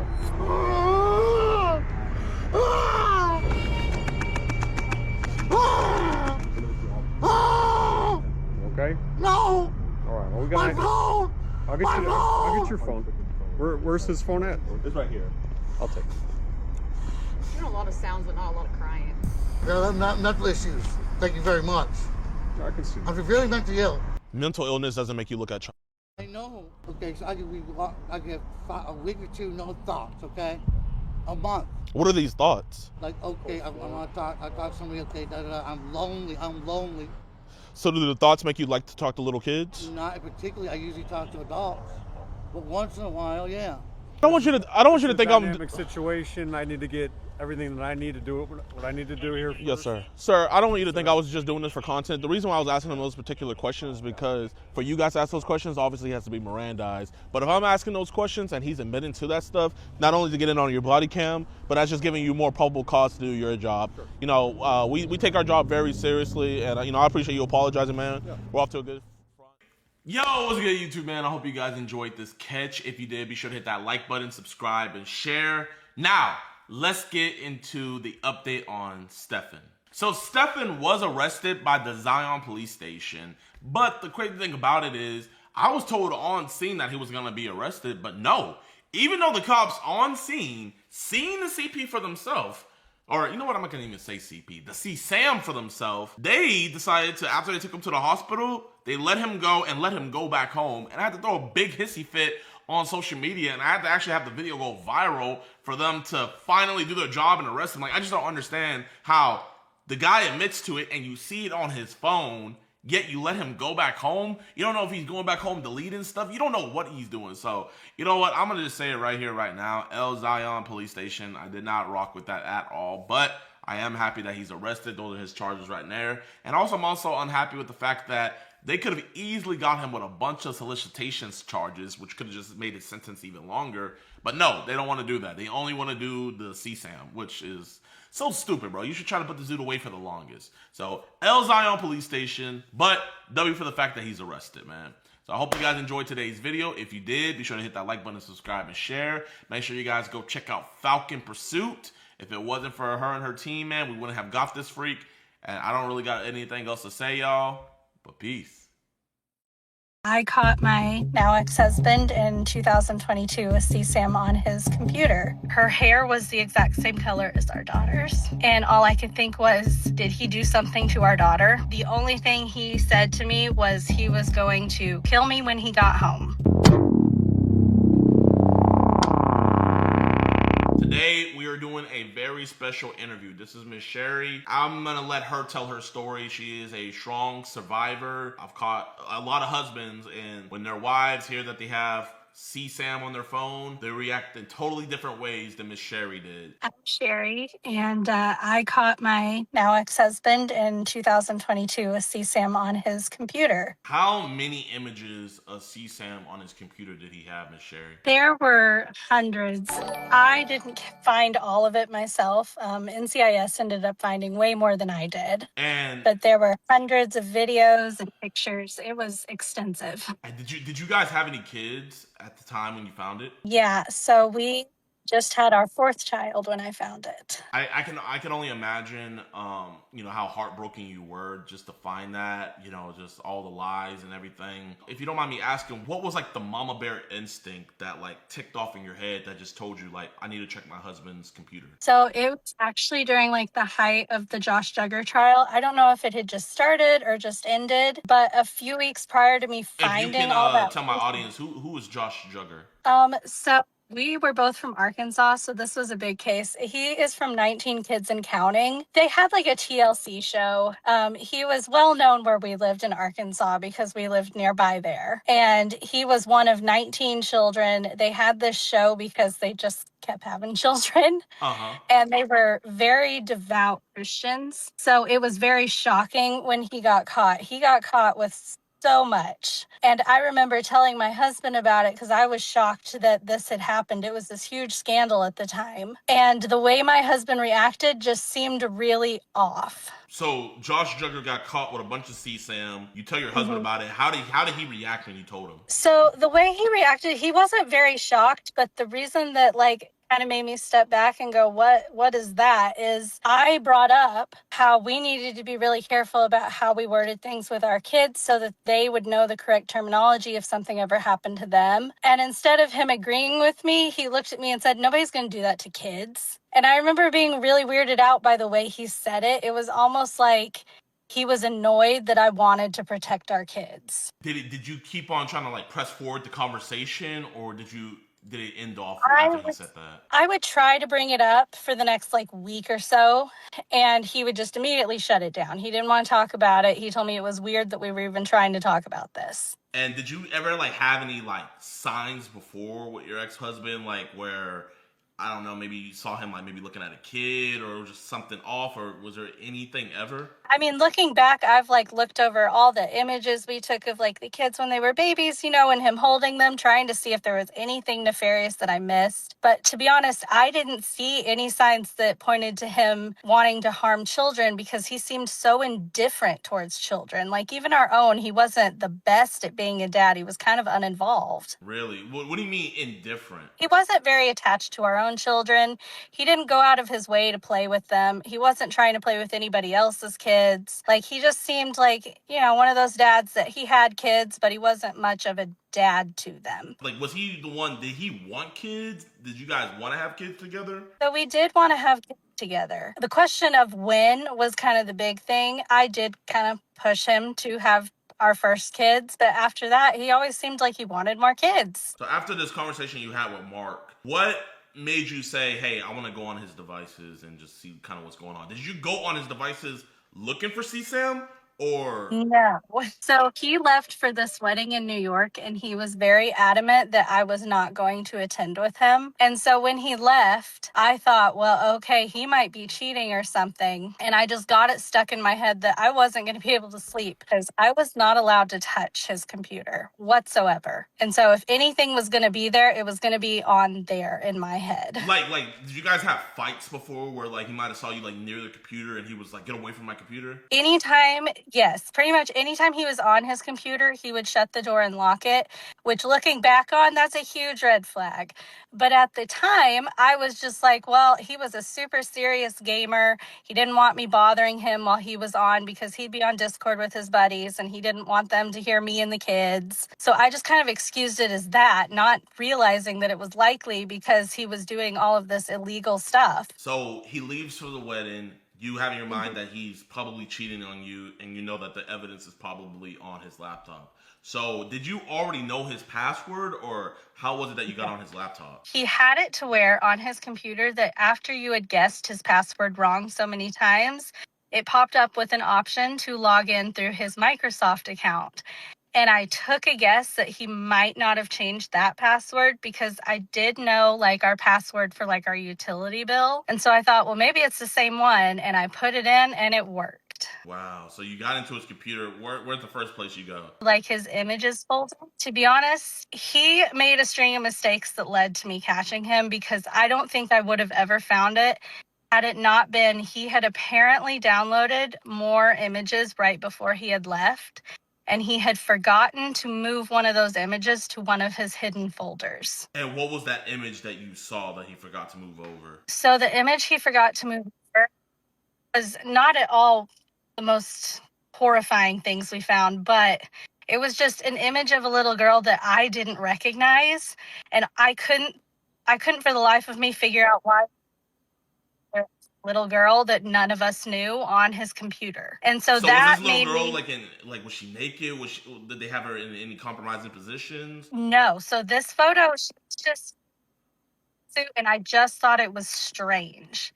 I couldn't figure out why on earth it would be there. And so that kind of made me go, I have to look further because why is that there? After seeing that photo, where did it take you then after? He had a habit of he would place things in random files and he would rename them something completely unrelated to whatever's in there.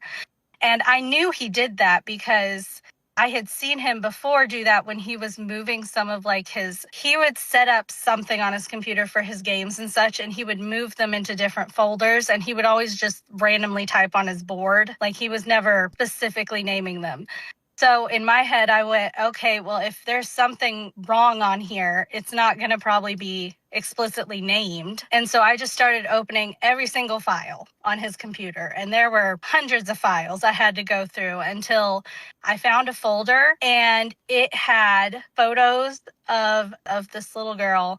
They were all the same child, from what I could tell. And the reason I had to open it up was because her hair was the exact same color as our daughter's. And all I could think was, did he do something to our daughter? And that is what led me to opening them up and finding horrifying things on there. Because there's no other way to explain the first image that you open up is these two men holding this girl down into the ground, and she's not wearing anything. So what is your first action that you do right after you witness all this? After I opened that up, I walked away and I thought, there's no way I just saw that.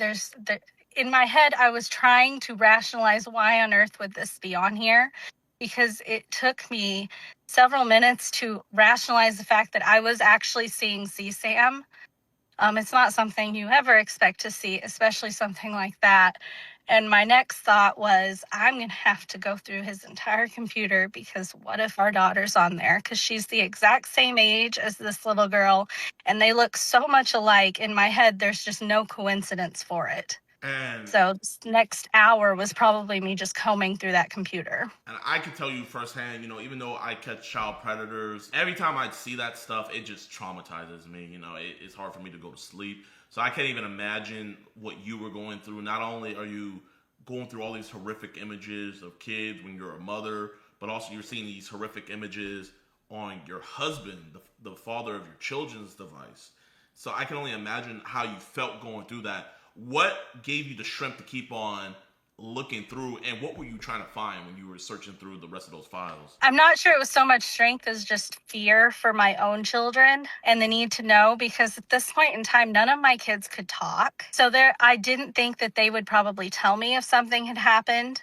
And so it was pushing me to keep looking. My point in which I stopped, however, was all I found at first were pictures. And then I came across a video. And I'll tell you right now, I don't have the strength to watch. I couldn't do it. I called the police at that point because I couldn't bring myself to watch any more of what I had found.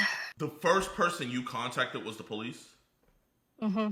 And how long did it take them to get there, and what is the first thing that they did? So it took them probably 2 to 3 hours to finally come to my home. Sounds about right. At first, it was really difficult to explain why I was calling them. I called the non-emergency line. I didn't even know how you go about reporting this. And I called the non-emergency line, and the person who answered, she had never got a call for something like this. She did not know what to do, and she actually almost hung up on me. And then she finally said, well, I think maybe this is an emergency, so I'm going to transfer you over to the emergency line. And even once I talked to them, they seemed really skeptical of what I had found. Like, they didn't quite believe me over the phone. What was it that finally made the dispatchers, because, we run into that situation, too, where we're telling them, hey, we have this individual who was talking to our 13-year-old decoy, or we'll be like, hey, we have this individual over here, he has CSAM on his phone. And it's almost like they think we're prank calling them. I don't know who would prank call about something like that. So I totally understand, your frustration and what you were going through when you probably made that call. What was it that finally made the dispatchers okay, this is something real? And what was the reaction of the responding officer? Did multiple squad cars come, or did just one police officer? Just one police car showed up. I'm not sure I really got it through to the dispatcher. And to be honest, I'm not sure what she told the responding officer, because when he arrived to my house, he thought he was here on a domestic violence call. Wow. So he was initially very confused, and apparently for him, he wasn't even legally allowed to come and look at what I had found. He told me that I could not show him, and he had to call in. They're called CID. That's a lie. Because we lived on a base. That is quite literally a lie. I've showed multiple times where I'll have the pred be like, hey, is it cool if I just show the officer what it is that we're about to delete off your phone? And I'll show the officers that stuff. So that way, their body cam gets it, and they witness it themselves. So that way, I'm going to be real with you. To me, it just sounds like he probably just didn't want to see that stuff. And if you can you tell my audience what year this happened and where it happened? So it happened in May of 2022. And this happened on Camp Pendleton in California. So you guys were on a military base? Mm-hmm. What happened after the officer called it in? So after the officer told me he could not see what I had, he sat me down and he told me he was going to call in CID. And to be honest, I don't know that much about CID because they arrived very quickly, and all he did was ask me to show him what I had found. So I took him to the back bedroom where the computer was, and I showed him what I had found. And all he really did was verify to me. He said, yeah, that is CSAM. And he said something about how this doesn't look good. And then he said that he had to call in NCIS because CID doesn't handle felony cases on that base. Oh, so it went federal because it was on a base. Mm-hmm. Wow. Okay. So did they automatically like dump the devices there on scene? No. So when NCIS came in, they were not willing to view the computer either. They told me that they had to get a warrant and instead wanted me to come down to the station and give my statement. Even though the other officers already seen it and that's enough probable cause. Yeah, it was it felt like a game of telephone, to be honest, because except everybody's in my house, and yet words are getting crossed here. Like whatever PMO was, which is base police, whatever they told CID was different from what CID was telling NCIS.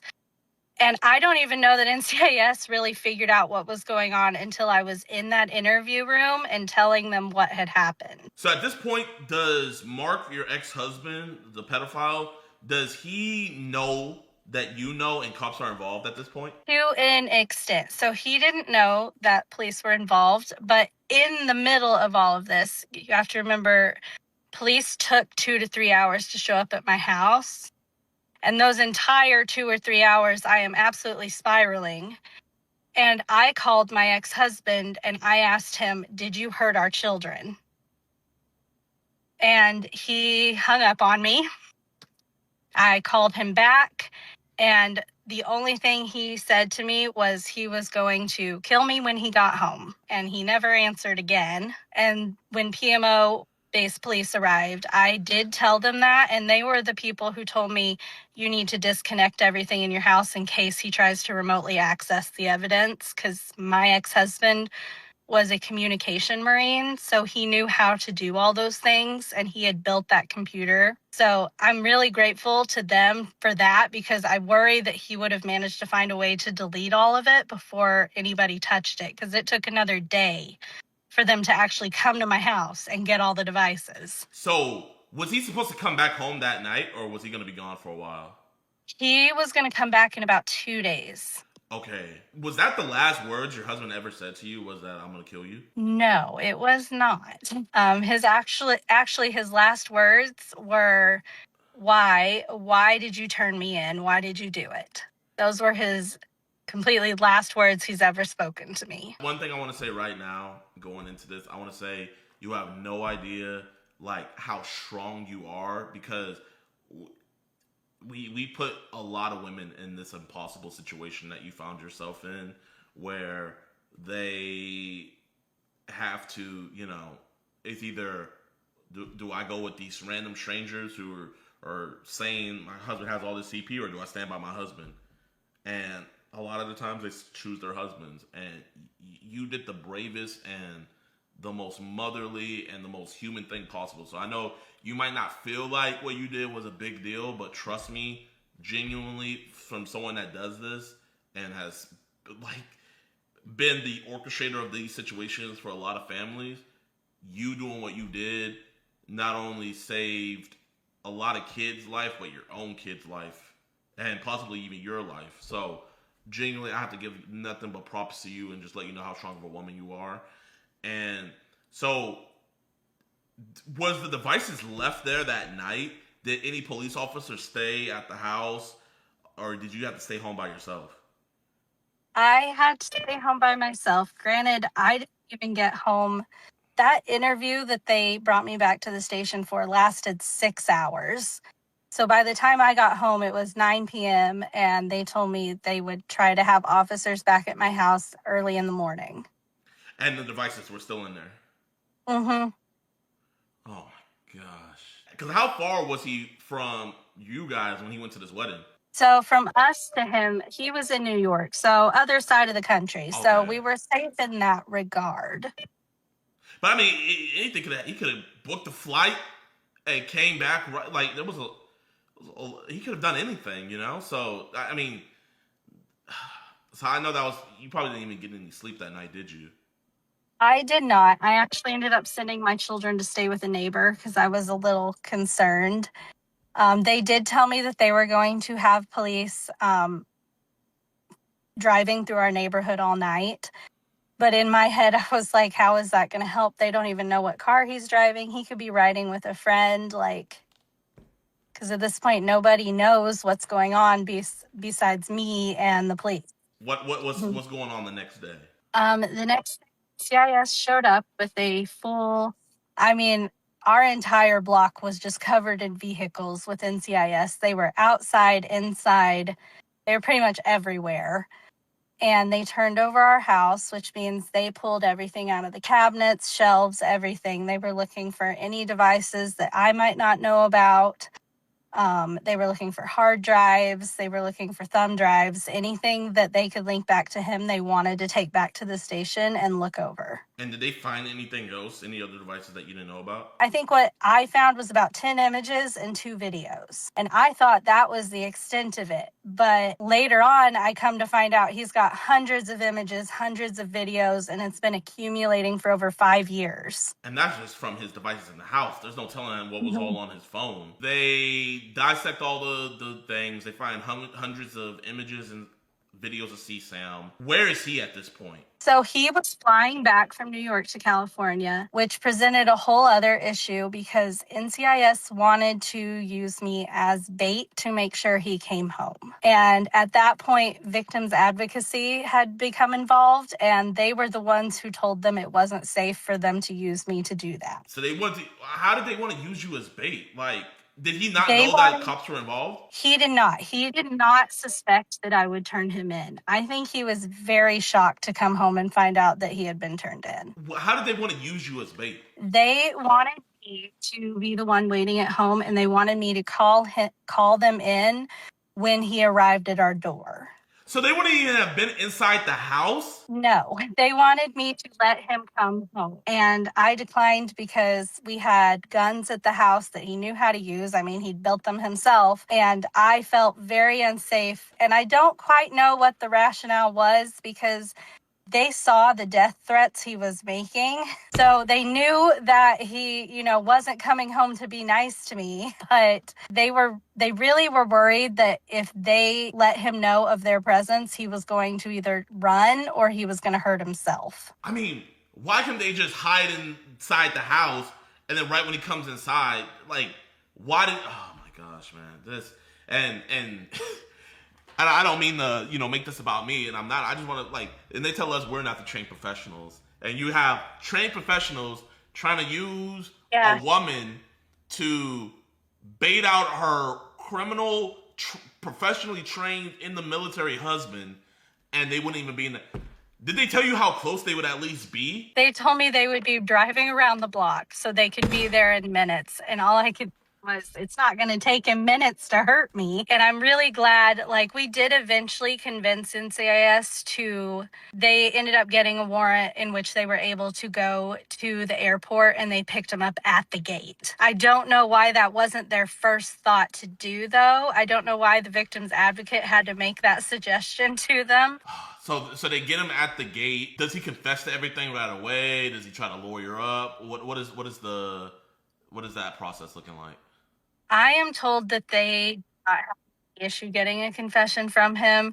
By that point, I mean, they had all the evidence. When they asked for his phone, he handed it in. I think he was really shocked that all of this was happening, to be honest. But all I know is that from what I've read in the court transcripts and what was said at the trial, he was very willing to come forward and tell them how he obtained all these images and how long he'd been doing it and things like that. So did you not attend any of the court hearings or anything? So I did attend the court martial, which was his hearing for his conviction. I did not attend his initial hearing, which they had right before he was put in the brig to await trial. They told me it was a closed hearing and I was not allowed to be there.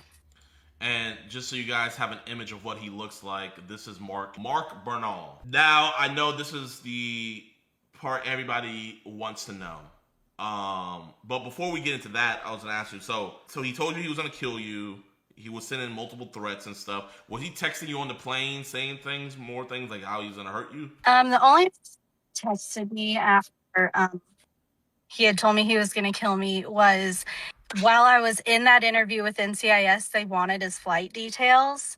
and they asked me to get those, and I warned them that he would get an alert on his phone if I tried to log in to his email to pull the flight information up, and they insisted I try it anyway. And when I did, sure enough, he texted me, and I don't even remember what all he texted. It was a little bit deranged, and he was just yelling at me for logging into more of his things. And NCIS did see that, and they told me I could stop at that point. Oh my gosh, I wish you knew those. Do you remember the officers' names that worked? I do not. I do not. I just remember that one of them was a woman and one of them was a man. Did they do a forensic interview over your kids? So they did not. In fact, that was when he was finally arrested. NCIS told me that CPS would now be involved because of what he had done. And CPS came to my home and they did a quick interview with the kids in which they tried to talk to them. And then they realized my kids were nonverbal. And so at that point, she told me that they weren't going to proceed with a forensic interview because if there's no solid evidence that he did anything to them recently, they said it wouldn't pull up anything useful for them to use in court. And there was no images of your kids on his devices? No. Okay, thank God. So no images of your kids on his device. He was arrested. So did he take it to trial or did he take a plea? He took a plea deal. Okay. So he took a plea deal. And can you let us know how long? They found hundreds of images of CP and hundreds of images and videos of CP, right? Mm-hmm. Yep. So they found a lot of things. And how long did they give him in that plea deal? So the plea deal, I think it might work a little bit differently in court martials than civilian plea deals because in the plea deal, it was a set amount of this was the minimum they could give him and this was the maximum. And this is my bad for interrupting. This is a federal case, right? Mm-hmm. So think about chat with this being federally. This is like the time that they give, they have to serve that time. It's not like good behavior and stuff. So I just want to let them know that. So this was court-martial. What did they decide to give him? They ended up giving him the minimum sentence, which was 2 years. And what could have the maximum sentence been? So according to the plea deal, the maximum we could have gotten was about 5 years. So you already given him a sweetheart deal of 5 years, but you didn't decide, you know what, let's give him an even more sweetheart deal.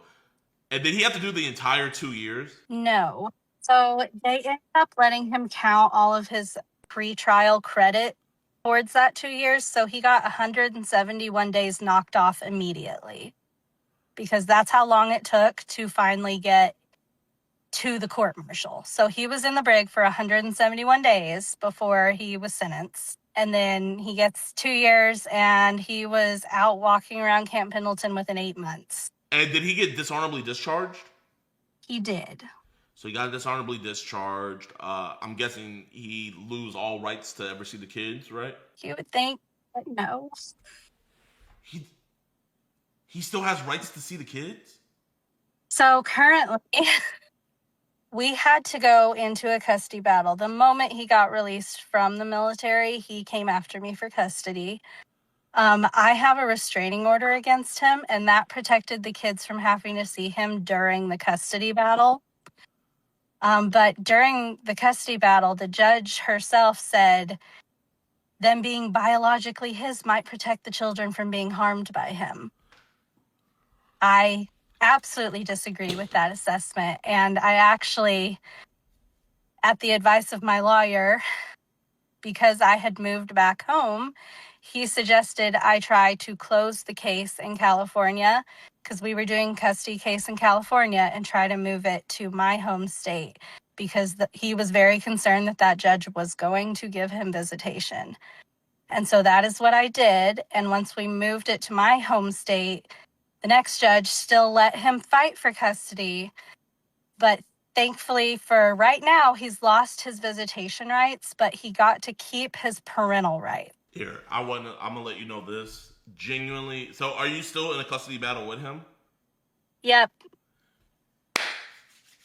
Mark, Your money don't run as deep as mine.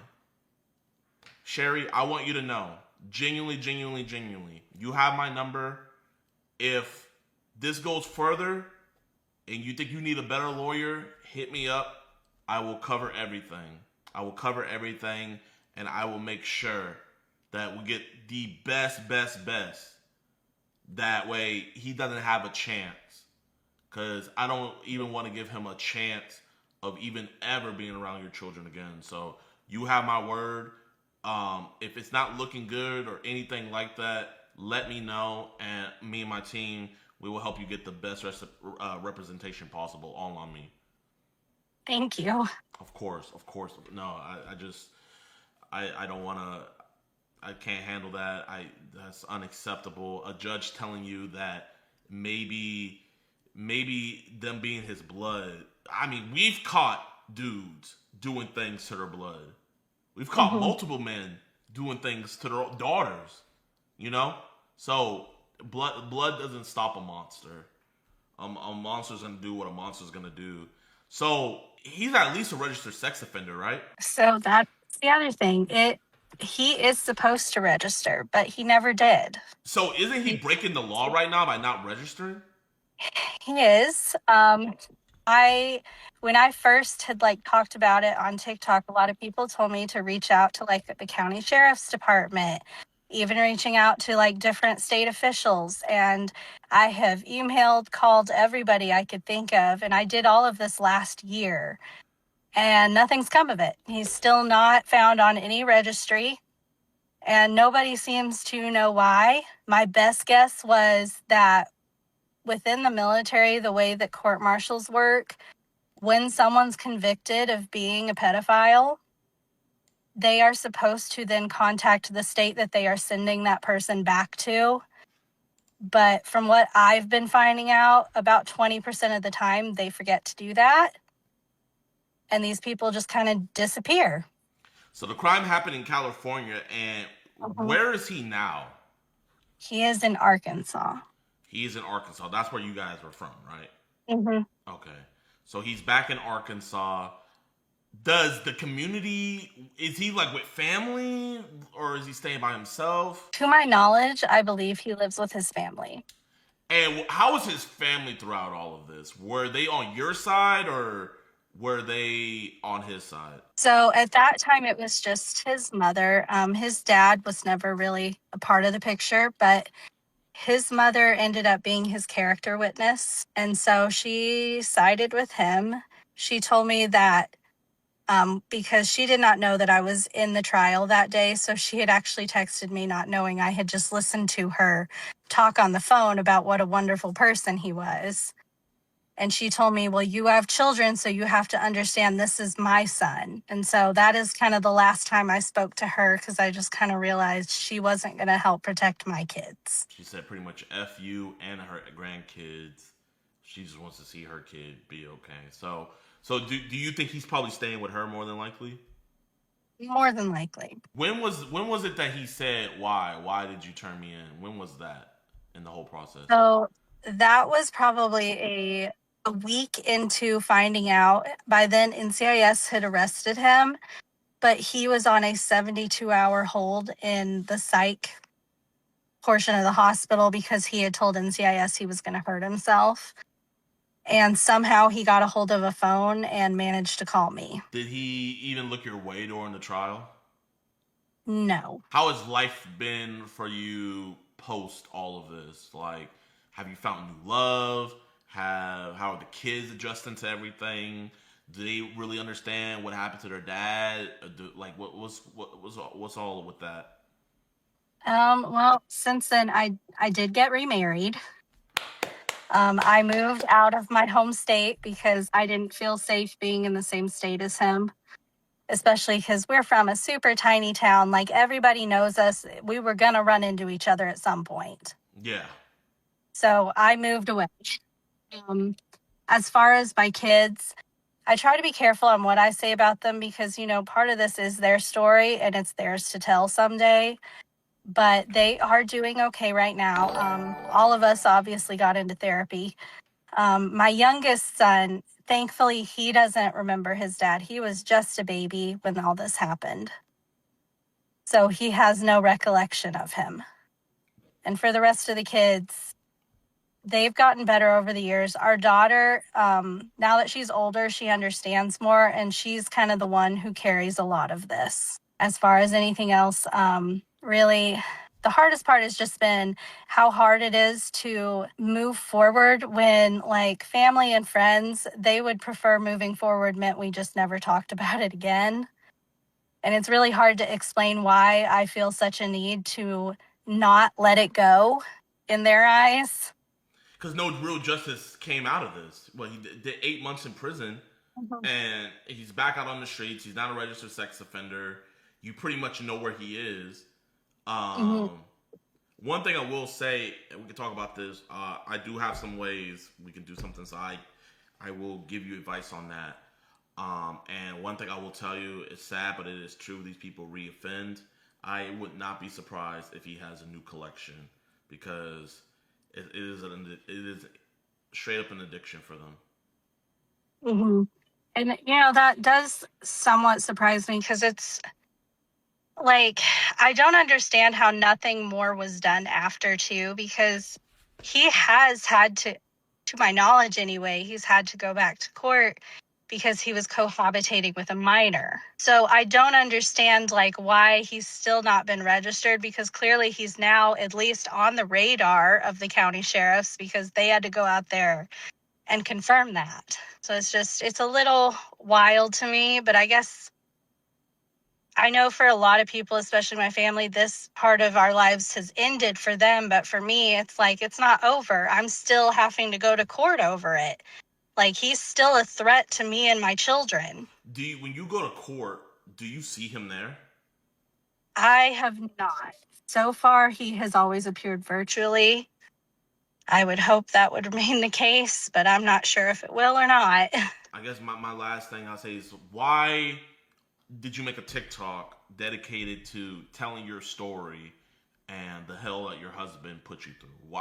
Why is it that you keep on going and talking about this? And what do you want to come out of this? And what do you want to change from all of this? I mean, I'm talking about it because I know when I first found out what he was, I tried to find other people who had to report their husbands and what their lives looked like after that. And I could not, for the life of me, find anybody who was open about talking about what had happened. It seemed like everything I came across was just articles of women explaining why they stayed. And so when I decided to start telling my story, some of it was just therapeutic for me, because I felt like I had been silenced through that whole investigation. I was constantly being told, do not speak to the media about this, or it could damage the case. And I was led to kind of believe that I was under this big gag order. And I thought if I stayed quiet, I would see justice. And instead, it felt like because I stayed quiet, they were able to sweep it under the rug. That's what they want. They want to stay quiet because judges don't want their name to be put out there that they gave a chomo 8 months. They want to just do it and let it go quietly by. But, you know, that's what we have this channel for. Guys, I'm going to put all of Sherry's information down in the description below. Give her a follow, you know, make her story loud, and make this freak known. I want everybody in Arkansas to know what he looks like and what he's about, you know? And because, in my opinion, these people shouldn't be able to walk around and people not know what their past is, because their past can hurt another child's future, and that's just unacceptable.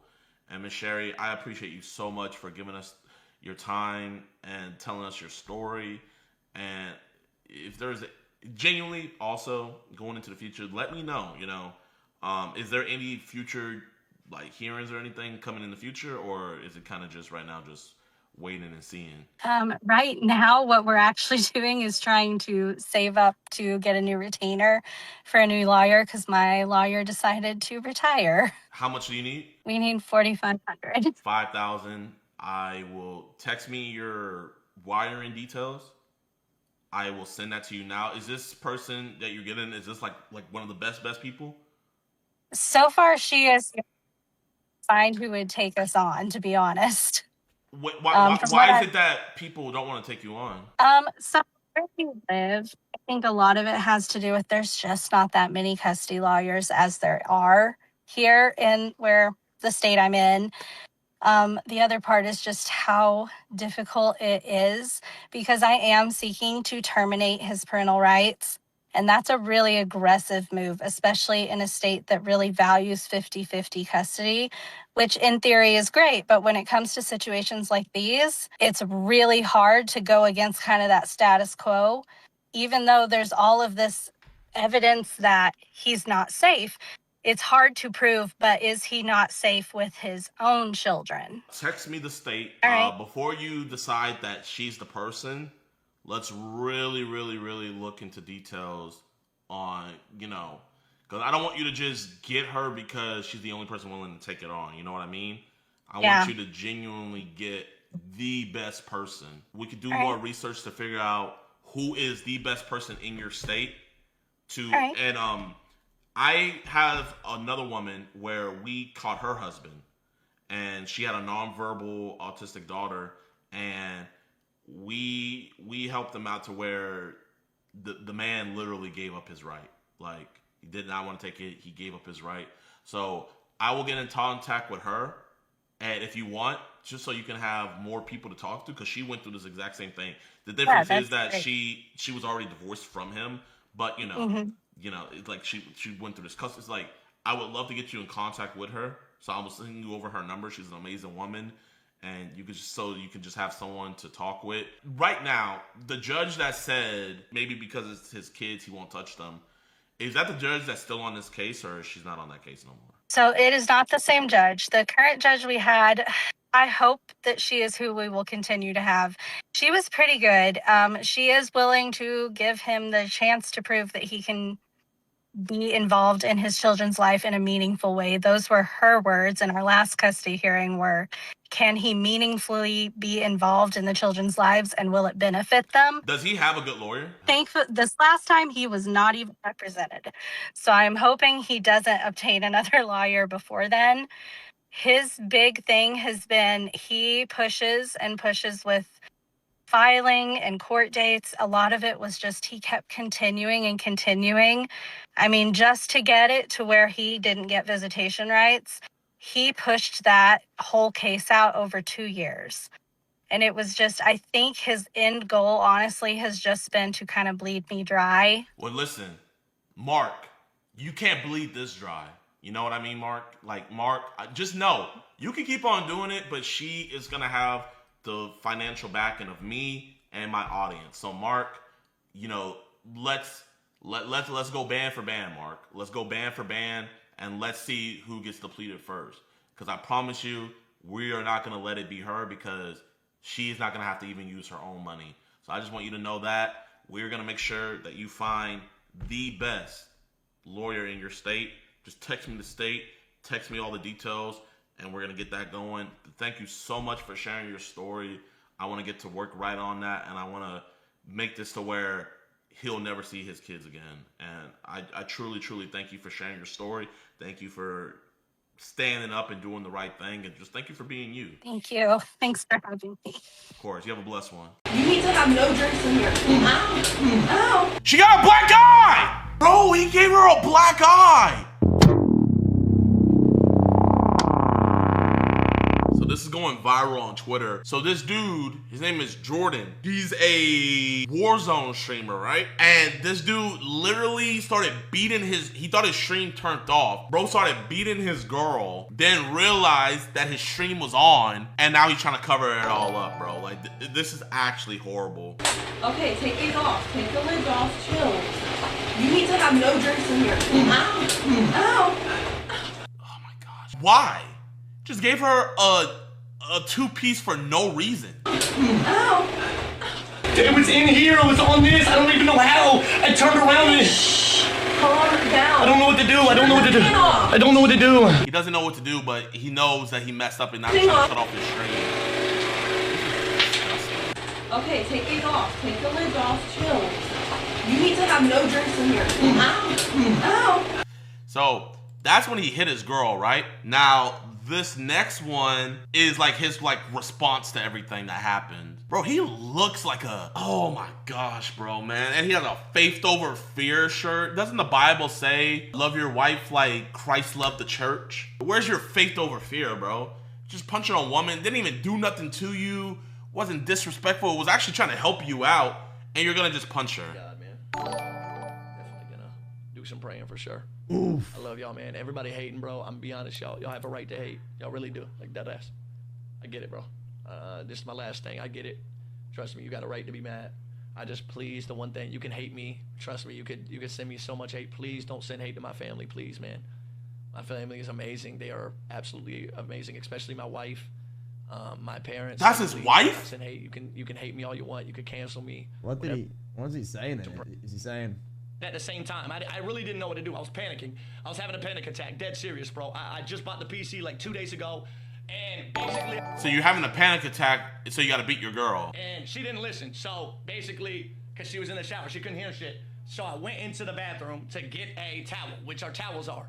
Okay? I got our towels, and then soon as I got the towel, she saw, and I was like, yo, my PC just got, I told her in the shower, I told my PC literally just got drenched Anyway, Brandon, how are you today? And purple Vibing, mate. energy drink. And I was like, okay, whatever, bro. I want to see what he says, chat. I'm literally like hyperventilating and shit. And then I come in here, and then she comes in running after me. Then I pick up the PC. I put it on top of that PC. You see that PC right there? I put it on top of that PC. All right, you understand? Let me put it in context, bro. Why is he talking like Jinxie, bro? Let me put it in context, bro. I was freaking out, bro. Having a panic attack, bro. So I had to punch her. I had to punch her, and I hit her. Like, bro, man, talking. Oh my gosh, this streamer voice, bro. I put it on top of that PC. You see that PC right there? I put it on top of that PC. All right, you understand? Let me put it in context, bro. So when she's standing there, I'm putting the PC on right here. Hold on, let me see. Wife, can you come and record this, please? Wife. Oh my gosh, you beat her and now you're making her work for you. Wifey. By the way, I just wanted before I'm talking about come here. Before I'm talking about everything else, like if I ever did hit her, which she got a black eye, bro. He gave her a black eye. It's like I know this couple dynamic, bro, man, and I know. You guys know what I mean by that. It's like, I could tell that this dude, he's very self-conscious. He doesn't feel the best about himself. I know he's the type of dude, if he got money, he would be cheating on his life like crazy, bro. He would be cheating, and she's pregnant. You hit your pregnant wife because something was going on with your PC. And you're talking like Jinxie. Yeah, that's 50 years. It is insane. I would never hit my wife, and she's pregnant. She would have. Oh, she has a black eye. It looks like you can see like the fucking mark in her face from where he fucking apparently hit her, you know? Looks like she's got a fucking black eye. If Jinxie and XQC had an adopted child. Literally. Nah, but I'm not gonna lie, man. You know, I get it. He's your baby's father. He's probably the breadwinner. You know, I understand all that stuff. But sister, you gotta have some respect for yourself. You gotta have some respect for yourself, and you gotta have respect for your child. If he can beat you while you're pregnant, imagine what's gonna happen when you have the baby, and imagine what he'll do to you when you're not pregnant.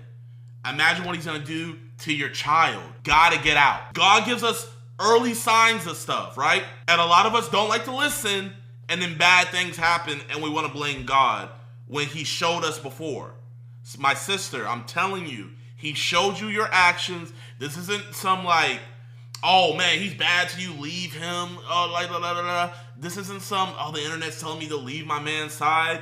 This is the perfect excuse for you to leave your man's side. The perfect excuse. He's hitting you. He's gonna be sympathetic. He might try to baby you the next couple weeks. Start buying you stuff, start coddling you more, start trying to be there for you more. My sister, he does not love you, bro. I could tell, I know this archetype of dude. This is the type of dude, he thinks about himself and himself first. Because no way is he thinking about you if he's gonna hit you while you're pregnant. The first time, it was in the eye. What happens if it's in the stomach next? Get out of that relationship. Stuff on her face. I mean, you can. So you guys can W stream. Literally see, like I mean, there's nothing on. I don't know what else. My sister, I know you're trying to protect him and everything. I just don't know why he would bring her out there when he's. Does he not think we're gonna see that black eye? To say, I mean, I don't know what else to say. And basically, she was trying to help. So can you hold this camera so I can show them? And I basically, with the cord attached, I was trying to pick up this PC. It's easy to say have some respect for yourself, but it's hard for a woman like this to leave a relationship. Most relationships like this have a lot of manipulation involved. I understand that totally. I understand that. I know it's gonna be hard, but you know, she has to do it. This isn't some stuff where it's just her. She has a child now. Anything that's gonna happen in the future, this was her warning. If she stays and something happens to that child, it is just as much her fault as it is his fault because she stayed. She needs to leave. She needs to leave. Oh, is that a piss bottle? Oh my God. And I was putting it on this PC. You understand? On this PC that I just had. Okay. I think it just shut down on accident. Whatever. So you put it on that PC. She was trying to help me. She was trying to help me right here. It flipped up. I was laying down. Okay, so where did the punches come in? Nobody saw anything. Like it was insane. This. So like this. So where are the punches? Then it got on her fingers. You saw it. It was in the corner of the screen. By the way, nobody saw anything. Like it was insane. Man saw me use one arm. So is he saying that her finger got caught under the PC? I feel like you're judging, bro. You don't know the full story of everything, so quit judging. I'm judging. Okay. This is what I'm judging on. You need to have no drinks in here. Ow. Hey, I'm sorry. I'm sorry that you don't have eyes at work, bro. You're the target audience that he wants to believe that her hand just got caught on the PC and that's why she was saying ow. Look at that. Drinks in here. One, right after he hit ow. Two, ow. The only time you hear that sound is when meat hits meat. That's not no metal. Even if it was something no. He hit her, and you're saying I'm judging. He hit a pregnant woman, coming up with this lame excuse. Motion and thought I hit her. Like, it's insane. It's insane. Listen to his story, chat. I'll show you the clip. Hold on. She had her fingers right here.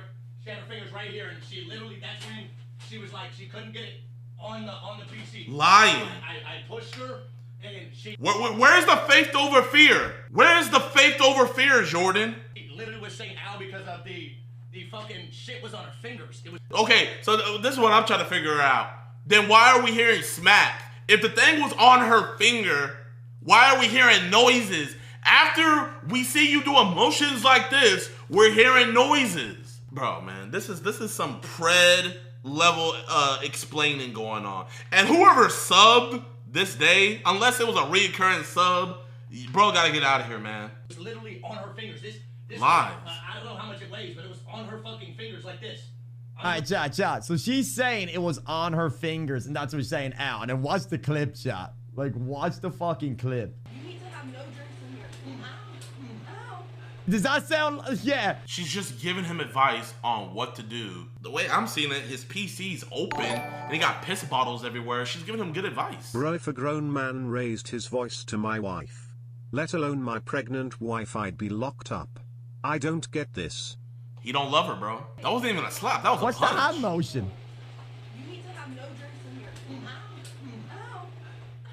Hey, wait. Am I tripping? Like, where he's reaching? Like, because if she's standing this way and he's reaching that way, that would be her left eye. And that's the eye that has the black eye. And it's up. Oh, yeah. He hit her in the face. You hit her. Like this.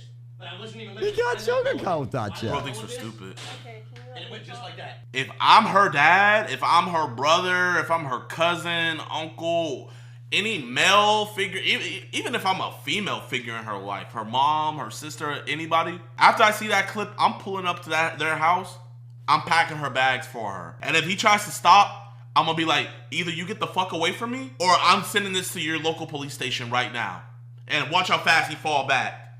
Watch how fast he fall back and not chase after her, not even say a word. Literally, I didn't do anything to her. Like, which is kind of crazy that y'all are saying that I abused her, which is a crazy stretch. You can hear, you can hear the grunts when he did it as well, chat. Yeah.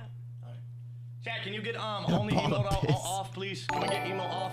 So any questions y'all have, chat, any questions for her? Because y'all are saying she's abused and everybody's checking up. By the way, last thing I'm going to say before I leave.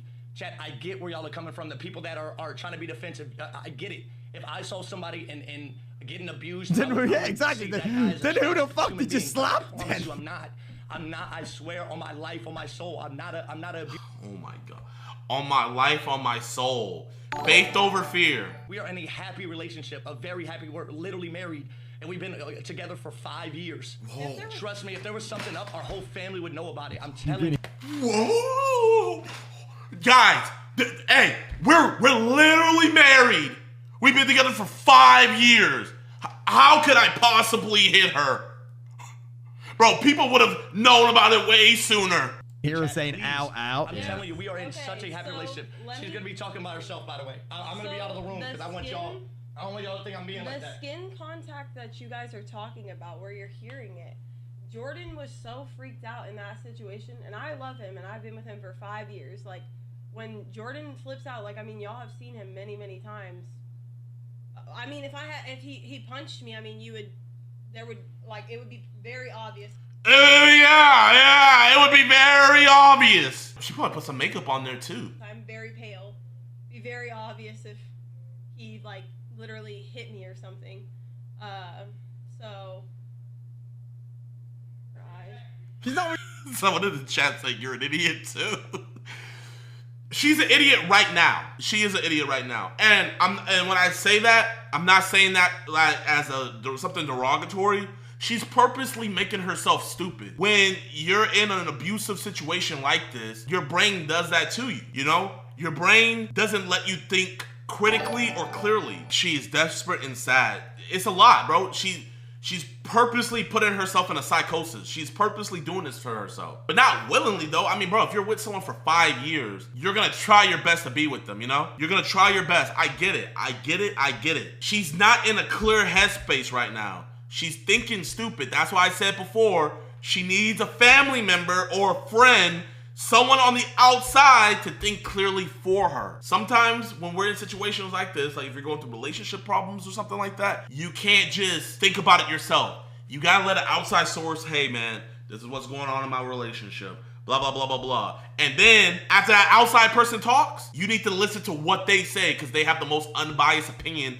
on what's happening. And you know the crazy thing about it is he probably manipulated her into believing this stuff. She probably doesn't even think, truly in her heart of heart, she probably doesn't even literally think that he hit her. Because he probably did some, you know how I am. I feel bad. I genuinely feel bad. I don't know what her name is or anything like that, but if I had got word that a family member was doing their best to like get her out of that situation and they needed some help or something, I would not mind, you know, trying to help or donate or whatever. But I hope there's no GoFundMes or anything right now, man, because I'll say this. I can't and will not donate to victims anymore until I clearly see they're trying to make a clear path to get their way out. And here's why. You guys might remember this. We had a catch 2 years ago. We got this guy named Joshua Bader. And his wife, she was really sad, everything. She was like, I don't know how I'm gonna pay our rent, blah, blah, blah. You know, with him arrested.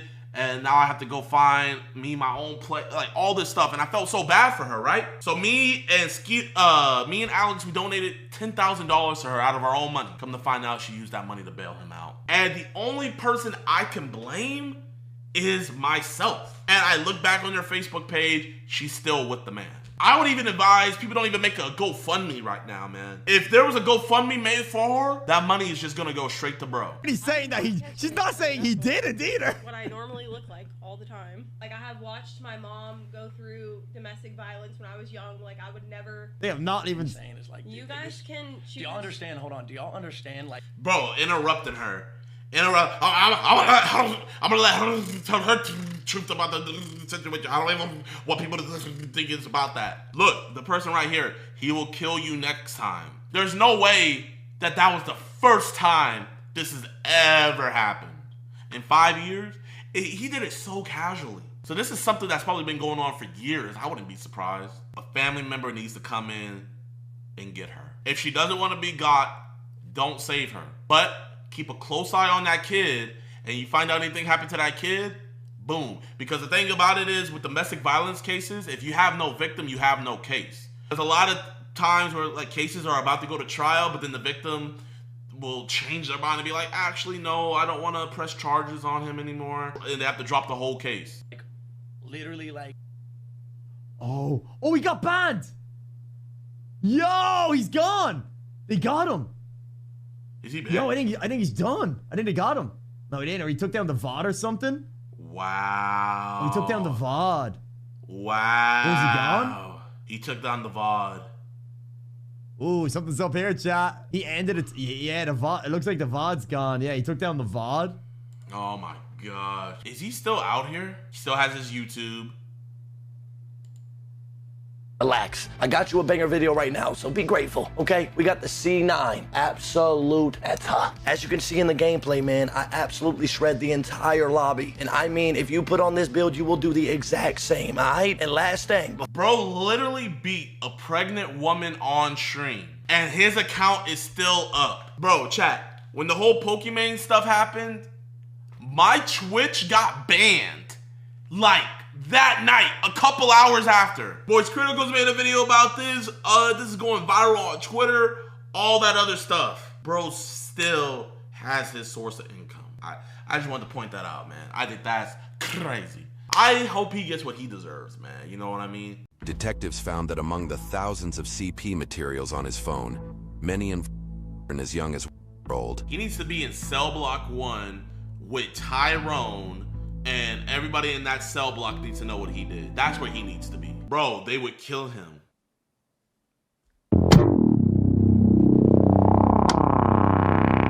We want to talk to you tonight about something you put on social media. So I'm so sorry. I don't really want to be in trouble. Sure, understood. What's your passcode? That is a 22-year-old employee at a YMCA summer camp. And what officers were about to uncover on his phone was as disturbing as it gets. How you doing? Good, how are you? Now we're being audio video recorded. It's fine. This Cavity works here. He approached me about 15-20 minutes ago regarding a matter.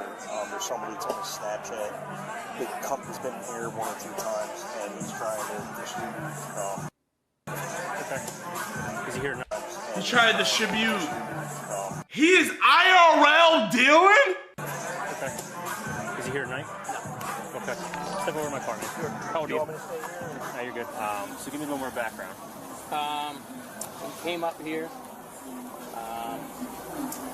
They seemed like cool people. We exchanged contact information, just Snapchat. Okay. And he was posting on his story that he's selling. Okay. Do you have Bro, that's a W Mans. That's a W Mans, bro. And you know what's crazy? We find so many Preds in their following list. Guess what they're following? Cheese pizza accounts. They just make it so easy for us to catch them.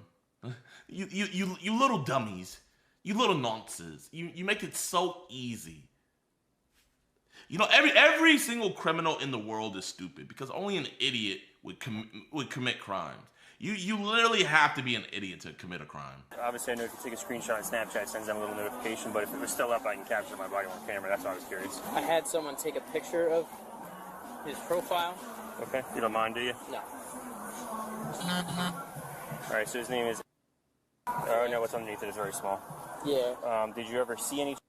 Or is that just who was advertising? No, I mean, it had pictures, and it said to text him to purchase. Okay. Text like through Snapchat or through like a number? Okay. Through Snapchat, yeah. When's the last time he was here? Last week. Anything else you could think that can help us track him down? I mean, obviously, I'm going to try to obviously see Snapchat and all that from stuff. From what I understand, because he came with a group of like 15 people. Okay. I think they work at the summer camp. Oh, no. Okay. YMCA summer camp, you mean? No. I got you. The biggest cause of concern with this whole deal. Was he the only one, like, propositioning stuff or selling stuff? Or as far as I'm aware. Okay. At least I was watching. Okay. Officers soon realized that the best way to identify the predator was by checking surveillance footage from the previous week. Oh, but smart. what they did not expect was to see him walk back into the bar at that very moment on the live feed. Oh!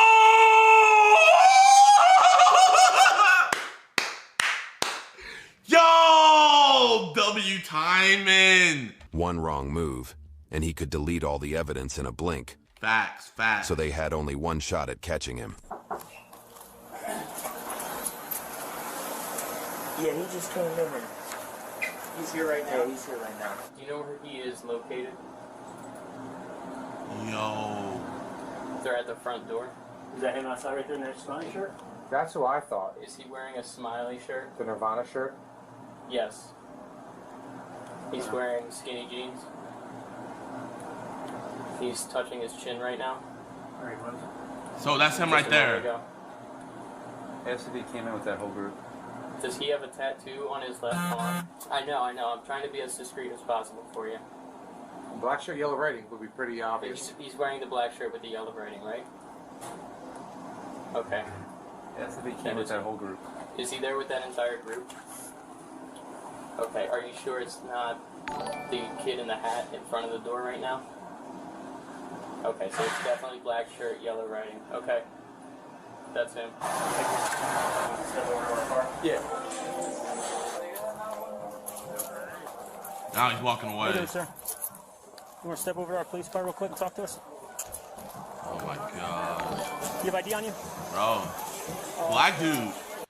Chat, man, it's everybody, man. It's not. People ask me, like, what race is it, bro? It's everybody, bro. Everybody is stricken. Every race and culture is stricken with this sickness. Okay. Where are you working at, man? In the camp. Which camp? Oh, if I said he was a black dude, I know black. I Dominican. I Dominican, papi. Look at the hair. Look at the hair, papi. I know black. I Dominican. So, hey, black people, this is a W for us. He Dominican. He's not black. YMCA camp? Yeah. How long you been there for? Just keep your hands out your pocket. Okay. 1 month. Okay. You come here often? Sometimes, yeah, like 3 times. What times? What days do you think that was? Friday, last Friday. Okay. And the other Friday. Okay. You ever been here on a Saturday? No. Never? I don't remember. You don't remember? So you think you've only been here on Fridays? Yeah. Okay. You talk to anyone here when you've been here? Yeah, we talk to people. Okay. You make any new friends or anything?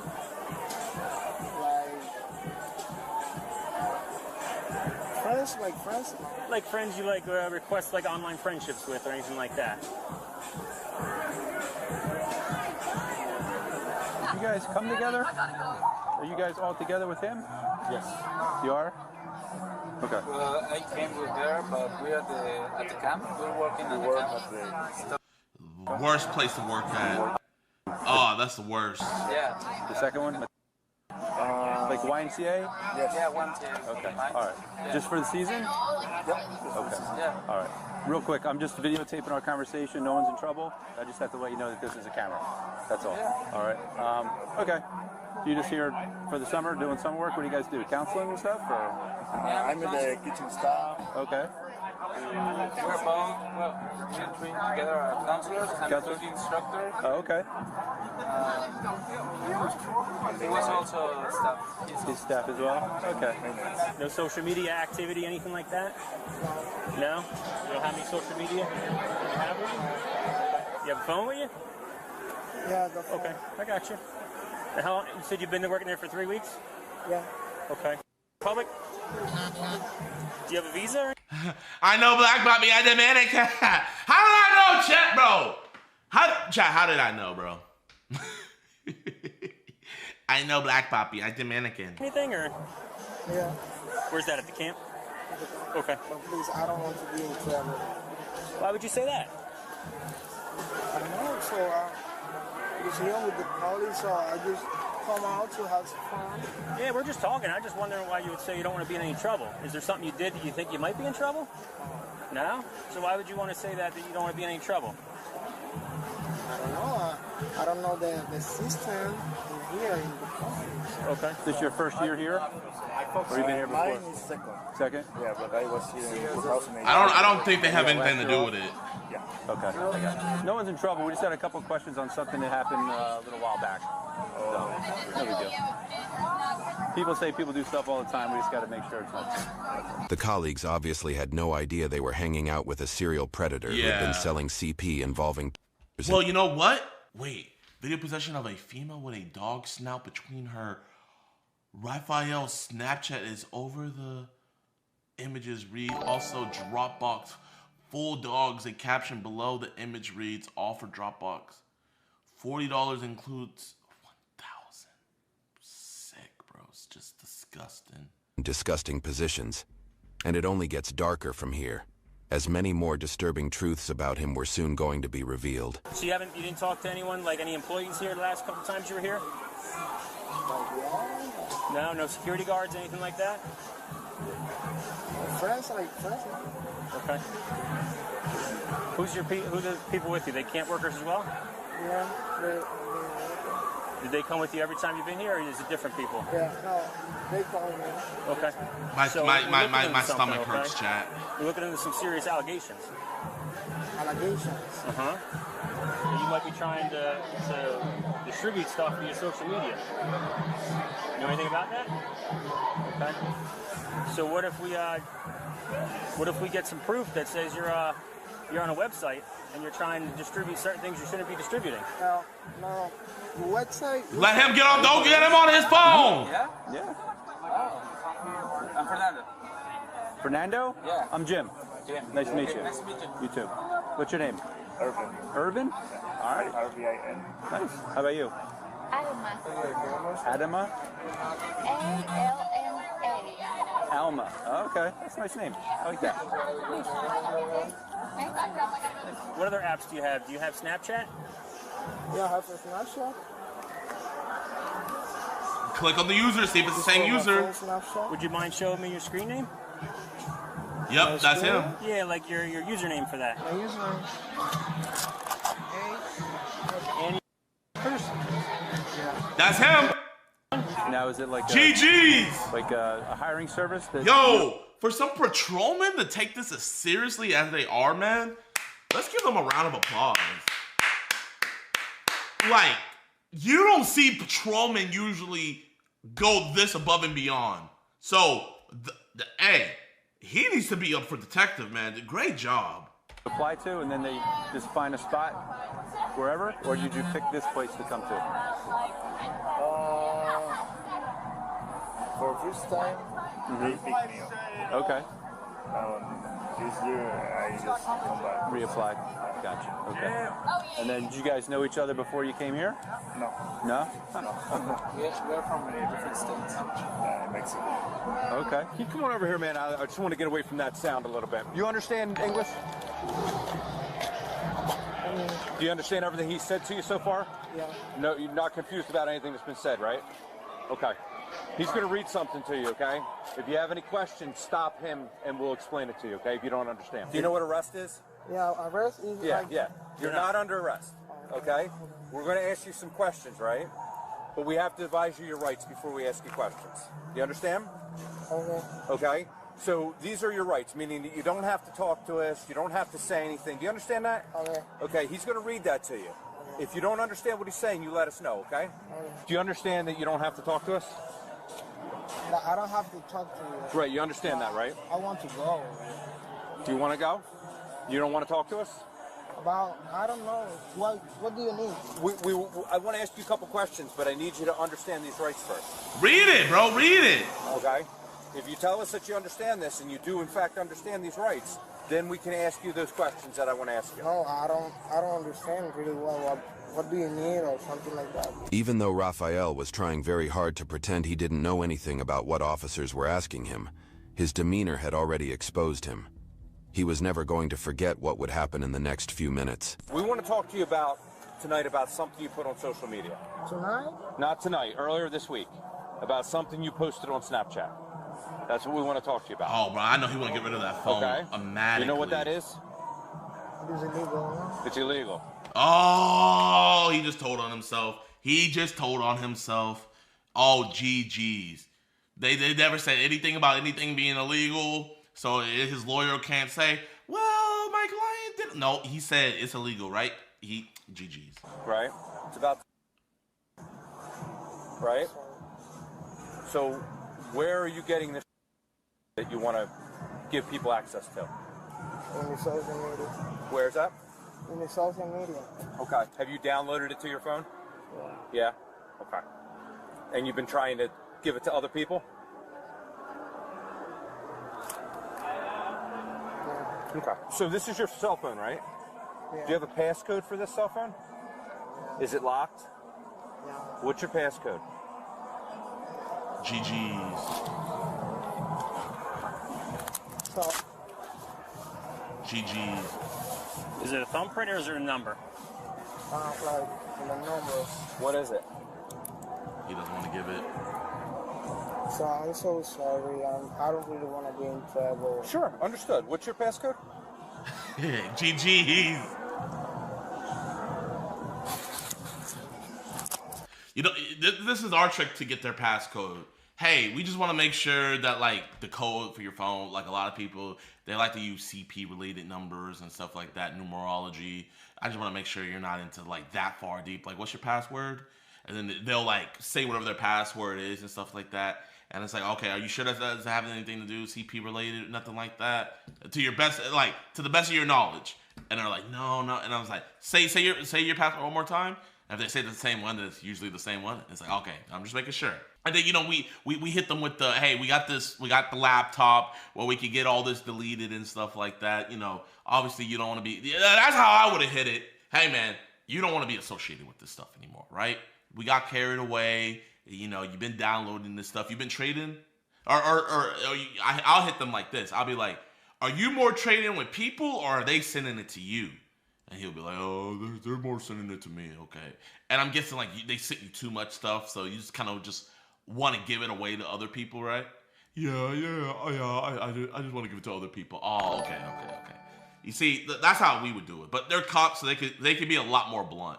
At this point, you're not free to leave, okay? We've seen it 100 times, bro.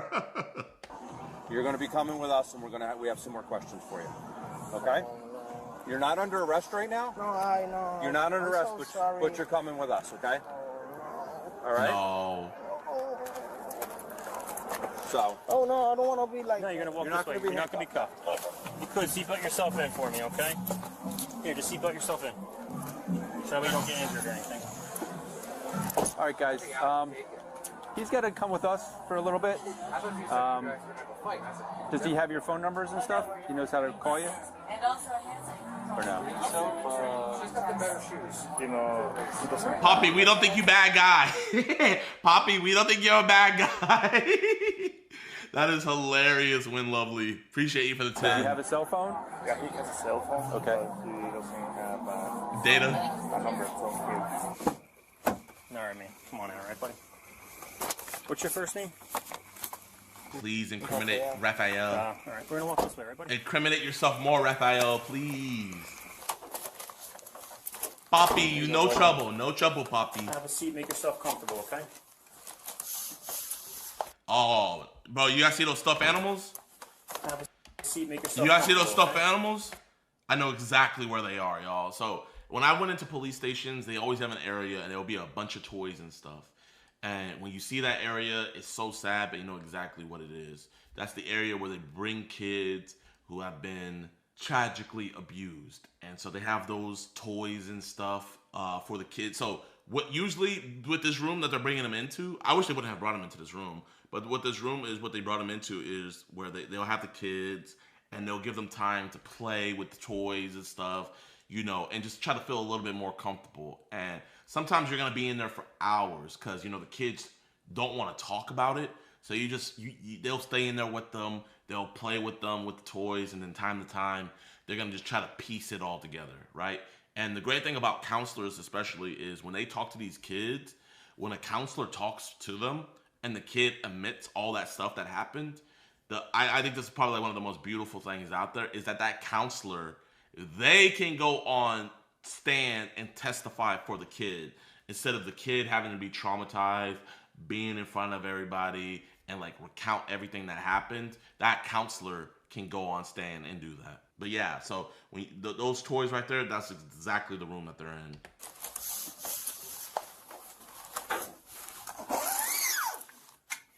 How do you find out that the camp's hiring? I was at the university. What university? Is that over in your hometown? Okay. All right. So the reason why we're here, I think that you talked to the officer out at the bar. He expressed to you that there was some concerns with some images that might be on your phone. Did he express that to you? Like some. I shot some public some posts. I don't understand. That I shared some posts like. Is it easier for you to answer in Spanish the questions I ask? Because he can do that too. If it's easier for you to say them in Spanish. Es más fácil, hace preguntas y tú compartí. Oh, come on, bro, man. We couldn't have found somebody on the staff to translate for us? Okay, so you shared the video. Compartido. Okay. Detectives knew that simply asking him about the CP material on his phone was not going to be enough to understand the extent of his predatory habits. They also had to determine whether he had been targeting at the YMCA summer camps as well. Because that could potentially mean the safety of hundreds of kids was at risk. The safety of hundreds of kids, and also it would be an even longer sentence. It's crazy to me. Alex told me about this one case where they had this dude where he had so much CP on his phone that they took, where the deal that the DA gave him is, hey, we won't open up your phone and download all of it if you take this 20-year deal. And the dude took it automatically. Yeah, 20 years is a long time, but bro, imagine how much longer it could have been if they built the whole case by downloading the whole phone. You feel me? But yeah, they didn't download the phone or anything. They said, hey, there's a lot in there, huh? And he was like, yeah. If you take this 20 years, we won't download the phone and look into it. So they never looked into the phone. One of the things that we wanted to know was where these videos. What are they? In that social media, they post the videos. O sea, en las redes sociales, yo hago el video. You know. Plea deals need to be illegal. I'm not gonna lie. So this is the thing. Let's say every case in America went to trial. Every criminal case. There would literally be chaos. There would quite literally be chaos in our streets. I would say, I don't know the exact number but from most places, I would say it's probably like 85% of the cases are just pled out. Yeah, we like there has to be plea deals, man. It's like 95%. Yeah, it's probably even higher. Yeah, bro, it would be complete chaos if every case in the world went to trial. So he said he found the videos on social media and he shares them afterwards. Okay. What social media were they on?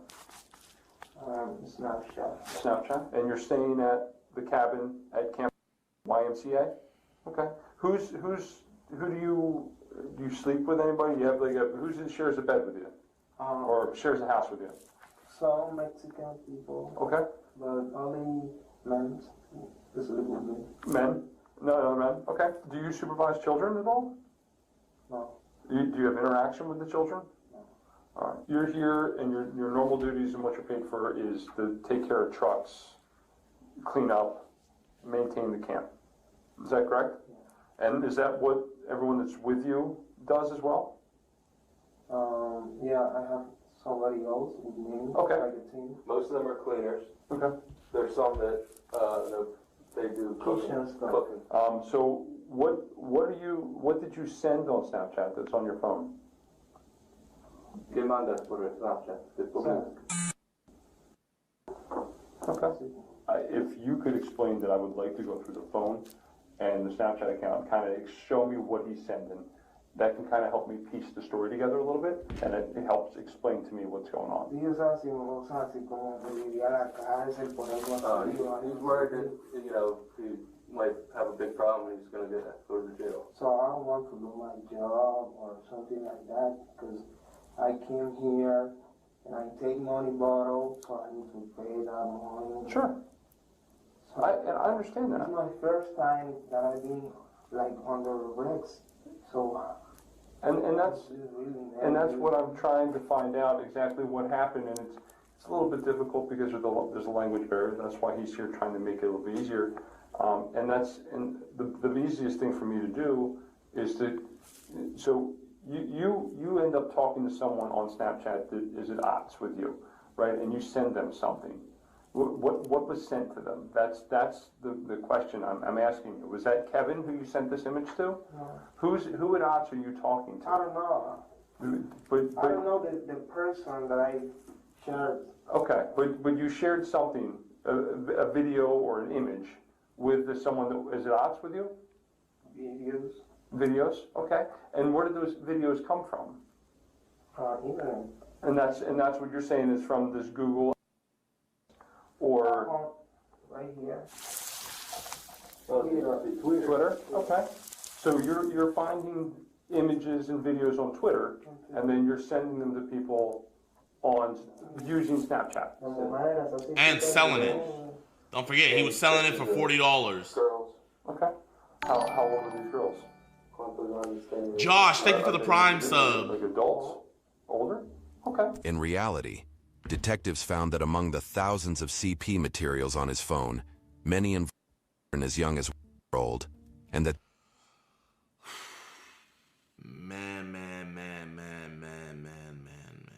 Man. These pictures had been circulating since 2017, shared by him.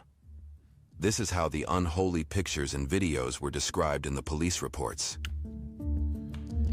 A video of female being held down and by an adult level. And a video of adult female. What? Video of a man.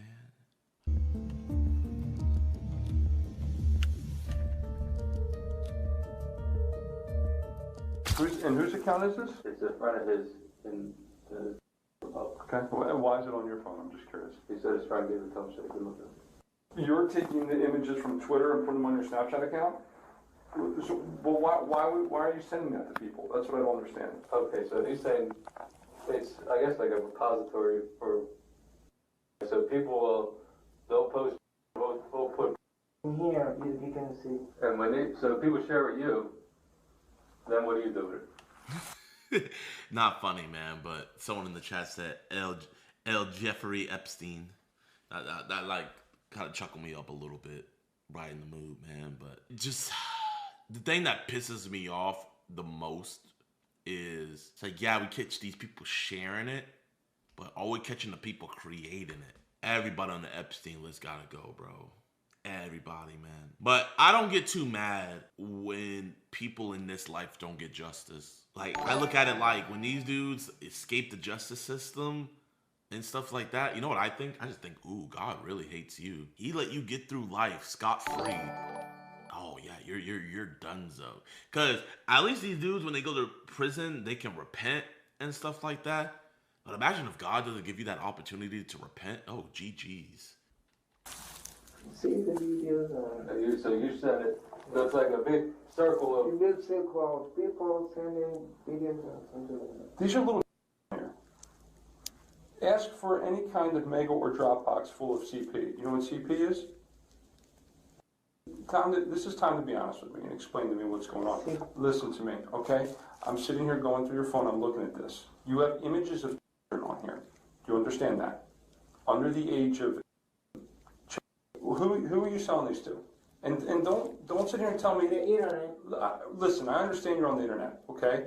I'm sitting here trying to explain to you how, you know, getting to the bottom of everything, and you're sitting here telling me that you don't have pictures of people that are, you know, that you're finding on the internet. Sure, you're finding all this on the internet, okay? But you're finding images on the internet of. Do you understand that, right? Where are you finding the images of the?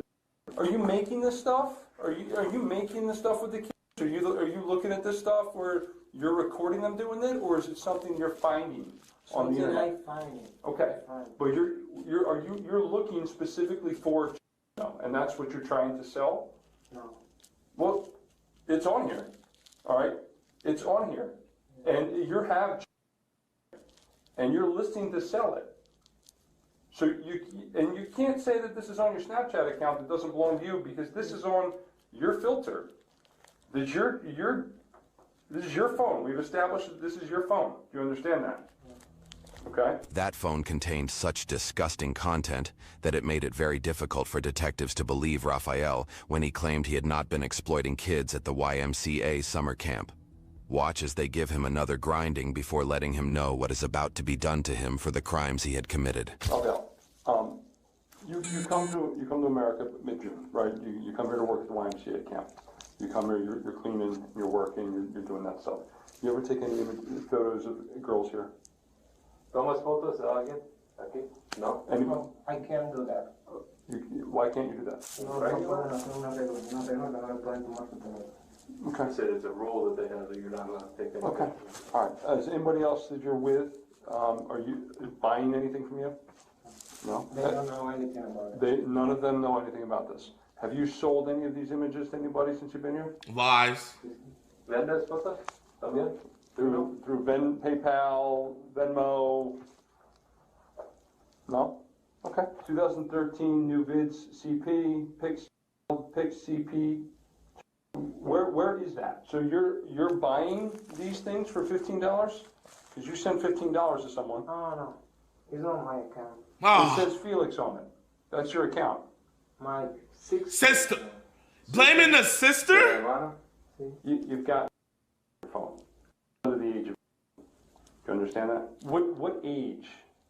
What age is normal for, like, if you're gonna send? What's your age bracket that you like to look at? I mean, we're not talking infants, right? So like an image like this, right? Where is this coming from? Explain this to me. Okay. And then, who did you send this back out to? This is where I need you to be honest, and this is what I was telling you about. Bro, you see, the thing with ICE, though, if ICE were to catch this dude and deport him, he wouldn't ever, like, there wouldn't be no justice, bro. So this is a situation where, like, I want him to, I don't want him to get deported and, like, he goes back to the Dominican Republic and hurts innocent children. He needs to be in cell block 1 with Tyrone, and everybody in that cell block needs to know what he did. That's where he needs to be. He needs to be near Tyrone. He needs to be near Jamal. He needs to be near DeMarcus. He needs to be Bubba. He needs to be near all of them. And we need to let them know what he did. I don't think you're sending thousands of videos out to people, okay? I don't. Bro, they would kill him. Hey.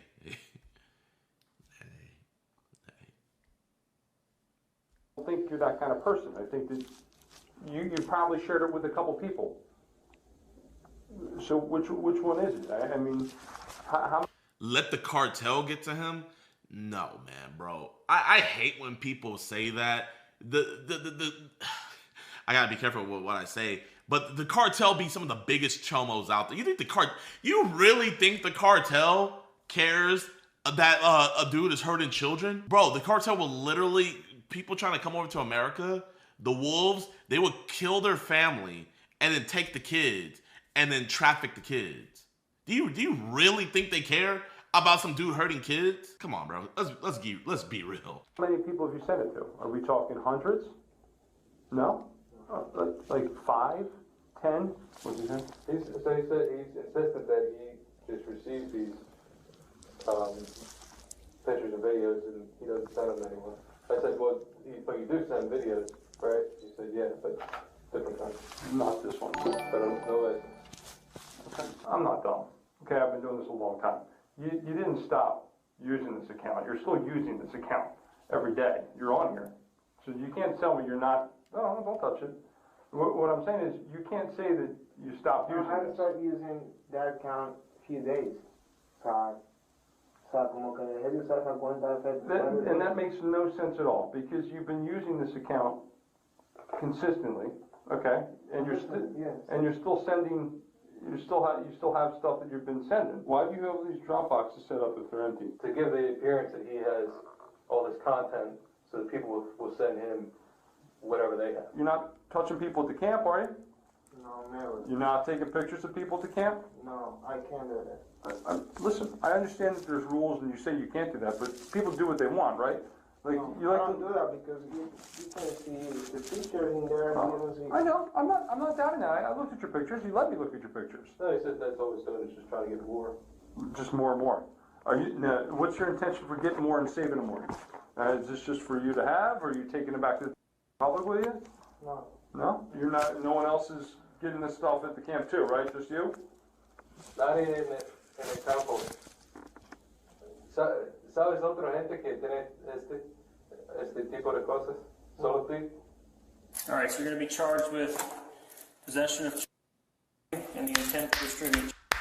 Okay? You're going to jail. They put your charges on a warrant.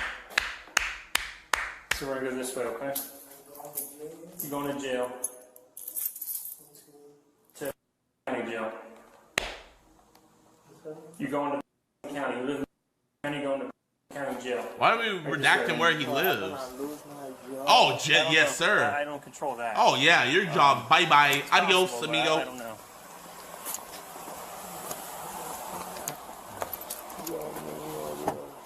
Here you go, man. Watch yourself getting in, okay? Here, let me put this flashlight on for you.